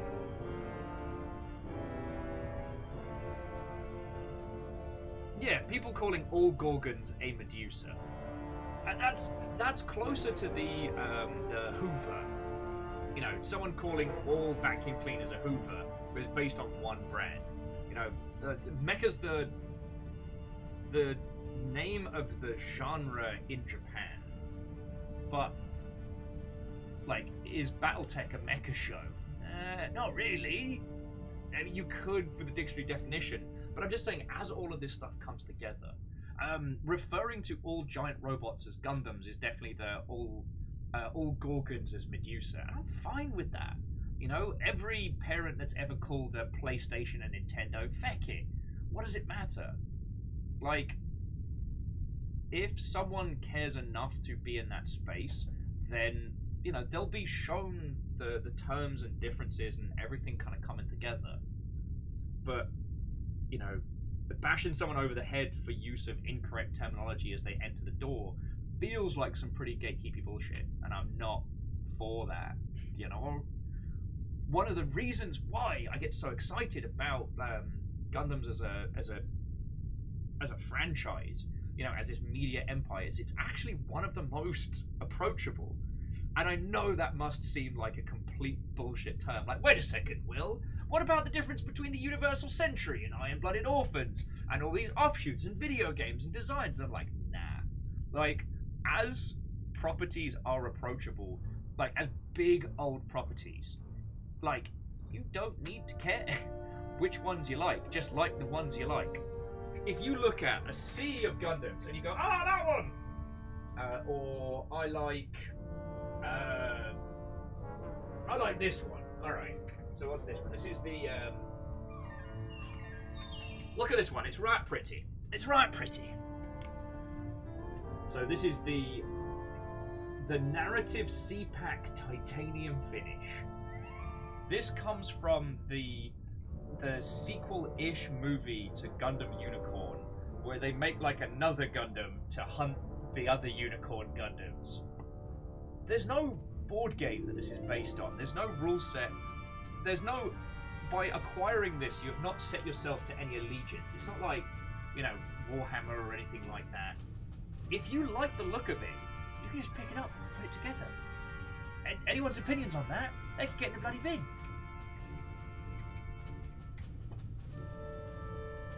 So, when it comes like the physicalities of it, it doesn't matter a hill of beans. And as to where you get started, like, a few people have made a few very good videos about this, but the long and short of it is that most of the big Gundam franchises are self-contained, or give you enough context that you can just watch them of their own fruition. You could start watching, excuse me, you could start watching Gundam Unicorn today, and you'll have a great time with it. Some of it might go over your head, but you know what will happen? You'll go back and watch the OG old stuff, and then suddenly be like, oh, that's fucking cool. There's almost a reverse unfurling to it, you know? I mean, Biggs, isn't that the eternal question? Biggs really wants to run a Battletech / Stompy Robot RPG. Just gotta find the time. Yeah, C222 nailing it. Can you get me a Kleenex? Actually, it's just a facial tissue. Please, just give me something papery. It's pouring out of my face. That's what a lot of the mecha discussion feels like to me. And the reason that I thought about this is, like, you know, Fluffy getting into Daemon X Machina, Deus Ex. Now, I'm trying to remember the team that made that. Sorry, here is me stopping and starting the... Oh, here we go. Come back to that later. Okay, so let's have a look at the store page, because I'm trying to remember who put this together. So it says it was put together by Marvelous Inc. So the same team that did Rune Factory, Story of Seasons, Fate Excelia Link. I don't know what that is. Usually I'd lean on Catastros for Fate knowledge. So it's still a Japanese game dev. But the same people made God Eater, believe it or not. No, that makes sense.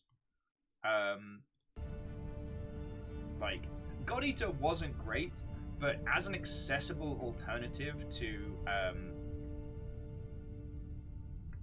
Monster Hunter, I thought it was very, very good.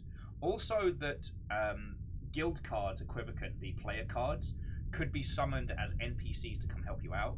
So if I was playing a lot of God Eater and we played like one match while hanging out, you could still have my character come help you out.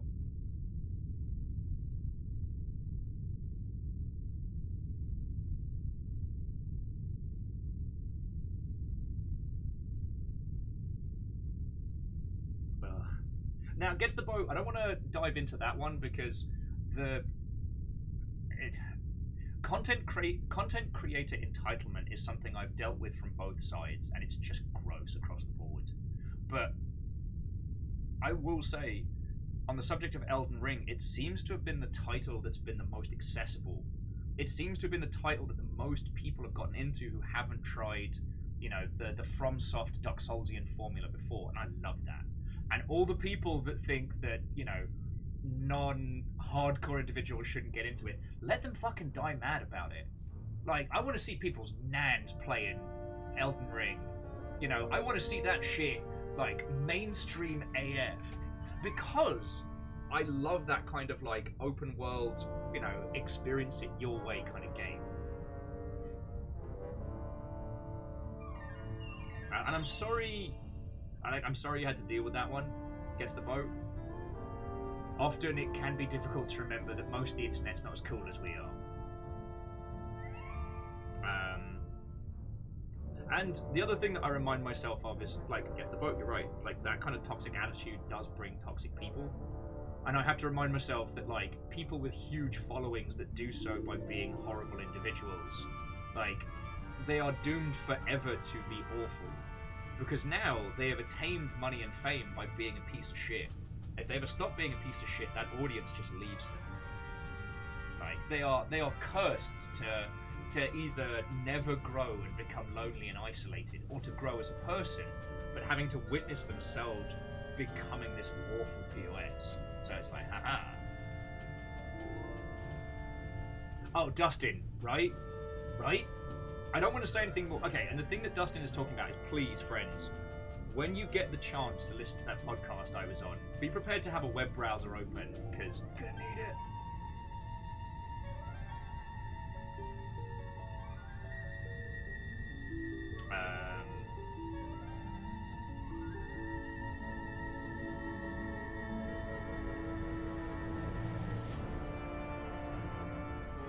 God, yeah, sorry, there's 3 conversation topics, and my brain was trying to choose which one to roll onto. But I'm very, very anti-gatekeeping. It's one of the things that I've tried to say about, like, the giant robot-y stuff, and I've tried to say about a lot of the more weirder, hardcore, strange games, is that, you know, while they can develop fandoms who are very, very like, oh, you're not one of us, if the longship has proven anything, is that those people can get the fucking bin. Like, here we have a squad of people that will play Animal Crossing, GTFO, build Gundams, drink hard, and generally look after each other. We have as many people who crochet hardcore as we have people that will do... as people that will, you know, whittle their nights away painting intricate models from great big war games. Do you know what I mean? As a squad, like...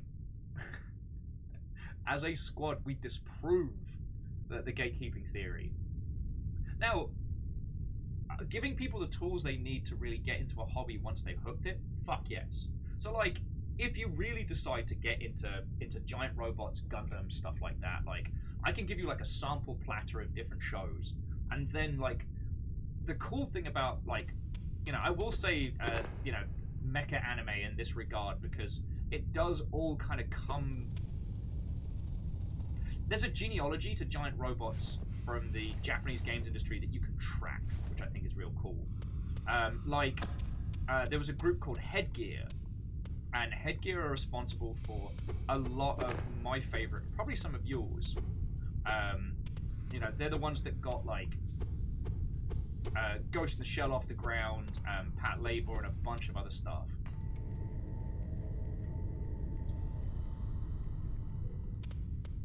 Oh, that was the bit we already did. Alright.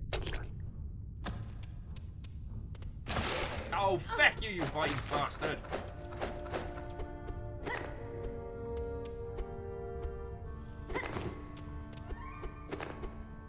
Oh, that was it. We didn't have enough,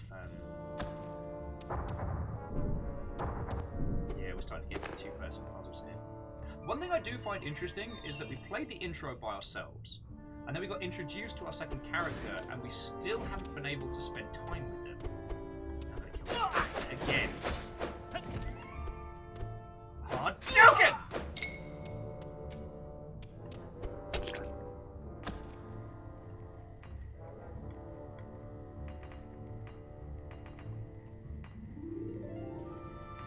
Hang on. Oh, here we go. get some feckin' the mummy style reflection stuff going on here. There we go. Sorry.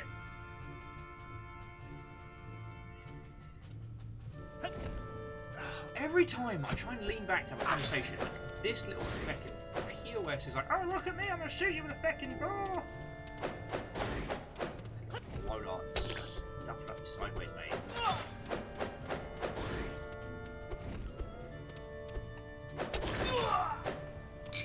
Sorry. You know what? I'm just gonna bring this up. Alright. Oh, and get to the boat. I can thank you. Fluffy says being a gatekeeper is to be a mongoloid who needs to learn to go outside, so acting like a vampire. Yes. And it's such an ancient mindset to be in.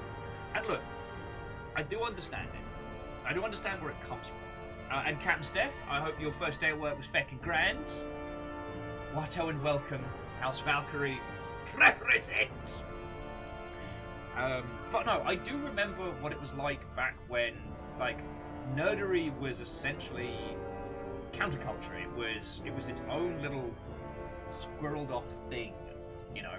You did have to be protective of your space because, you know, back during the time of monoculture, we did have to be protective of our spaces because people would come in as, you know, as bad faith agitators. You know, someone would be like, oh yeah, I really want to check out your video game stuff, and then rip the shit out of you for it. It was a bad time. And I remember those, but times they have changed. Like, nerdery is now part of culture. Anime is watched by everyone now. Like, these aren't even little niche nerd hobbies anymore. They're just part of culture. And so, to be gatekeepy in that regard, what is that? Is to be like, oh, well, you're not as much of an anime fan as I am because you don't use the correct terms. Like, what has that interaction done? You've either taken someone who would have been a fan and turned them away. So maybe they go, oh, well, I guess I don't want to hang out in this space. They're not going to let me learn what the correct terminologies are. Or what have you done apart from alienate yourself from others? So it's like... Sorry, so Book says one thing that instantly put Gundam on their watch list is the video of Char doing a bazooka headshot. Is that from the Origin? Because that's a great place to start. But, like, now we're out of monoculture. Now we're in a very weird time. Like, the information age has made things very strange. Don't let me go too hard on this one, because I'll start talking about Will's theory of generations, which basically that, you know, the concept of generations is now dead. Again, I often feel that the Longship as a whole proves this. The age range of individuals that we have in this space, like, ranges from obviously 21-year-olds. Obviously. Wouldn't have anyone under 21 here. And nor should those people tell me their ages. God, I still feel bad about that kid who was like, I'm 13! And I'm like, why? You could have just not told me. Now I've got to ban you from everything I'm on. Great. Thanks, Dingleberry. Sorry. But no, like, the age spread of individuals that we have here is massive. Like, we have people who are barely 21, we have people in the 40s, 50s, like, across multiple different spaces, across, like, geographical different locations. Camille, I did not say that. How are you doing, Camille? Casually yelling, get off my lawn, you crazy kids!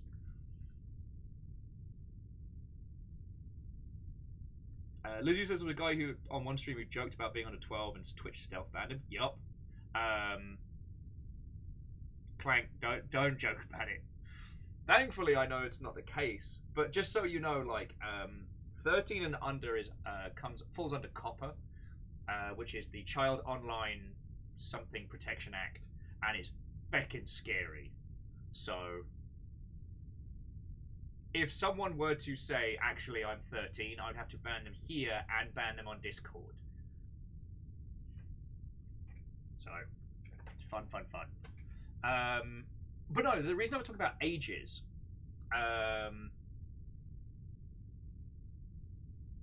the reason I was talking about the age of the group is, again, like, we aren't all from what would be considered in the past one generation. And the reason being is we have access to instantaneous communication between us all. Like, I can, at this moment in time, Kestrel can share with me fucking crochet stuff up the wazoo. And Kestrel, I don't know if you're going to join the Gundam contest. I really hope you are, because I want to see you make crochet like a tiny little outfit for a Gundam. That would make me very happy. I also have some recommendations on what giant robots would work best with a sweater, but that's another story. But also, like, Fearless can share with me like videos of the armor roleplay activities that they've been doing with, like, you know, SCP style super hardcore milsim RP online. I fucking love that. I get to see people's cooking, art, the drinks they make, the place in the world they are. Like, the community we're in is our unifying factor, but it is not our sexuality, our gender, our age, or our location. And so that puts us in a weird spot where how would you the idea of gatekeeping based on like age or knowledge or things like that would fly totally in the face of everything we've got going on here, because it would keep people out of certain parts but not the There are so many wonderful things that we've all experienced and that we know more than everybody else here, and the idea that we get to share that with each other is one of the best things. Oh no! Well, okay, so Hillian, have a lovely rest of your day.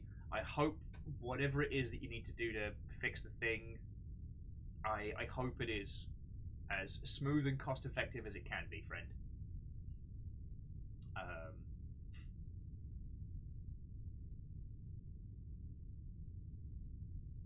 Fearless once sketched a Zaku wearing a suit. It was a mobile zoot suit.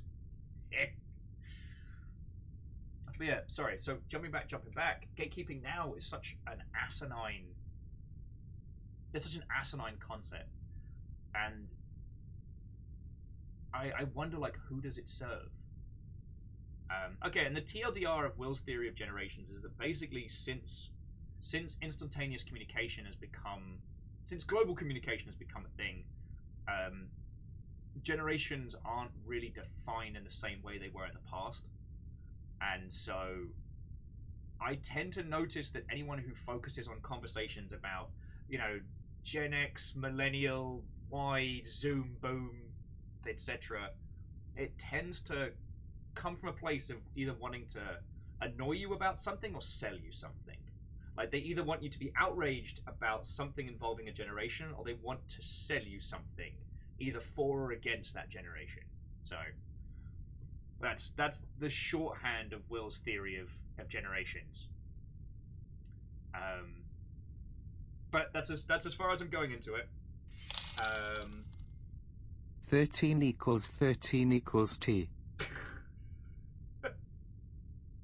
Feckin' wet. Camille, thank you for $13. That's feckin' kind of you.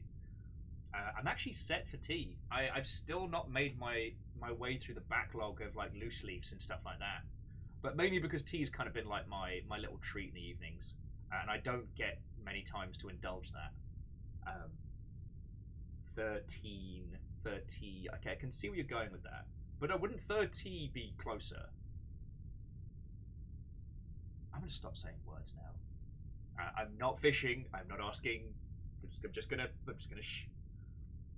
Camille, thank you kindly. And I hope things are going with you, friend. It's rare I get to see you at this hour.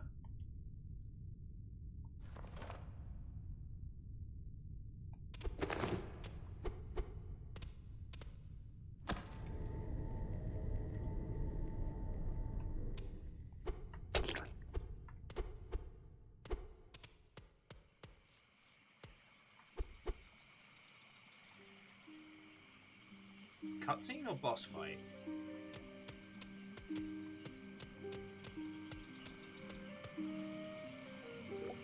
Cutscene! Yay! The gang's all here! except for the other guy.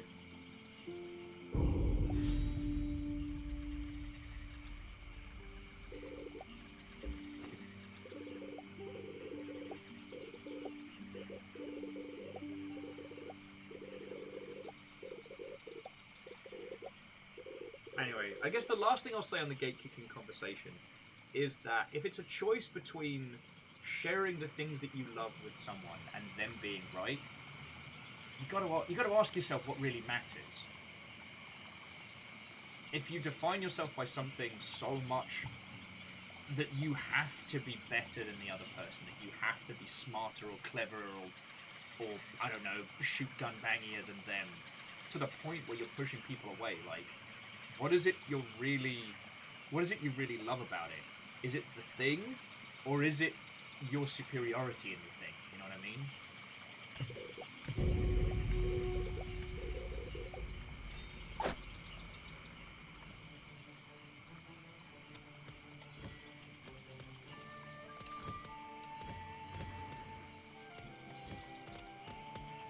Alright.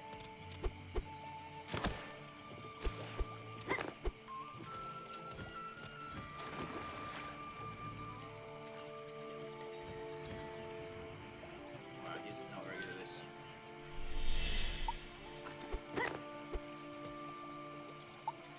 Is it the same? Wait, no, they have two different inventories? Nani? Okay, so get to the boat, Hillian. I really do want to see Hillian's problems get fixed, and that would be a great help. But if you could move that onto DMs, I'd really appreciate that.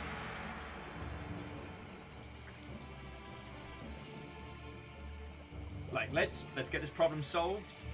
You know I want that to happen. Hey, nothing to apologize for. It's a polite request from myself. Oh.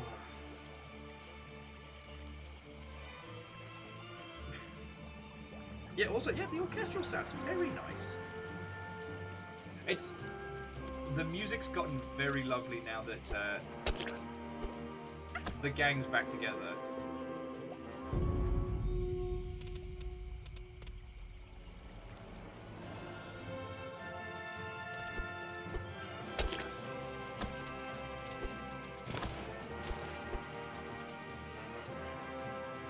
Seeing if there's anything into the depths.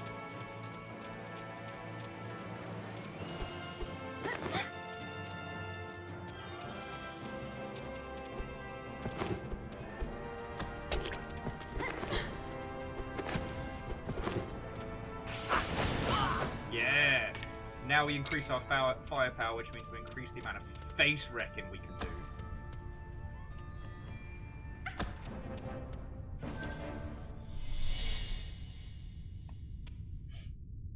Unfortunately, now we're back down this way. The epic orchestral has ceased. Alright, so we can't go that way just yet.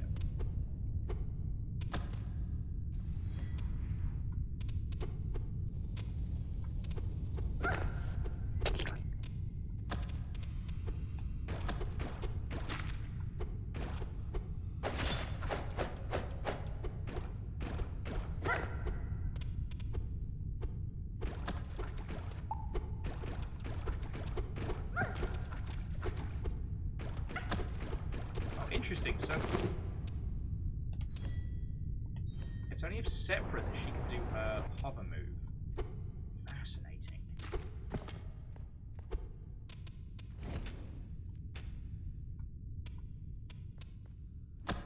And then we get boy Dingus over here. Thank you, Zambi.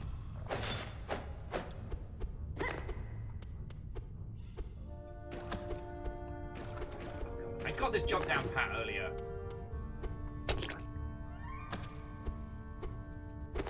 There we go.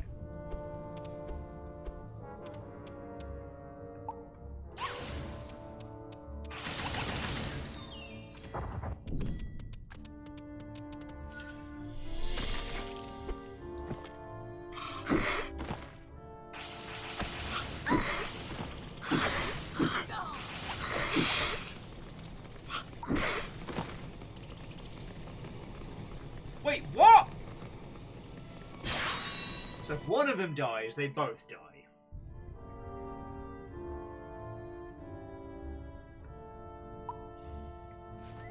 So you better eat a thing.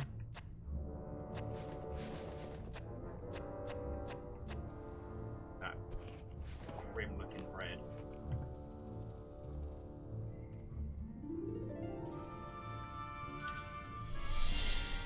Yeah, we're at 2 character o'clock.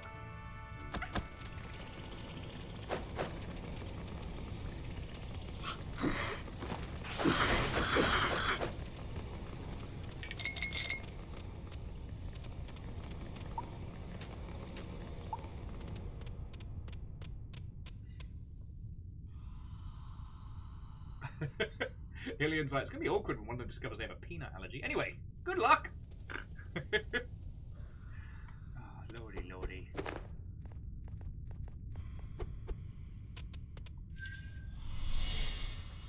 Anyway, sorry, friends. Thank you for letting me rant on kind of anti-gatekeeping. It's just, it's one of those things that is so dumb. And it... Like, it's so counter to the current situation. I just...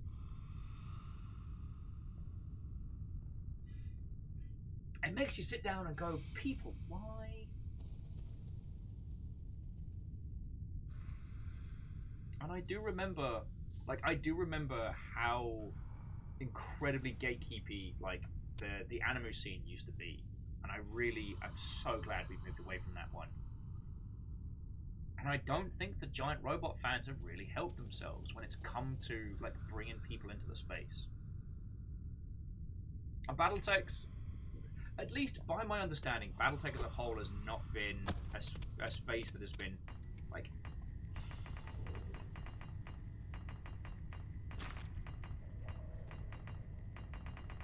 heavily gate-kept.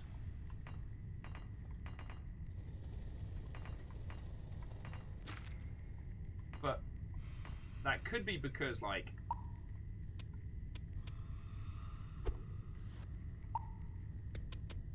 right, fuck you. Alright, children. Sorry. One of the reasons behind that is probably because, like, the game itself is very complex. Battletech as a whole, love it to pieces, but it is not the most accessible of board games, you know what I mean?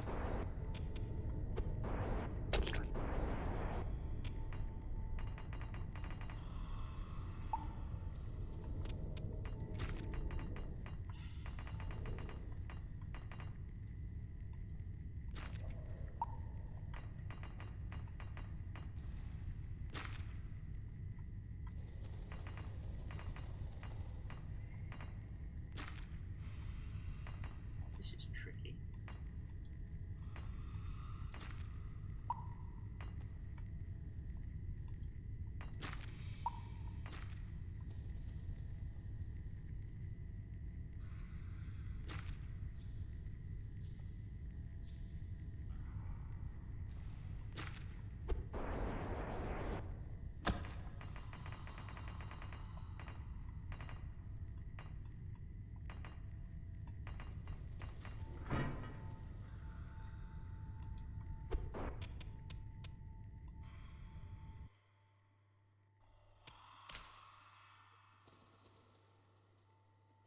Wait. What happens?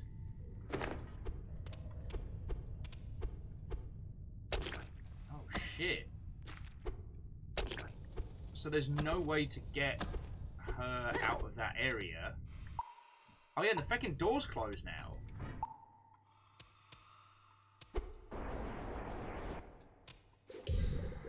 Bracelet helps concentrate mana and carry out a charged attack. So now I can go hard to good. Kamehameha.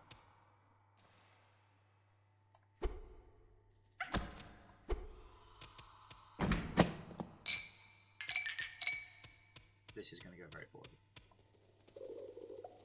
Looks like we need a special container. Are you? Okay, no, it's fine. It's fine. Just go swap characters. It's fine. It's fine. Aperture.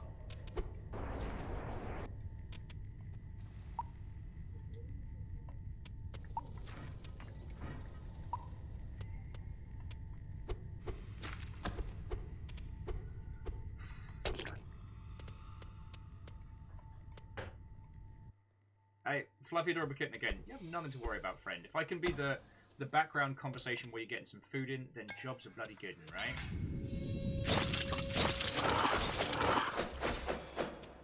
Just use my passive technique. Just slash them in the knees until they stop. Alright, so we've got... Let's have a look. So we've got 3 of 3 jars. We killed the plague things. We haven't opened that yet. And we did find our friend, but we haven't found Big Fighty Brother yet. So let's get the gang together and let's back off.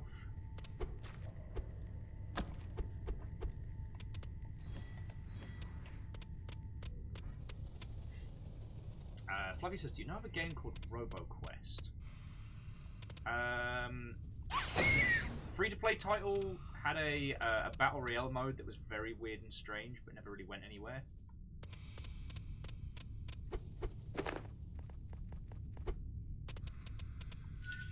Because there was RoboCraft. Alright, let me check.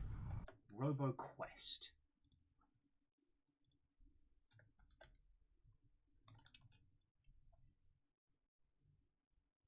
Oh, I saw this doing the rounds. It looked more like FPS otherwise rather than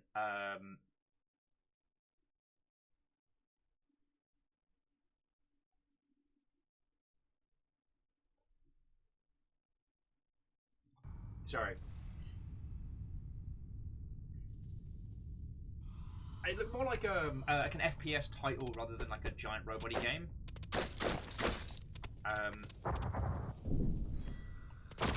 Like, as someone who thoroughly enjoyed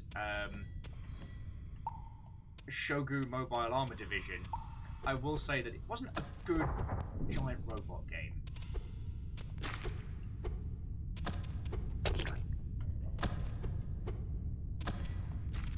Oh, sorry, and if you hadn't heard of it before, so Shogu Mobile Armor Division was a first-person shooter from 1,000 years ago. And the premise is that you played like a future Animu cyber cop in the mystical lands of, I don't know. Wait. Can we get them back?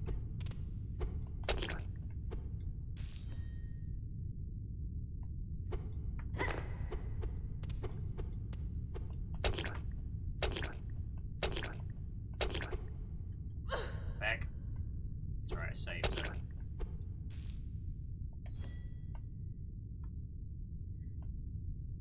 So it's an FPS roguelike. Ah, yes. But yeah, so Shogu Mobile Armor Division was an attempt to kind of do the whole... I mean, you can't get through. You're so bloody high! So help me. So help me. Same bloody height.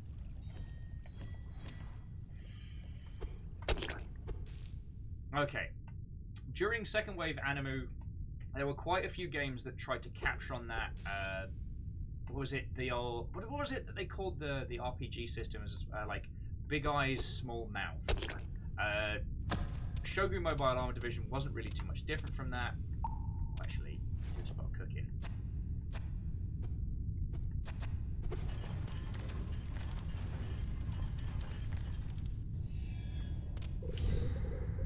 Oh, stores all life points. Lovely. Actually, I'm going to heal these two numpties because I feel like they're about to get their asses killed repeatedly.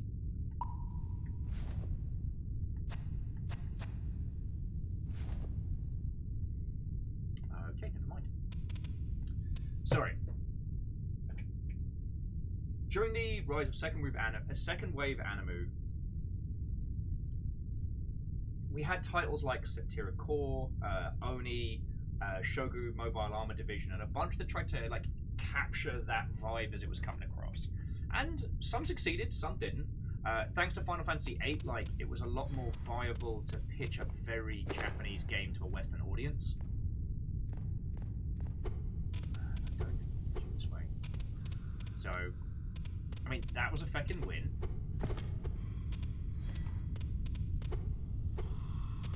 But one of the things that was really intriguing new audiences was, you know, the rise of the giant robot.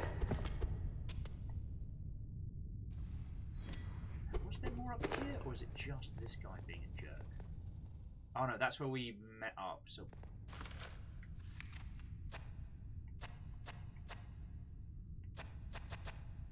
Okay, so we still need to find either another lens or something of that equivalent.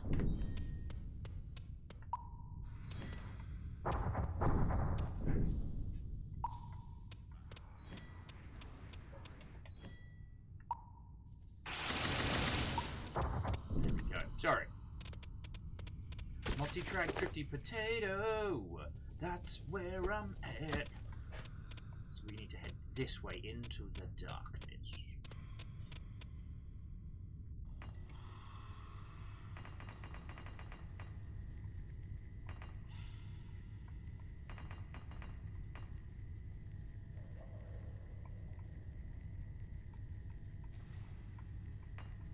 Seriously getting some, like, classic mummy vibes. Oh. Alright, hello puppies. Yadar is struggling to both do annoying mirror reflection puzzles and talk about second wave Animu's influences on video games.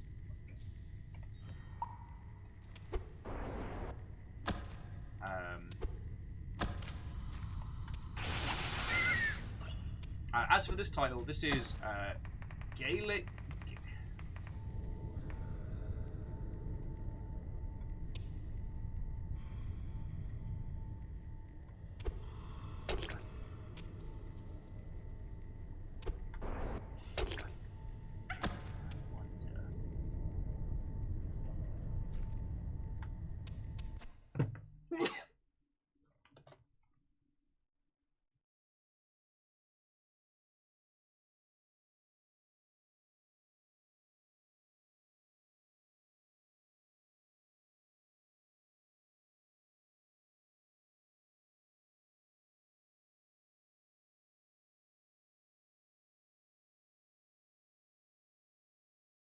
Sorry about that, friends.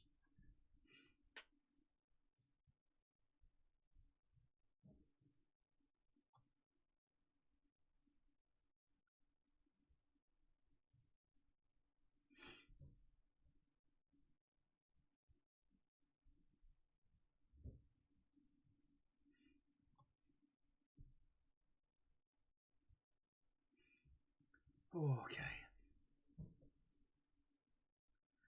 Sorry, where was I? I think I might need to go just grab a glass of water. I am definitely being a multi-track drifty potato. So I tell you what, I'm gonna go get a glass of water. I'll be back in just a moment. If you need something to entertain you, in the meantime, where was it? We have the newest Deus video and the spiritual successor podcast is out and about, and I am very much looking forward to you giving it a listen because it is ridiculously funny. I'm not even saying that I am funny in it. It was just a whole heap of nonsense that I was not expecting. Ah, your timing was perfect because now you are dead. So friendos, let me put some smooth tunes on. Like I said, I'm just gonna grab some water, and I'll be back with you all in just a moment. Sorry about this. I know, How dare I take breaks to hydrate? What a bastard I am! On that note.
Oh yeah, it is.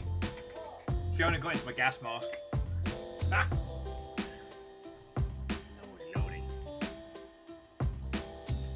Right, and Book, I've been a fan of DJ Cutman for a long time. It's actually made me really happy to see how how game shops has become such a huge part of culture now, just by virtue of being safe for stream. I love it. Oh, friends, I'm gonna sip on my water and just have a little chat with you lot, as I've just got I'm a little bit lightheaded, and honestly, while I do not think this is necessarily a bad game, me and this game are currently not getting on. I don't know if you've noticed that. I would theorize the problem is me, not the game. But God, yeah. At some point, I do want to stream good old Shogu Mobile Armor Division, because it tries and fails at doing a giant robot game so hard.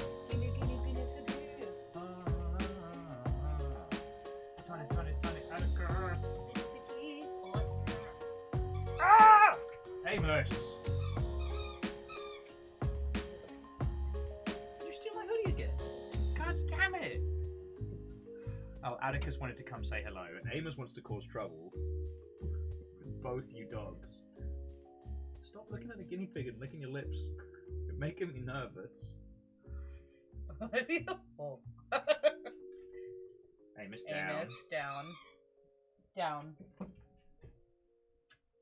Oh, he's just like, oh, hello, I'm here for the stream now. It is me, Atticus. Hello, my counterpart. My tiny boy, yeah.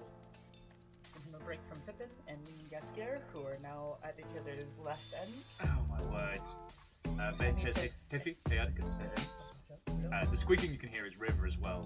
Musical accompaniment of squeak, squeak, squeak, squeak, squeak, squeak, squeak, squeak. We could build them another little house to hang out in. Yeah, the last one got demolished. Yeah, they were basically like in a hovel. They didn't mind it. Greyjoy's like, oh, Nugget. Yeah. Atticus has kind of become the cuddle nugget of the family. He likes to be out of the cage, all he can get.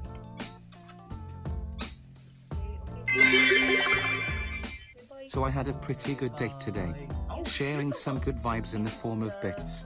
Viking 64 friendo.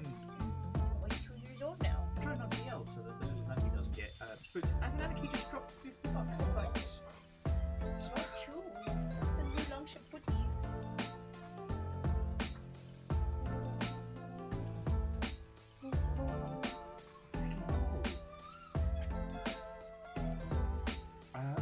That's really fucking kind of you. Thank you. Holy fuck. Regina Viper, watto and welcome. I'm just taking a little break from the game and just having a natter with everybody while I get some water in my system. But no, that's a fuckload of cash. Thank you. Like, it took me a long time to recover from last week. Like, I mean, as you can see, the Jarl Infinitus Fire Strager still reigns.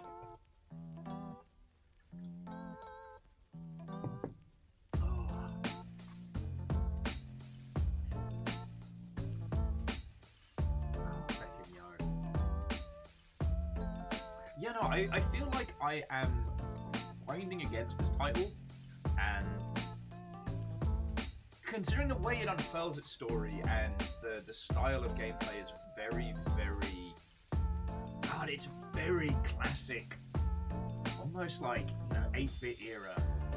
It has a very strict set of rules that you have to appreciate. Fluffy, no. Alright. Puppies.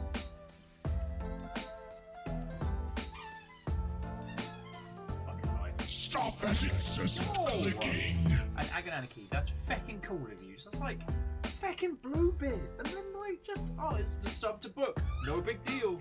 Alright, puppies out of here. You gotta play squeaky, squeaky, squeaky, squeaky. But heck off.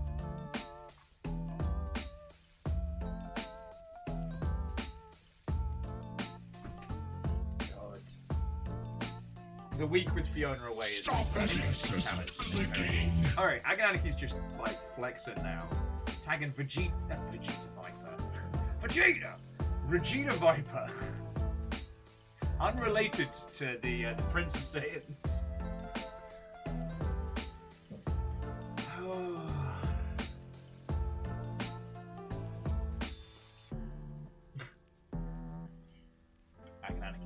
kind of you. Thank you. Oh, excuse me. But yeah, I'm trying to think of some more like second wave anime games that are really good examples of that. Because it was such a strange time. Oh, sorry, friends. So the three waves of anime is very much from an English language perspective. So first wave anime was things like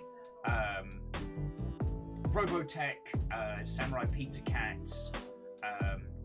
The first wave of shows that were like taken, repackaged, and broadcast on like American and then US television. Second wave anime kind of refers to like the VHS explosion, you know, Manga Entertainment presents, and that's like your Akira, Ghost in the Shell, you know, Miyazaki stuff. Like the second wave of like primarily VHS releases that help spread anime as this kind of like edgy underground, like, you know, counter cinema kind of thing, which was fucking cool. Yep. Go-Go 13, Ranma, Bubblegum Crisis, all of those definitely fall into that second wave. And I don't know if we should necessarily call it third wave, but like streaming era, as it currently stands, where like anime is just part of culture now. So like, there's no barrier to entry between you and anime. It's on Netflix, it's on Amazon, it's on Hulu. You can watch anime right now with no worries. And that's the current stage we find ourselves in. But because Manga Entertainment really led the charge with second wave anime, it gave it all this kind of very, very specific vibe, because they were grabbing specific kinds of shows initially. So it led to games being influenced by those being a very specific sort. Oh, feck's sake.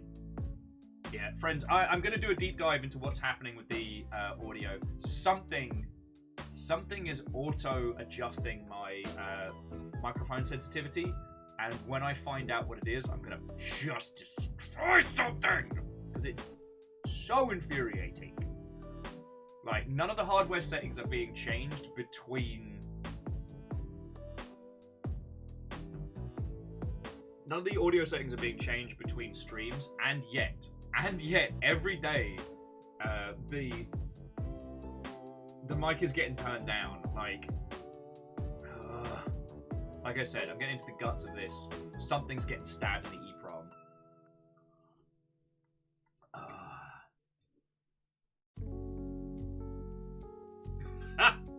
Hey, Arty Po, I was telling people it was funny. I nearly puked laughing doing that podcast. You're welcome. And the thing is, on the same day that we get a new Deus video as well.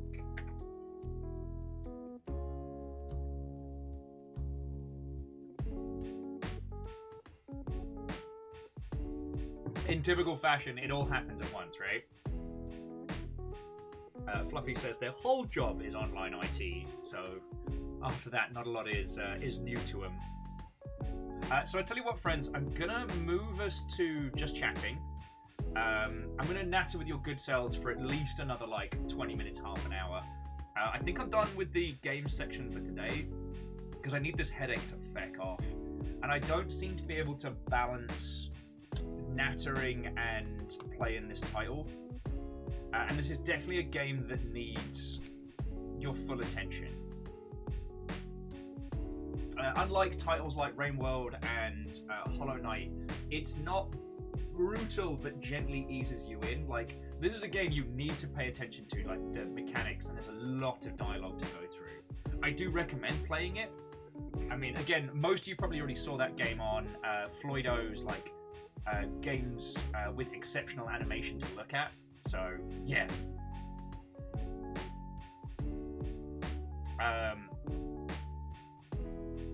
But yeah. Again, Dustin, like, it was your recommendation. They even called you out by name. So, it was such a lot of fun to do. And I have recommended it to some other industry friendos, so let's see what comes of that.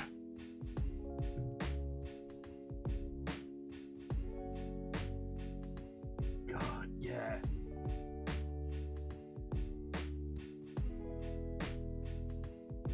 Like, Artipo, I don't want to spoil it for those that haven't listened to the podcast, but the thing is, I'm still looking at it. Someone earlier today described it as the Bayer tapestry of cringe, and they're not wrong. They're not wrong.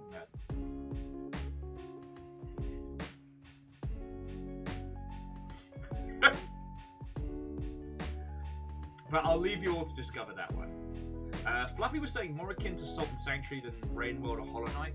I don't know. I haven't quite found a good analogy for it yet. I need to digest the game. It doesn't fit Salt and Sanctuary because Salt and Sanctuary's about the grind.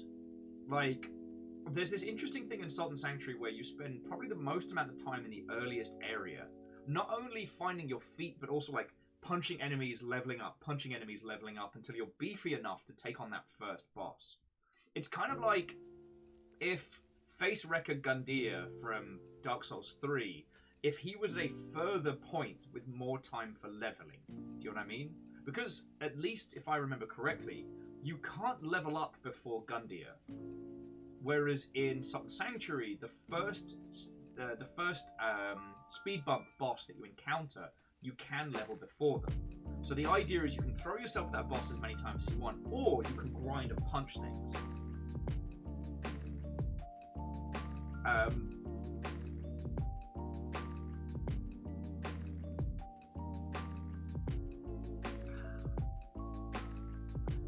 Alright, Arty Poe, I'll say this, hopefully this doesn't spoil too much.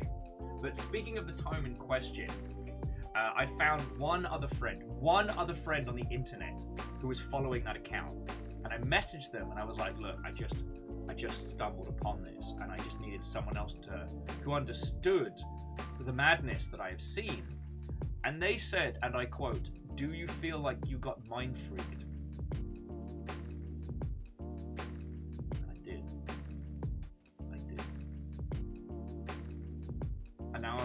And now I have to live with the cursed knowledge that everything that I saw may have been intentional for that moment. Oh, Fluffy said meant on the smaller details aspect than overall. Sorry, Fluffy, I'm battling this bloody headache, so I apologise if I'm speaking in broad strokes. I didn't mean to dismiss what you were saying. Oh, so I'm slugging water. I had some painkillers.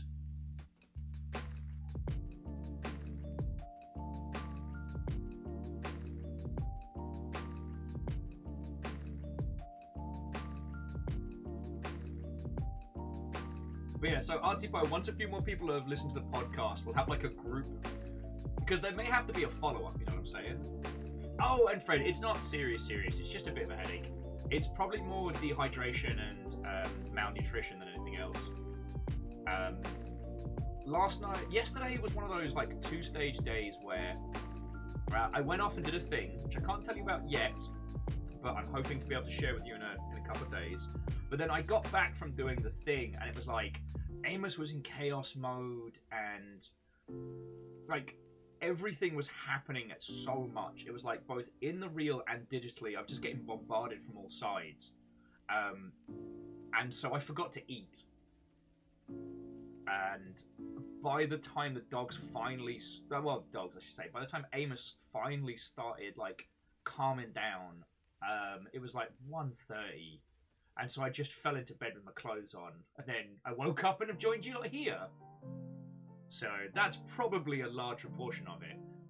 I'm very glad that my current odour cannot be conveyed across the internet, because let me tell you, I need a shower. Dustin, I'd love to say we'll do a live listen stream, but I'm so behind on like watch and stream party stuff. Like, we may have to set up the Digimon watch party without me, otherwise I doubt it's ever going to happen.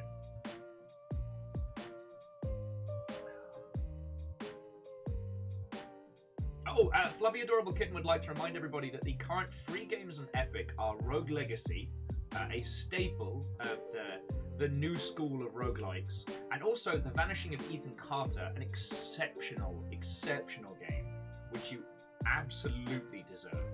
I think that's actually where I met Get to the Boat, was The Vanishing of Ethan Carter. Okay, so Arty, good luck on your coursework.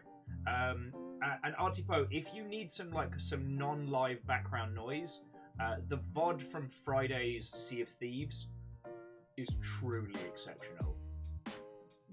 Like,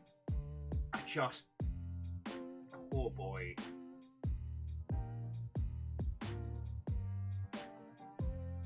Oh! Fluffy's also saying that the next free Epics games are going to be XCOM 2 and Insurmountable. Lovely! Wait, which one's Insurmountable? My brain's drawing up a blank. God. I just have to... I basically am using my Steam library as a...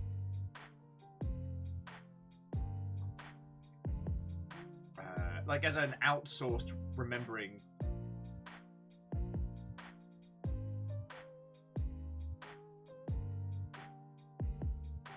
Oh, this one!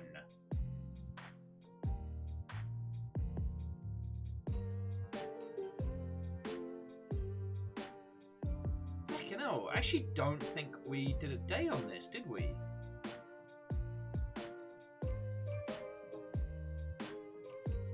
I wonder why we didn't do a day on this. There was a reason.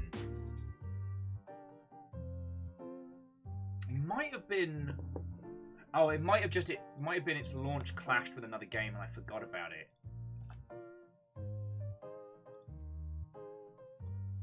Huh. It's not even wishlisted.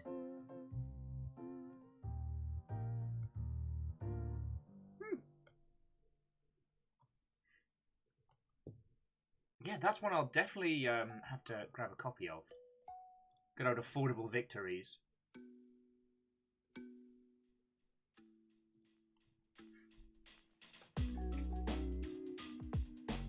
Yeah, I'll be able to get it on Epic.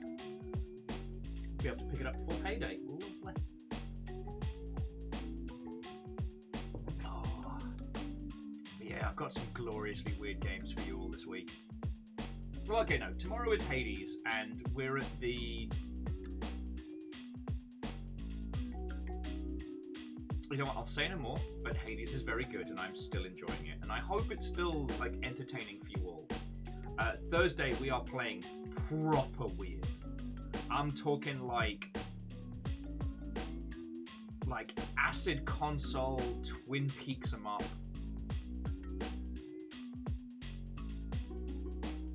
And I'm really looking forward to sharing it with you all. Because it definitely has that intentional lo-fi for the sake of effect rather than limitation kind of vibe, which I'm in love with.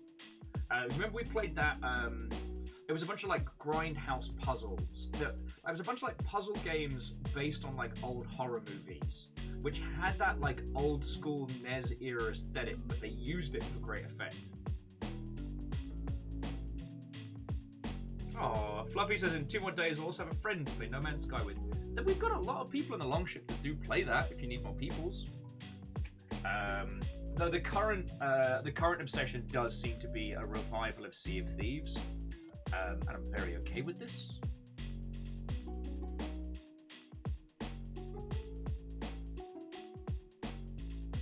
Though there's also a new update for Back 4 Blood out as well, so at some point this week I'm gonna be like, please come drink and play Back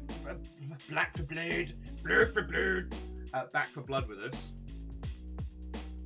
Oh, in case you haven't seen it, so there's a new, I think it's going to be considered DLC, but it's part of the special version, which I'm lucky enough to have gotten I think it was a press key. Yeah, I'm pretty sure it's a press key. Anyway, if I host the game, that means we get the new upgrades, which is 2 new characters, some hidden legendary rank weapons, but the real thing that I'm looking forward to, the real hook, Flesh Maze! Flamaze! Throughout the level, you'll be able to find these openings into like a hidden, twisted. I don't know what to call it.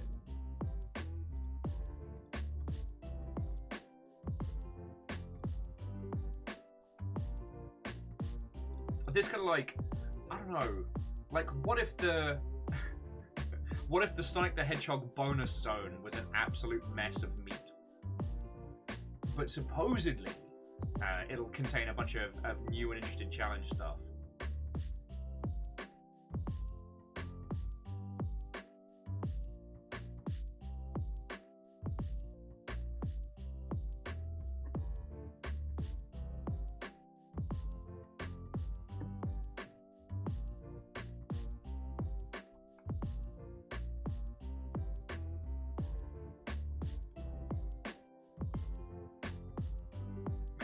Get the Boat says Flesh Maze sounds like a metal album. I'd actually be surprised if it isn't already one. So yeah, at some point I'll try and get a band together for some blast for bloodening. I really enjoyed my time with that game.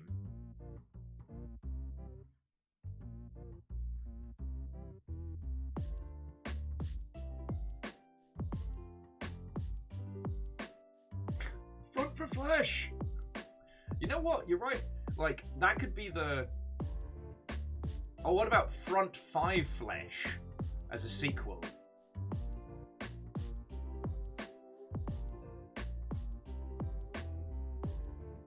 The next game then could be called Six to My Stomach.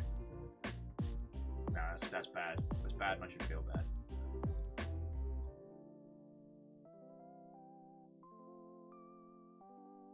Fred says, how well is the game doing? Is it sequel likely?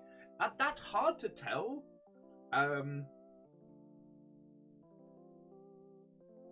It's really hard to tell at this stage. Like a lot of the co-op shooters, it had like a big uptake, and it was on Game Pass at the same time as it dropped.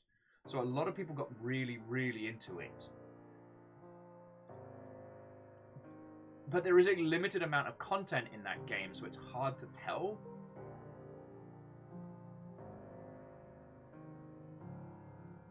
Oh, God! Fluffy adorable kitten, no! Get a controller! Ah, that makes the back of my hands hurt. Sorry, Fluffy was saying they've been playing the Armored Core-like game. The Daemon X Machina. We've been playing with mouse and keyboard, no! As a kid, I remember trying to play, was it Jazz Jackrabbit by keyboard, and I still remember the backs of my hands caning. Oh, not good.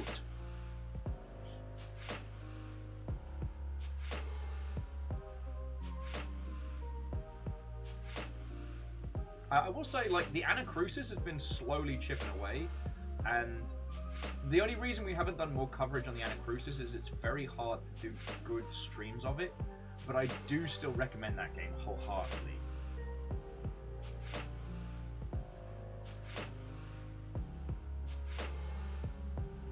Hey, get to the boat. There is a rule.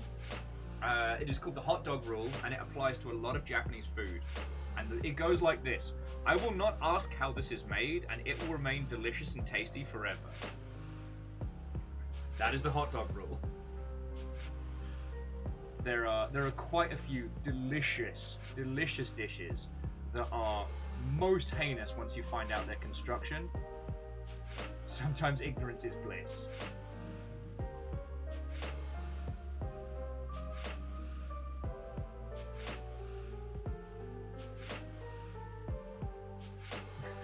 Okay, so Fred, sometimes the craft of it is delicious.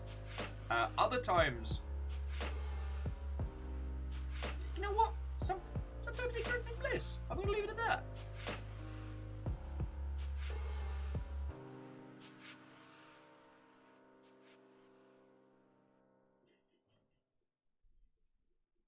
One thing that's been interesting is I saw a lot.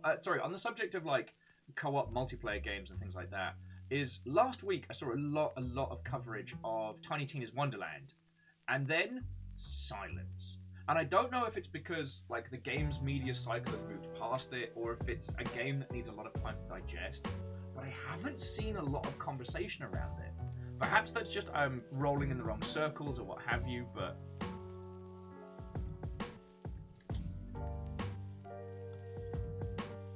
Oh! It's because Tiny Tina's not dropped on Steam. So has it dropped on console and... Oh, it's probably console and Epic, isn't it? Epic doesn't do user reviews. Alright, now this makes sense now. I will say that whether it ends up being good, bad, or otherwise, one of the character classes in Tiny Tina's Wonderland is Himbo. And this makes me very happy. At very least, the writing is exceptional.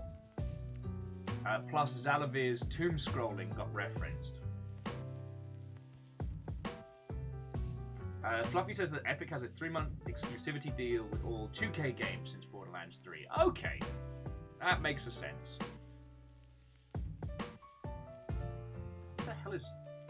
Okay, so I've officially had my eye off the ball. Because there's a game called Vampire the Masquerade Swan Song currently rocking on Epic at a $50 price tag, which I was unaware of.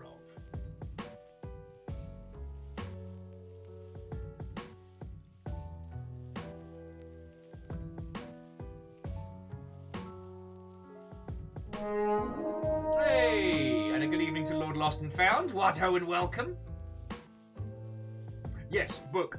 The tomb scrolling thread got referenced.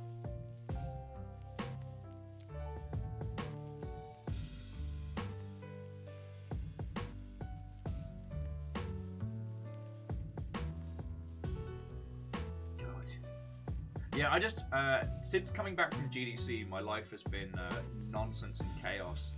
The calm moments that I have are actually the times I get to spend with new friends. And there's been a few things that I've been off the ball on. Like, again, I missed the Gundam announcement, and there's been more than a few titles that managed to sneak past me.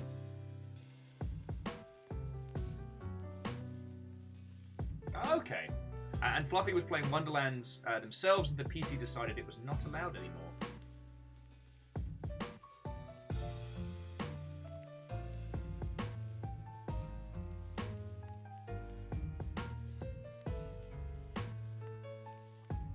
Anyway, $60 price point games are well out of my reach for quite some time. So, as 2K are very stingy with their press keys for middling tier individuals. Oh. So I tell you what, friends. I tell you what. I'm going to bring our adventures to a close. I'm going to roll credits, and let's go from there. All right. I'm sure I can find some lovely Mother Hubbards to pass you all on to. The internet is vast and full of legends.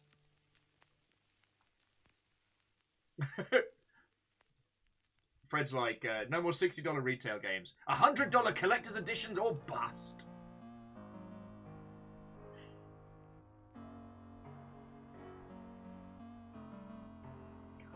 Not a lot of people kicking around.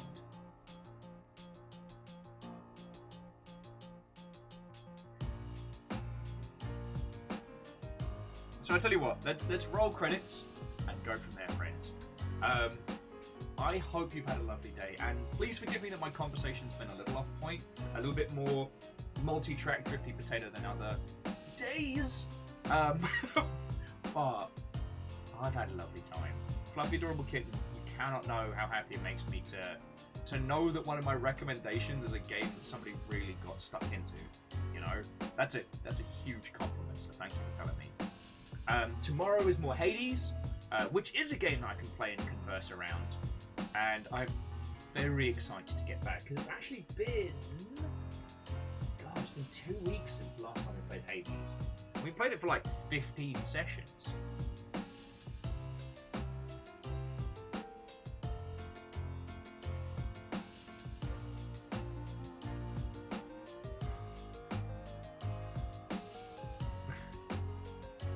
Well, Rikami, I hope you're enjoying Iron-Blooded Orphans. I don't know how far in you are, but I hope you're having a good time at the very least.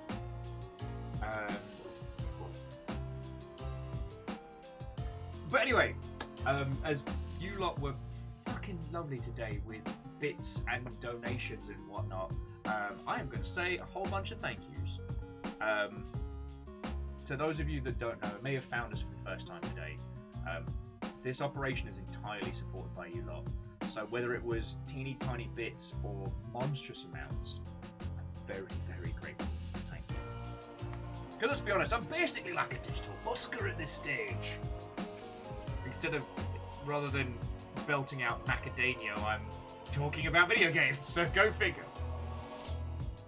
So first up, Camille, thank you for the cash money. Like, it means it's money that can go on food immediately, so we are very grateful for that one. The bits are still the biggest thing keeping us upright, so I'd like to say a huge, huge, huge thank you to Agananarchy, Wolfgrad, Viking Avenger, Asari Green Fire, Stammering Gamer and Stepagen and Catastros and Down Under Dwarf and Crux, Fearless Sun, C222, J-Post, Gilmar, Greyjoy, Vanderbeest, Chat, and the League of Spooky Ghost Anonymous Cheerios. Your moderators today was Caffeine and Rhymes of Moose, and those that subbed, resubbed, or were the recipients of House Carl. I would very sincerely like to thank Fearless Sun, Reactor online. Hookshot, Sensors online. Weapons online. All Sorry, systems Green nominal. Fire, Bacon Avenger, DJKN, Banana JSJZ, pizza. Donana yourself, Hello Will, Neo Shadow, Book and Regina Viper, and Hookshot. Thank you for 21 months. And thank you both to Aperios Unlimited and Lord Lost and Found for bringing in some raids. As I said, I wasn't up to 100% speed today, so I really do appreciate it, friends. I really do. Right, I'll do one last refresh, but this might be just a sign-off and goodbye kind of an evening.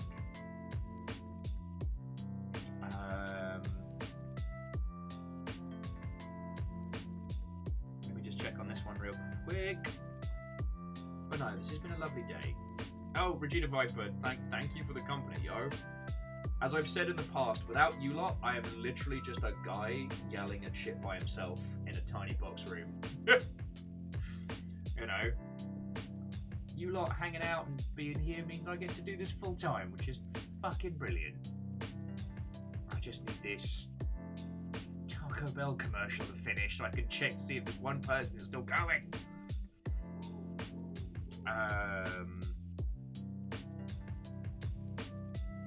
Alright, dear friendos, I'm going to pass you over to Dins again. So I am going to do a raid and run. So friendos, when you get over there, please give Dinsdale my best. I hope he's doing great. And apologies for dumping you off like a bunch of excitable Vikings at daycare. But I'm going to make you his problem. But again, friends, thank you for a lovely day. Alright? Yeah. That's all to be said. Check out the podcast, check out Deus's video, and there's more stuff coming. So I hope you like guinea pigs, and I hope you like. God, how do I describe the other thing? I guess I can't. All right, friends. Love to you all. I'll see you either later on Discord or tomorrow. Have a wonderful, wonderful evening. All right.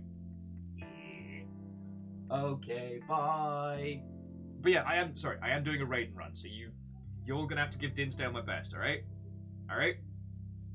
Okay. Have a great night, friends. Onward.